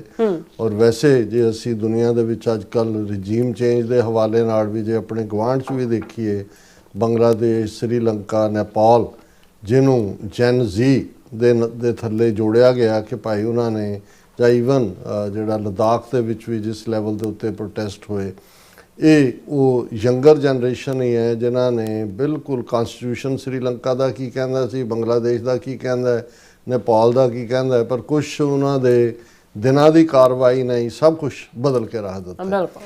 ਪੰਜਾਬ ਦੇ ਵਿੱਚ ਇਹਦੇ 'ਚ ਕੋਈ ਸ਼ੱਕ ਨਹੀਂ ਹੈ ਕਿ ਵੈਸੇ ਅਕਸਰ ਜਿਹੜੇ ਪੰਜਾਬ ਦੀ ਸਿਨੇਰੀਓ ਨੂੰ 20th ਸੈਂਚੁਰੀ 'ਚ ਸਮਝਦੇ ਨੇ ਉਹਦੇ ਪੰਜਾਬ 'ਚ ਤਾਂ ਰੈਵੋਲੂਸ਼ਨ ਦੀਆਂ ਜੜ੍ਹਾਂ ਪਤਾਲ ਦੇ ਵਿੱਚ ਗੁਰੂ ਸਾਹਿਬਾਨ ਨੇ ਲਾਈਆਂ ਨੇ। ਗੁਰੂ ਨਾਨਕ ਪਾਤਸ਼ਾਹ ਨੇ ਜ਼ੁਲਮ ਦੇ ਖਿਲਾਫ, ਧੱਕੇ ਦੇ ਖਿਲਾਫ ਚੈਲੰਜ ਕਰਨ ਦੀ ਲਾਈਨ ਔਰ 10ਵੇਂ ਪਾਤਸ਼ਾਹ ਨੇ ਆਪਣਾ ਸਰਬੰਸ ਕੁਰਬਾਨ ਕਰਕੇ ਸੱਚ, ਹੱਕ, ਇਨਸਾਫ ਦੇ ਰਸਤੇ ਤੇ ਉਸ ਖਾਲਸੇ ਦੇ ਜ਼ਿੰਮੇ ਖਾਲਸਾ ਸੋਏ ਜੋ ਨਿਰਧਨ ਕੋ ਪਾਲੇ, ਖਾਲਸਾ ਸੋਏ ਜੋ ਦੁਸ਼ਟ ਕੋ ਗਾਲੇ। ਹੁਣ ਇਹੀ ਟਾਇਰੈਂਟ ਹੁੰਦੇ ਨੇ ਔਰ ਇੱਕ ਹੈਵ ਨਾਟ ਨੇ। ਸੋ ਖਾਲਸਾ ਜਿਸ ਦੇ ਜ਼ਿੰਮੇ ਹੈ ਕਿ ਵੀ 12-13 ਸਾਲ ਦੀ ਉਮਰ ਦੇ ਵਿੱਚ ਹਰ ਸਿੱਖ ਪਰਿਵਾਰ ਆਪਣੇ ਬੱਚੇ ਬੱਚੀ ਨੂੰ ਅੰਮ੍ਰਿਤ ਛਕਾਏ ਕਿਉਂਕਿ ਉਹ ਤੁਹਾਡੀ ਜ਼ਿੰਮੇਵਾਰੀ ਦੀ ਜਿਹੜੀ ਹੈ ਸਮਝ ਵੀ ਹੁੰਦੀ ਹੈ। ਸੋ ਸਿੱਖਾਂ ਦੇ ਤਾਂ DNA ਦੇ ਵਿੱਚ ਜੇ ਕਹੀਏ ਕਿ ਖਾਲਸਾ ਸਾਜਨਾ ਤੋਂ 3 ਸਦੀਆਂ, 350 ਸਾਲ ਬਾਅਦ ਉਹ ਹਿੱਸਾ ਹੈ। ਇਹੀ ਕਾਰਨ ਹੈ ਕਿ ਪੰਜਾਬ ਦੀ ਧਰਤੀ 'ਤੇ ਜਦੋਂ ਇਹ ਬਹੁਤ ਵਾਰ ਇਹ ਦੁਹਰਾਇਆ ਜਾਂਦਾ ਹੈ ਕਿ ਇੰਨੀਆਂ ਕੁਰਬਾਨੀਆਂ 18ਵੀਂ ਸਦੀ ਤਾਂ ਪਾਸੇ ਰੱਖਦੀ ਹੈ, ਈਵਨ ਅੰਗਰੇਜ਼ਾਂ ਨੂੰ ਕੱਢਣ ਦੇ ਲਈ 2% ਤੋਂ ਵੀ ਘੱਟ ਨੇ 80% ਤੋਂ ਜ਼ਿਆਦਾ ਕੁਰਬਾਨੀਆਂ ਕੀਤੀਆਂ ਨੇ ਤੇ ਕੋਈ ਅਤਕਥਨੀ ਨਹੀਂ ਹੈ। ਇਹ ਵੱਖਰੀ ਕਹਾਣੀ ਹੈ ਕਿ ਫਰੰਗੀ ਦੀ ਗੁਲਾਮੀ 'ਚੋਂ ਨਿਕਲ ਕੇ ਅਸੀਂ ਬ੍ਰਾਹਮਣਵਾਦੀਆਂ ਦੀ ਗੁਲਾਮੀ 'ਚ ਫਸੇ ਔਰ ਲਗਭਗ 40% ਸਿੱਖ ਕੌਮ ਬੇਘਰੀ ਹੋਈ, ਉਜੜੀ ਪੁਜੜੀ ਆਈ ਵੀ ਵਿਦਨ ਈਅਰਸ 2-3 ਸਾਲ ਦੇ ਵਿੱਚ ਪੰਜਾਬ ਦੇ ਹੱਕਾਂ ਲਈ ਜ਼ਬਾਨ ਪੰਜਾਬੀ ਸੂਬੇ ਦਾ ਮੋਰਚਾ ਸ਼ੁਰੂ ਹੋ ਜਾਂਦਾ। ਜੇ ਪੰਜਾਬੀ ਸੂਬਾ 1 ਨਵੰਬਰ 1966 ਨੂੰ ਜਿਹੜਾ ਉਹ ਮਜਬੂਰਨ ਉਹਨਾਂ ਨੇ ਦੇਣ ਦਾ ਜਿਹੜਾ ਉਹ ਫੈਸਲਾ ਵੀ ਕਰ ਲਿਆ, ਕਮੇਟੀ ਬਣਦੀ ਹੈ ਰੀਆਰਗਨਾਈਜੇਸ਼ਨ ਦੇ ਲਈ, ਤੇ ਅਸੀਂ ਦੇਖਦੇ ਹਾਂ ਕਿ ਲੰਗੜਾ ਲੂਲਾ ਪੰਜਾਬ ਦੇ ਪੰਜਾਬੀ ਬੋਲਦੇ ਇਲਾਕੇ ਕੱਢ ਲਏ, ਚੰਡੀਗੜ੍ਹ ਕੱਢ ਲਿਆ ਕੈਪੀਟਲ, ਪਾਣੀਆਂ ਦੇ ਉੱਤੇ ਕੰਟਰੋਲ ਕਰ ਲਿਆ। ਦੂਜਾ ਕਿਉਂਕਿ ਉਹਨਾਂ ਦੀ ਬਦਨੀਅਤੀ ਉਹਨਾਂ ਨੂੰ ਸੀ ਕਿ ਜੀ ਜਿਵੇਂ ਗੁਲਜ਼ਾਰੀ ਲਾਲ ਨੰਦੇ ਨੇ ਇਹਨਾਂ ਲਾਲਿਆਂ ਦੇ ਡੈਲੀਗੇਸ਼ਨ ਨੂੰ ਕਿਹਾ ਜਿਹੜੇ ਜਲੰਧਰੋਂ ਗਏ ਸੀ, ਜਗਤ ਨਾਰਾਇਣ ਔਰ ਯਸ਼ ਤੇ ਵਰਿੰਦਰ ਔਰ ਰਣਬੀਰ, ਇਹ ਸਾਰੀਆਂ ਅਖਬਾਰਾਂ, ਮਿਲਾਪ, ਪੰਜਾਬ ਕੇਸਰੀ, ਹਿੰਦ ਸਮਾਚਾਰ, ਇਹਨਾਂ ਸਾਰਿਆਂ ਦੇ ਜਿਹੜੇ ਨੇ ਵੀਰ ਪ੍ਰਤਾਪ, कि उन्होंने कहा कि जी लाला जी फिक्र मत करो, हम इन्हें ऐसा पंजाबी सूबा देंगे, लूला लंगड़ा ये छोड़ के भागेंगे। और ये कोई शक नहीं है कि जिहड़ा लूला लंगड़ा लफज ਉਹਨਾਂ ਨੇ ਕੀਤਾ ਵਾਕਈ। ਔਰ ਉਹ ਅੱਜ ਤੱਕ ਵੀ, ਹੁਣ 66 ਤੋਂ ਬਾਅਦ ਅਸੀਂ ਦੇਖਦੇ ਹਾਂ ਵੀ ਜਦੋਂ 1 ਨਵੰਬਰ 1966 ਨੂੰ ਪੰਜਾਬੀ ਸੂਬਾ ਬਣਦਾ, ਪਰ ਤੁਸੀਂ ਦੇਖੋਗੇ ਵੀ ਨਵੰਬਰ 'ਚ ਹੀ ਸਾਨੂੰ ਇਹ ਹੋਰ ਇੱਕ ਤਾਂ ਵੱਡੀ ਪੀੜ ਉਹਨਾਂ ਨੇ ਦਿੱਤੀ ਵੀ ਆਲਰੇਡੀ ਜਿਹੜਾ ਪੰਜਾਬ 47 'ਚ 2 ਹਿੱਸਿਆਂ 'ਚ ਵੰਡਿਆ ਗਿਆ ਸੀ, ਉਸ ਦੇ ਅੱਗੋਂ 4 ਟੁਕੜੇ ਕੀਤੇ, ਪੰਜਾਬ, ਹਰਿਆਣਾ, ਹਿਮਾਚਲ, ਚੰਡੀਗੜ੍ਹ ਨੂੰ ਯੂਨੀਅਨ ਟੈਰੀਟਰੀ ਬਣਾ ਕੇ ਬੈਠ ਗਏ ਜੀ। ਫਿਰ ਅਸੀਂ ਦੇਖਦੇ ਹਾਂ ਵੀ ਆਪਣੇ ਹੀ ਕਨਸਟੀਟਿਊਸ਼ਨ ਨੂੰ ਵਾਇਲੇਟ ਕਰਕੇ ਭਾਖੜਾ ਬਿਆਸ ਮੈਨੇਜਮੈਂਟ ਬੋਰਡ ਦੇ ਵਿੱਚ ਆਪਣੇ ਜਿਹੜਾ ਉਹ ਪੂਰਾ ਉਹਦੇ ਥੱਲੇ ਕੰਟਰੋਲ ਕਰ ਲਿਆ।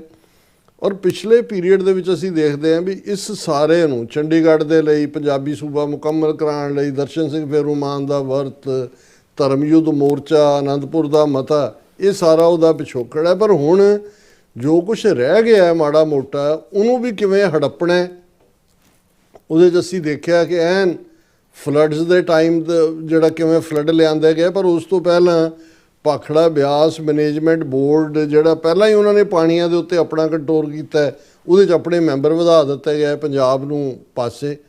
ਈਵਨ ਉਹਦੀ ਜਿਹੜੀ ਡੈਮਾਂ ਦੀ ਸੁਰੱਖਿਆ ਦੇ ਲਈ ਪੰਜਾਬ ਪੁਲਿਸ ਤਾਇਨਾਤ ਸੀ, ਪੰਜਾਬ ਦੇ ਸਿਕਿਉਰਿਟੀ ਦਸਤੇ, ਉਹ ਪਾਸੇ ਕੱਢ ਕੇ ਸੈਂਟਰਲ ਫੋਰਸ ਲਿਆ ਕੇ ਰੱਖਿਆ ਗਿਆ। ਹੁਣ ਪੰਜਾਬ ਯੂਨੀਵਰਸਿਟੀ ਚੰਡੀਗੜ੍ਹ ਜਿਹੜੀ ਲਾਹੌਰ 'ਚ ਸੀ ਜ਼ਾਹਰ ਹੈ 47 ਤੋਂ ਪਹਿਲਾਂ, ਲਾਹੌਰ ਪਾਕਿਸਤਾਨ ਦਾ ਹਿੱਸਾ ਬਣਿਆ, ਉੱਥੋਂ ਮੂਵ ਹੋ ਕੇ ਕੁਛ ਦੇਰ ਸ਼ਿਮਲਾ, ਫਿਰ ਹੁਸ਼ਿਆਰਪੁਰ, ਫਿਰ ਜਦੋਂ ਕੈਪੀਟਲ ਚੰਡੀਗੜ੍ਹ ਬਣੀ ਇੱਥੇ ਆਏ। ਔਰ ਕਿਵੇਂ ਅਸੀਂ ਦੇਖਦੇ ਹਾਂ ਵੀ ਇਸ ਦੀ ਫਾਊਂਡੇਸ਼ਨ ਦੇ ਵਿੱਚ ਮਜੀਠਾ ਔਰ ਲੋਕਾਂ ਤੋਂ ਪ੍ਰਾਈਵੇਟਲੀ ਸਿੱਖ ਸਰਦਾਰਾਂ ਨੇ, ਮਹਾਰਾਜਿਆਂ ਨੇ, ਦੂਜਿਆਂ ਨੇ ਡੋਨੇਟ ਕੀਤਾ ਸੀ। ਹਾਲਾਂਕਿ ਇਸ ਦੇ ਸਟਰਕਚਰ ਦੇ ਵਿੱਚ ਤਾਂ ਸ਼ੁਰੂ ਤੋਂ ਹੀ ਆਰੀਆ ਸਮਾਜੀਆਂ ਦਾ ਹੀ ਕਬਜ਼ਾ ਰਿਹਾ, ਉਹਨਾਂ ਦੇ ਡਿਸੀਜਨ ਮੇਕਰ ਦੂਜੇ ਤੀਜੇ। ਲੇਕਿਨ ਜਦੋਂ 66 ਦੇ ਵਿੱਚ ਇਸ ਨੂੰ ਜੁਆਇੰਟ ਰੱਖਿਆ ਗਿਆ, ਉਹਨਾਂ ਨੇ ਕਿਹਾ ਜਦੋਂ ਤੱਕ ਹਰਿਆਣੇ, ਹਿਮਾਚਲ ਦੀ ਆਪਣੀ ਹਿਮਾਚਲ ਪ੍ਰਦੇਸ਼ ਯੂਨੀਵਰਸਿਟੀ ਬਣ ਗਈ ਜੀ, ਹਰਿਆਣੇ ਦੀ ਆਪਣੀ ਕੁਰੂਕਸ਼ੇਤਰ ਯੂਨੀਵਰਸਿਟੀ ਬਣ ਗਈ, ਇਹਦੇ ਬਾਵਜੂਦ ਇਹਨੂੰ ਪੰਜਾਬ ਦੇ ਹਵਾਲੇ ਨਾ ਕਰਕੇ ਸੈਂਟਰ ਜੋ ਕਰ ਹੀ ਰਿਹਾ ਸੀ ਪਿਛਲੇ 5-6 ਸਾਲ ਤੋਂ, ਉਹਨਾਂ ਨੇ, ਕਿਉਂਕਿ 1947 ਦੇ ਵਿੱਚ ਜਦੋਂ ਇਸ ਦਾ ਨਾਲ ਰਿਲੇਟਡ ਐਕਟ ਬਣਿਆ, ਉਹਦੇ 'ਚ ਇੱਕ ਪ੍ਰੋਵੀਜ਼ਨ ਰੱਖਿਆ ਗਿਆ ਕਿ ਭਾਈ ਜਿਹੜੇ ਇੱਥੋਂ ਦੇ ਗ੍ਰੈਜੂਏਟ ਨੇ, ਦੂਸਰੇ ਨੇ ਜਿਹੜੇ ਉਹਨਾਂ ਦੀ ਸੈਨੇਟ ਦੇ ਲਈ ਮੈਂਬਰ ਚੁਣੇ ਜਾਣਗੇ, ਇੱਕ ਗ੍ਰੈਜੂਏਟ ਕੰਸਟੀਚੁਐਂਸੀ ਤੋਂ ਹੋਏਗਾ, ਇਹ ਸਟੇਟ ਦਾ ਹੋਏਗਾ ਦੂਸਰਾ। ਲੇਕਿਨ ਹੁਣ ਉਹਨਾਂ ਨੇ ਸਿੱਧਾ ਪੰਜਾਬ ਯੂਨੀਵਰਸਿਟੀ 'ਚ ਜਿਹੜਾ ਉਹ RSS ਵਾਲੀ ਨੂੰ ਲਿਆ ਕੇ ਲਾ ਦਿੱਤਾ। ਔਰ ਉਹਨਾਂ ਨੇ 4-5 ਸਾਲ ਤੋਂ ਈਵਨ ਜਿਹੜੀ ਉਸ ਦੀ ਯੂਨੀਵਰਸਿਟੀ ਦੀ ਸੈਨੇਟ ਦੀ ਇਲੈਕਸ਼ਨ ਹੁੰਦੀ ਹੈ ਉਹ ਵੀ ਕਰਵਾਉਣ ਤੋਂ ਟਾਲਾ ਵੱਟਿਆ। ਔਰ ਪਿਛਲੇ ਦਿਨਾਂ 'ਚ ਅਕਤੂਬਰ ਦੇ ਮਹੀਨੇ ਇੱਕ ਨੋਟੀਫਿਕੇਸ਼ਨ ਲਿਆਂਦਾ ਜਿਹਦੇ ਥੱਲੇ ਦੇ ਵਰ ਡੂਇੰਗ ਅਵੇ ਵਿਦ ਇਟ। ਔਰ ਅਸੀਂ ਸਮਝਦੇ ਹਾਂ ਕਿ ਇਹ ਇੱਕ ਮਜ਼ਬੂਤ, ਇਸ ਵੇਲੇ ਜਦੋਂ ਮੈਂ ਨੌਜਵਾਨਾਂ ਦੀ ਗੱਲ ਕੀਤੀ ਹੈ, ਕਿਸਾਨੀ ਮੂਵਮੈਂਟ ਵੇਲੇ ਵੀ ਜਿਹੜੀ ਉਹਦੀ ਬੇਸ਼ੱਕ ਕਾਮਰੇਡ ਲੀਡਰਸ਼ਿਪ ਨੇ ਬਿਟਰੇਲ ਕੀਤਾ, ਪਰ ਉਹਨਾਂ ਦੀ ਜਿਹੜੀ ਸਟਰੋਂਗ ਹੱਬ ਸੀ ਉਹ ਦੀਪ ਸਿੱਧੂ, ਯੰਗਸਟਰਸ, ਉਹ ਨੌਜਵਾਨੀ ਜਿਨ੍ਹਾਂ ਨੂੰ ਡਰੱਗੀ ਕਹਿ ਕੇ ਉੜਤਾ ਪੰਜਾਬ ਔਰ ਫਲਾਣਾ ਬਦਨਾਮ ਕੀਤਾ ਸੀ, ਉਹਨਾਂ ਨੇ ਕਿਵੇਂ ਟ੍ਰੇਨਾਂ ਨਾਲ ਰੱਖੇ ਜਿਹੜੇ ਪੱਥਰ ਨੇ ਉਹ ਹੱਥਾਂ ਨਾਲ ਚੁੱਕੇ, ਔਰ ਦੀਪ ਸਿੱਧੂ ਕਿਵੇਂ ਇੱਕ ਆਈਕੋਨਿਕ ਫਿਗਰ ਬਣ ਕੇ ਸਾਹਮਣੇ ਆਏ ਔਰ ਕਿਸਾਨੀ ਮੋਰਚਾ ਜਿੱਤਿਆ ਗਿਆ। ਫਿਰ ਅਸੀਂ ਦੇਖਦੇ ਹਾਂ ਕਿ ਵੀ ਈਵਨ ਆ ਜਿਹੜੀ ਲੈਂਡ ਪੂਲਿੰਗ ਦੇ ਥੱਲੇ ਜ਼ਮੀਨਾਂ ਦਾ ਸੀ, ਇਹਦੇ 'ਚ ਵੀ ਨੌਜਵਾਨਾਂ ਨੇ ਇਸ ਵੇਲੇ ਪੰਜਾਬ ਦੇ ਵਿੱਚ ਬੇਸ਼ੱਕ ਕੁਝ ਚੀਜ਼ਾਂ ਤੁਹਾਨੂੰ ਗਰਾਊਂਡ ਤੇ ਬਹੁਤੀਆਂ ਨਜ਼ਰ ਨਹੀਂ ਆ ਰਹੀਆਂ ਹੁੰਦੀਆਂ, ਉਦਾਸੀ ਵਾਲੀਆਂ ਵੀ ਹੁੰਦੀਆਂ ਨੇ ਕਿਉਂਕਿ ਮੀਡੀਆ, ਲੇਕਿਨ ਇੱਕ ਉਸ ਕਿਸਮ ਦੇ ਡੈਡੀਕੇਟਿਡ ਨੌਜਵਾਨ ਬੱਚੇ ਬੱਚੀਆਂ ਯੂਨੀਵਰਸਿਟੀਆਂ, ਪੰਜਾਬੀ ਯੂਨੀਵਰਸਿਟੀ ਪਟਿਆਲਾ 'ਚ ਵੀ ਅਸੀਂ ਉਹ ਦੇਖਿਆ ਜਦੋਂ ਮਹਾਨ ਕੋਸ਼ ਨੂੰ ਔਰ ਜਾਂ ਉੱਥੋਂ ਦੀਆਂ ਨੂੰ ਜਿਹੜਾ ਉਹ ਬੇਅਦਬ ਕਰਨ ਦੇ ਨਾਂ ਥੱਲੇ ਸਟੂਡੈਂਟਸ ਨਿਕਲੇ, ਗੁਰੂ ਨਾਨਕ ਯੂਨੀਵਰਸਿਟੀ 'ਚ ਵੀ ਚੈਲੰਜ ਕੀਤਾ। ਔਰ ਪੰਜਾਬ ਯੂਨੀਵਰਸਿਟੀ ਦੇ ਵਿੱਚ ਖਾਸ ਤੌਰ 'ਤੇ ਜਿਹੜੀ ਨੌਜਵਾਨਾਂ ਦੀ ਜਥੇਬੰਦੀ ਸੱਥ ਪਿਛਲੇ ਕੁਛ ਪੀਰੀਅਡ 'ਚ ਉਹਨਾਂ ਨੇ ਕਾਫੀ ਕਾਮਯਾਬੀਆਂ ਹਾਸਿਲ ਕੀਤੀਆਂ ਨੇ, ਬੜੀ ਸਾਫ਼ ਸੁਥਰੀ ਉਹਨਾਂ ਦੀ ਪਹੁੰਚ ਹੈ, ਬੜੇ ਉਹਨਾਂ ਦੇ ਆਊਟਸਪੋਕਨ ਉਹਨਾਂ ਦੇ ਬੁਲਾਰੇ ਵੀ ਨੇ, ਬੱਚੀਆਂ ਵੀ। ਔਰ ਜਿਵੇਂ ਉਹਨਾਂ ਦੀ ਵਾਈਸ ਪ੍ਰੈਜ਼ੀਡੈਂਟ ਦੀ ਇਲੈਕਸ਼ਨ ਇੱਕ ਨੌਜਵਾਨ ਨੇ ਪਿਛਲੇ ਦਿਨਾਂ 'ਚ ਜਿੱਤੀ, ਇਹਦੇ ਬਾਵਜੂਦ ਕਿ ਉਹਦੀ ਪਹਿਲਾਂ ਨੋਮੀਨੇਸ਼ਨ ਕੈਂਸਲ ਕਰਨ ਦੀ ਕੋਸ਼ਿਸ਼ ਕੀਤੀ ਗਈ, ਔਰ ਜਿਵੇਂ ਉਹਨਾਂ ਦੀ ਪਹੁੰਚ ਹੈ, ਉਹਨਾਂ ਨੇ ਜਸਵੰਤ ਸਿੰਘ ਖਾਲੜਾ ਆਈਡੀਅਲ ਉਹਦੇ ਥੱਲੇ ਚੋਣ ਜਿੱਤੀ। ਔਰ ਇਹ ਇੱਕ ਜਿਹੜੀ ਵੱਡੀ ਵਿਕਟਰੀ, ਕਿਉਂਕਿ ਇਹ ਹੁੰਦਾ ਦੁਸ਼ਮਣ ਤੁਹਾਡਾ ਵਾਟਰ ਟੈਸਟ ਕਰਦਾ ਅਲਟੀਮੇਟਲੀ। ਵੈਸੇ ਤਾਂ ਇਹਨਾਂ ਨੇ ਨਿਗਲਿਆ ਹੀ ਹੋਇਆ ਪੰਜਾਬ ਯੂਨੀਵਰਸਿਟੀ ਨੂੰ, ਲੇਕਿਨ ਇਸ ਹਵਾਲੇ ਨਾਲ ਜਿਹੜਾ ਸੈਨੇਟਰਸ ਰਾਹੀਂ ਚੋਣ ਦੇ ਥੱਲੇ ਮਾੜਾ ਮੋਟਾ ਪੰਜਾਬ ਦੇ ਨਾਲ ਕੋਈ ਰਬੋ ਰਾਬਤਾ ਵੀ ਨਿਕਲ ਉਹਨੂੰ ਵੀ ਖਤਮ ਕਰਨ ਦੀ ਲਾਈਨ ਸੀ। ਜਦੋਂ ਪਹਿਲੀ ਫੁੰਕਾਰਾ ਮਾਰਿਆ ਨੌਜਵਾਨਾਂ ਨੇ ਔਰ ਪਹਿਲਾਂ ਉਹਨਾਂ ਨੇ ਕਿਹਾ ਜੀ ਅਸੀਂ ਵਾਪਸ ਲੈ ਲਿਆ, ਅਸੀਂ ਵਾਪਸ ਲਵਾਂ, ਉਹਦੇ 'ਚ ਫਿਰ ਉਸ ਕਿਸਮ ਦਾ ਰੋਲ ਖਿਚੋੜ। ਹੁਣ ਉਹਨਾਂ ਨੇ ਸਟੂਡੈਂਟਸ ਨੇ ਬੀਤੇ ਕੱਲ੍ਹ ਇੱਕ ਵੱਡਾ ਇਕੱਠ ਰੱਖਿਆ ਸੀ ਕਿ ਇਲੈਕਸ਼ਨਾਂ ਡਿਕਲੇਅਰ ਕਰੋ, ਸੈਨੇਟਰ ਜਿਹੜੇ ਸੈਨੇਟ ਦੇ ਮੈਂਬਰ ਚੁਣੇ ਜਾਣੇ ਨੇ, ਉਦੋਂ ਤੱਕ ਇਹ ਸਾਡਾ ਜਾਰੀ ਰਹੇਗਾ ਧਰਨਾ। ਔਰ ਤੁਸੀਂ ਦੇਖੋ ਯੂਨੀਵਰਸਿਟੀ ਪੀਸਫੁਲ, ਹਰ ਪਾਸਿਓਂ ਸਪੋਰਟ ਸੀ। ਯੂਨੀਵਰਸਿਟੀ ਦੇ 3 ਗੇਟਸ ਜਿਹੜੇ ਨੇ ਮੇਨ ਉਹਨਾਂ ਨੇ ਬੰਦ ਕਰਤੇ ਵੀ ਅੰਦਰ ਆ ਹੀ ਨਹੀਂ ਸਕਦੇ। ਹੁਣ ਉੱਥੇ ਸਵਰਨ ਸਿੰਘ ਬੋਪਾਰਾਏ ਜਿਹੜਾ ਖੁਦ ਸੈਕਟਰੀ ਹੈਲਥ ਰਿਹਾ ਸੈਂਟਰ ਦੇ ਵਿੱਚ ਵੀ, ਪੰਜਾਬੀ ਯੂਨੀਵਰਸਿਟੀ ਪਟਿਆਲੇ ਦਾ ਵਾਈਸ ਚਾਂਸਲਰ, ਉਹ ਸੀਨੀਅਰ ਜਿਹੜੇ ਨੇ ਉਹਨਾਂ ਨਾਲ ਡਿਬੇਟ ਆ ਕੇ ਕਰ ਪੁਲਸੀਏ ਖੜੇ ਨੇ। ਉਹਨਾਂ ਨੇ ਕਿਹਾ ਜੀ ਅਸੀਂ ਤੁਹਾਨੂੰ ਅੰਦਰ ਵੜਨ ਨਹੀਂ ਦੇਣਾ, 3 ਗੇਟ। ਔਰ ਫਿਰ ਜਦੋਂ ਹੁੰਦਾ ਜਦੋਂ ਜਕਾਰੇ ਵੱਜਦੇ ਨੇ ਸਟੂਡੈਂਟਸ ਨੇ ਕਿਹਾ ਵੀ ਠੀਕ ਹੈ, ਉਹਨਾਂ ਨੇ ਪੂਰਾ ਜਿਹੜਾ PGI ਦੇ ਸਾਹਮਣੇ ਗੇਟ ਨੰਬਰ 1 ਸੀ ਉਹਨੂੰ ਉਹਨਾਂ ਨੇ ਧੱਕਾ ਮਾਰ ਕੇ ਦੂਜਾ ਕਰਕੇ ਸਟੂਡੈਂਟ ਜਿਹੜੇ ਨੇ ਅੰਦਰ ਆ ਵੜੇ, ਲਾਠੀ ਚਾਰਜ ਵੀ ਕੀਤਾ ਪੁਲਿਸ ਨੇ। ਔਰ ਇੰਨੀ ਵੱਡੀ ਗਿਣਤੀ ਦੇ ਵਿੱਚ ਸਪੋਰਟ ਸੀ ਆਲਮੋਸਟ ਸਾਰੀਆਂ ਪੋਲੀਟੀਕਲ ਪਾਰਟੀਆਂ ਦੇ। ਔਰ ਇਹ ਜਿਹੜੀ ਫੇਲਿਅਰ ਹੈ ਇਹਦੇ 'ਚ ਅਸੀਂ ਕਿਉਂਕਿ ਵਕਤ ਸੀਮਤ ਹੈ, ਪ੍ਰਕਾਸ਼ ਸਿੰਘ ਬਾਦਲ ਹੋਏ, ਕੈਪਟਨ ਅਮਰਿੰਦਰ ਹੋਏ, ਮੌਜੂਦਾ ਇਹਦਾ ਲਾਲੇ ਕੇਜਰੀਵਾਲ ਦਾ ਜਿਹੜਾ ਮੁਤਬੰਨਾ ਹੋਏ, ਇਹ ਸਾਰੇ ਹੀ ਜ਼ਿੰਮੇਵਾਰ ਨੇ। ਇਹਨਾਂ ਦਾ ਇੰਟਰਸਟ ਪੈਸੇ ਇਕੱਠੇ ਕਰਨ 'ਚ ਹੈ, ਟੱਬਰਾਂ ਦੀਆਂ ਦੌਲਤਾਂ ਬਣਾਉਣੀਆਂ, ਹੋਟਲ ਦੂਜੇ ਤੀਜੇ ਬਣਾਉਣੇ।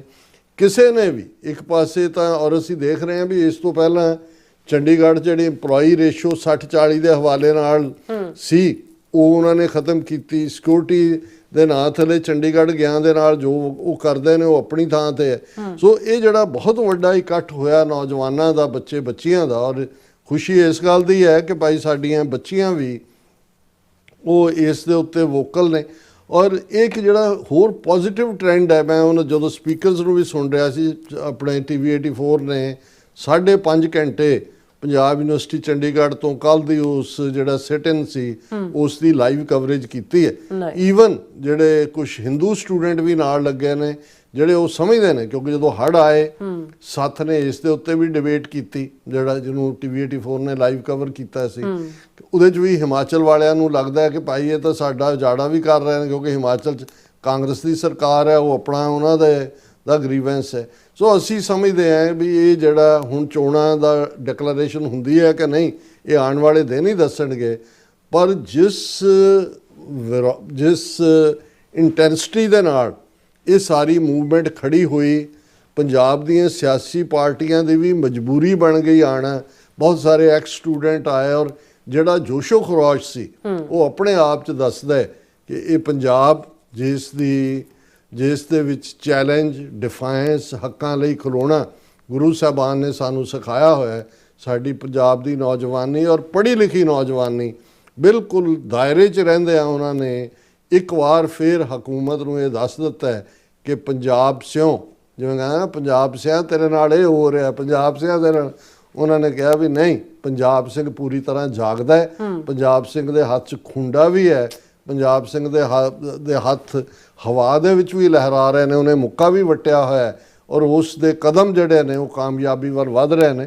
ਹਾਲਾਂਕਿ ਅਲਟੀਮੇਟਲੀ ਖੇਡ ਤਾਂ ਜਿਹੜੀ ਹੈ ਇਹ ਸਾਰੇ ਗੁਲਾਮੀ ਦੇ ਹੀ ਸਿੰਪਟਮ ਨੇ ਤੇ ਦੁਸ਼ਮਣ ਵੀ ਟੈਸਟ ਕਰਦਾ ਹੈ, ਪਰ ਇਹ ਰਿਮਾਰਕੇਬਲ ਔਰ ਅਸੀਂ ਪੰਜਾਬ ਯੂਨੀਵਰਸਿਟੀ ਚੰਡੀਗੜ੍ਹ ਦੇ ਸਾਰੇ ਹੀ ਸਟੂਡੈਂਟਸ ਨੂੰ ਸੱਥ ਦੇ ਖਾਸ ਤੌਰ ਤੇ ਜਿਹੜੇ ਉਹਨਾਂ ਦੇ ਆਰਗੇਨਾਈਜ਼ਰ ਨੇ ਸਾਰੇ ਔਰ ਬਾਕੀ ਜਥੇਬੰਦੀ, ਕਿਉਂਕਿ ਇਸ ਦੇ ਉੱਤੇ ਭਰਪੂਰ ਸਮਰਥਨ ਜਿਹੜਾ ਹੈ ਉਹ ਸਾਰੀਆਂ ਹੀ ਧਿਰਾਂ ਵੱਲੋਂ ਮਿਲਿਆ ਔਰ ਅਸੀਂ ਸਮਝਦੇ ਹਾਂ ਵੀ ਇਸ ਨੇ ਸਾਬਤ ਕੀਤਾ ਹੈ ਕਿ ਪੰਜਾਬ ਅਜੇ ਗਫਲਤ ਦੀ ਨੀਂਦ ਦੇ ਵਿੱਚ ਨਹੀਂ ਸੁੱਤਾ ਹੋਇਆ।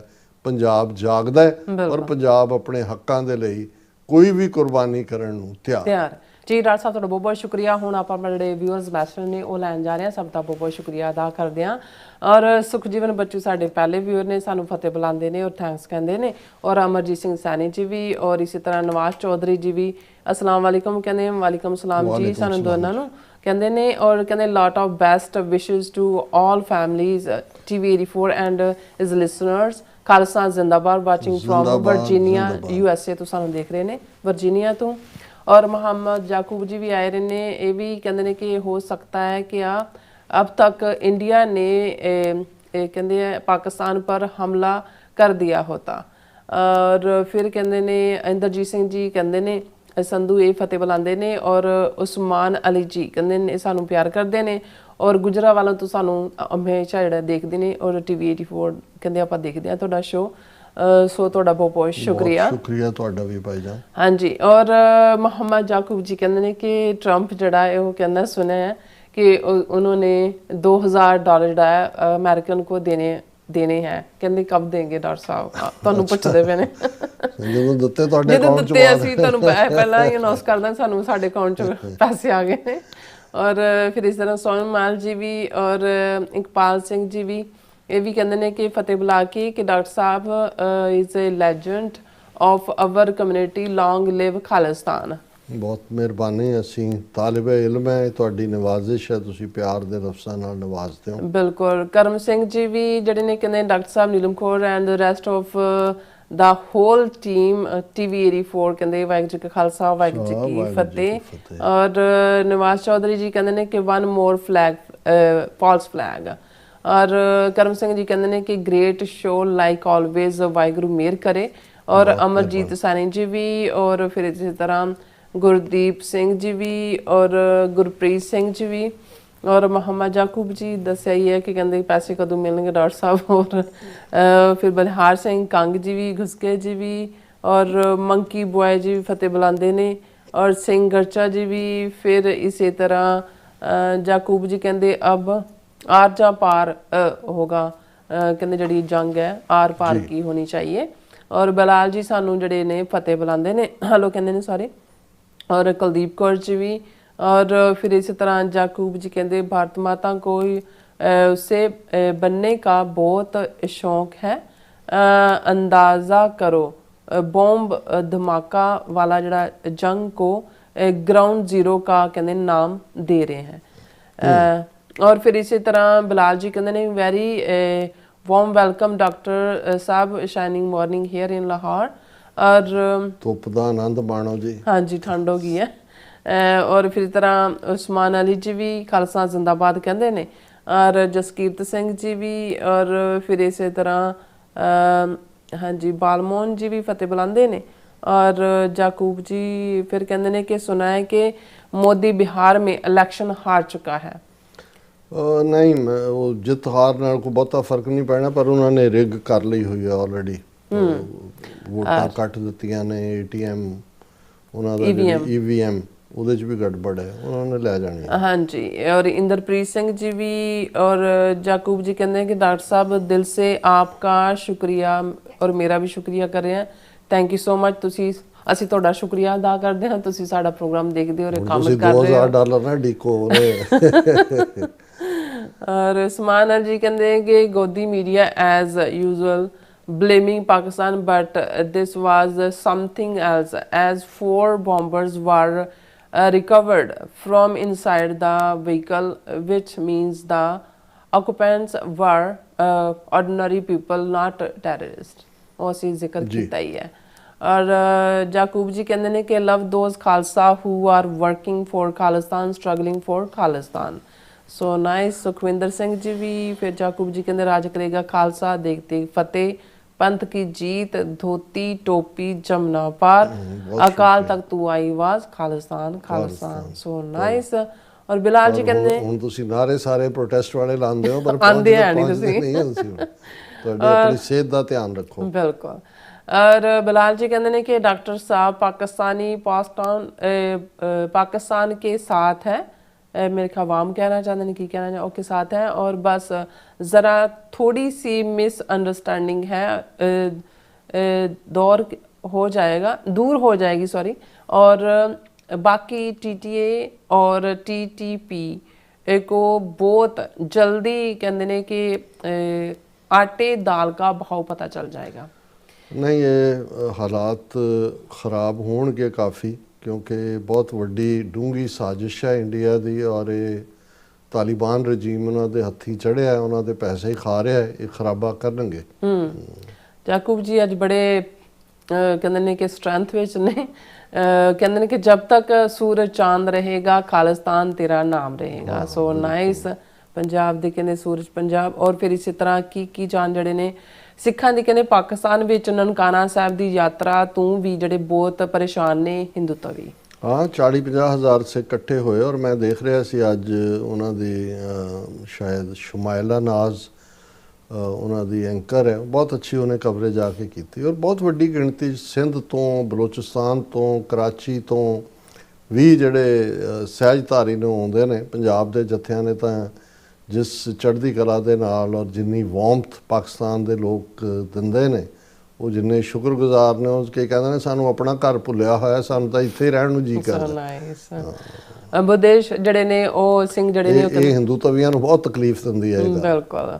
ਔਰ ਬੁੱਧੀ ਐਚ ਸਿੰਘ ਕਹਿੰਦੇ ਨੇ ਕਿ ਡਾਕਟਰ ਸਾਹਿਬ ਸਤਿ ਸ਼੍ਰੀ ਅਕਾਲ, ਬਿਹਾਰ ਇਲੈਕਸ਼ਨ ਦਾ ਜਿਹੜੇ ਕਹਿੰਦੇ EVM ਘੁਟਾਲਾ ਬੌਂਬ ਬਲਾਸਟ ਦੀ ਆਵਾਜ਼ ਥੱਲੇ ਹੈ ਔਰ ਅੱਜ ਬਿਹਾਰ ਵਿੱਚ ਕਹਿੰਦੇ ਸੈਕੰਡ ਫੇਜ਼ ਇਲੈਕਸ਼ਨ ਹੈ ਔਰ ਪੂਰਾ ਮੀਡੀਆ ਇਲੈਕਸ਼ਨ ਦੀ ਖਬਰ नहीं दे रहा जब कहते हैं कि मोदी डरता है, पता नहीं डरता है कि बॉम्ब धमाके करते हैं। I don't know what the meaning of that. नहीं वो तो ਜਿਹੜਾ ਫਸਟ ਫੇਜ਼ ਦੀ VOTING ਹੋਈ ਹੈ ਉਹਦੇ ਚ ਇਵਨ ਉਹਨਾਂ ਨੇ ਕਿ ਕਿੰਨੇ ਮੇਲ ਕਿੰਨੇ ਫੀਮੇਲ ਵੋਟਰ, ਉਹ ਤਾਂ ਇਲੈਕਸ਼ਨ ਕਮਿਸ਼ਨ ਰਲਿਆ ਹੋਇਆ ਇਹਨਾਂ ਦੇ ਨਾਲ, ਚੋਰ ਤੇ ਕੁੱਤੀ ਸਭ ਇੱਕੋ ਹੀ ਨੇ। ਜਸਵੀਰ ਸਿੰਘ ਜੀ ਕਹਿੰਦੇ ਨੇ ਕਿ ਸਿੱਖ ਫੈਡਰੇਸ਼ਨ UK 1984 ਦੀਆਂ ਫਾਈਲਾਂ ਮੰਗੀ ਜਾਂਦੀਆਂ ਤੇ ਖੰਡੇ ਦੀ ਫਾਈਲ ਜਿਹੜੀ 2074 ਚ ਮੰਗਣਗੇ। ਨਹੀਂ ਹੁਣ ਆ ਜਿਹੜਾ ਵੱਡਾ ਇੰਕਸ਼ਾਫ ਸਾਹਮਣੇ ਆਇਆ ਹੈ ਇਹਨਾਂ ਦੀ ਬ੍ਰਿਟਿਸ਼ ਇੰਟੈਲੀਜੈਂਸ ਦੀ ਆਪਣੀ ਜਿਹੜੀ, ਇਸ ਦੇ ਉੱਤੇ ਤਾਂ ਰੌਲਾ ਪਾਉਣਾ ਚਾਹੀਦਾ ਹੈ ਇੰਗਲੈਂਡ ਦੇ ਸਿੱਖਾਂ ਨੂੰ। बिल्कुल। जाकूब जी कहते हैं कि सच्चा खालसा वो है जो खालिस्तान की बात करता है जैसे डॉक्टर साहब करते हैं। और फिर इसी तरह कहते हैं कि भारत माता जी बगैरत है और मोदी, योगी, राजनाथ और अमित शाह और अजीत डोवाल की वजह से जो भारत माता का बुरा हाल है, बर्बाद है। और फिर Khalsa for Khalistan, real Sikh for Khalistan कहते हैं घुसके जड़े ने कहते हैं कि खालिस्तान जिंदाबाद, always great programme, so genius team, God bless you all guys, thank you so much.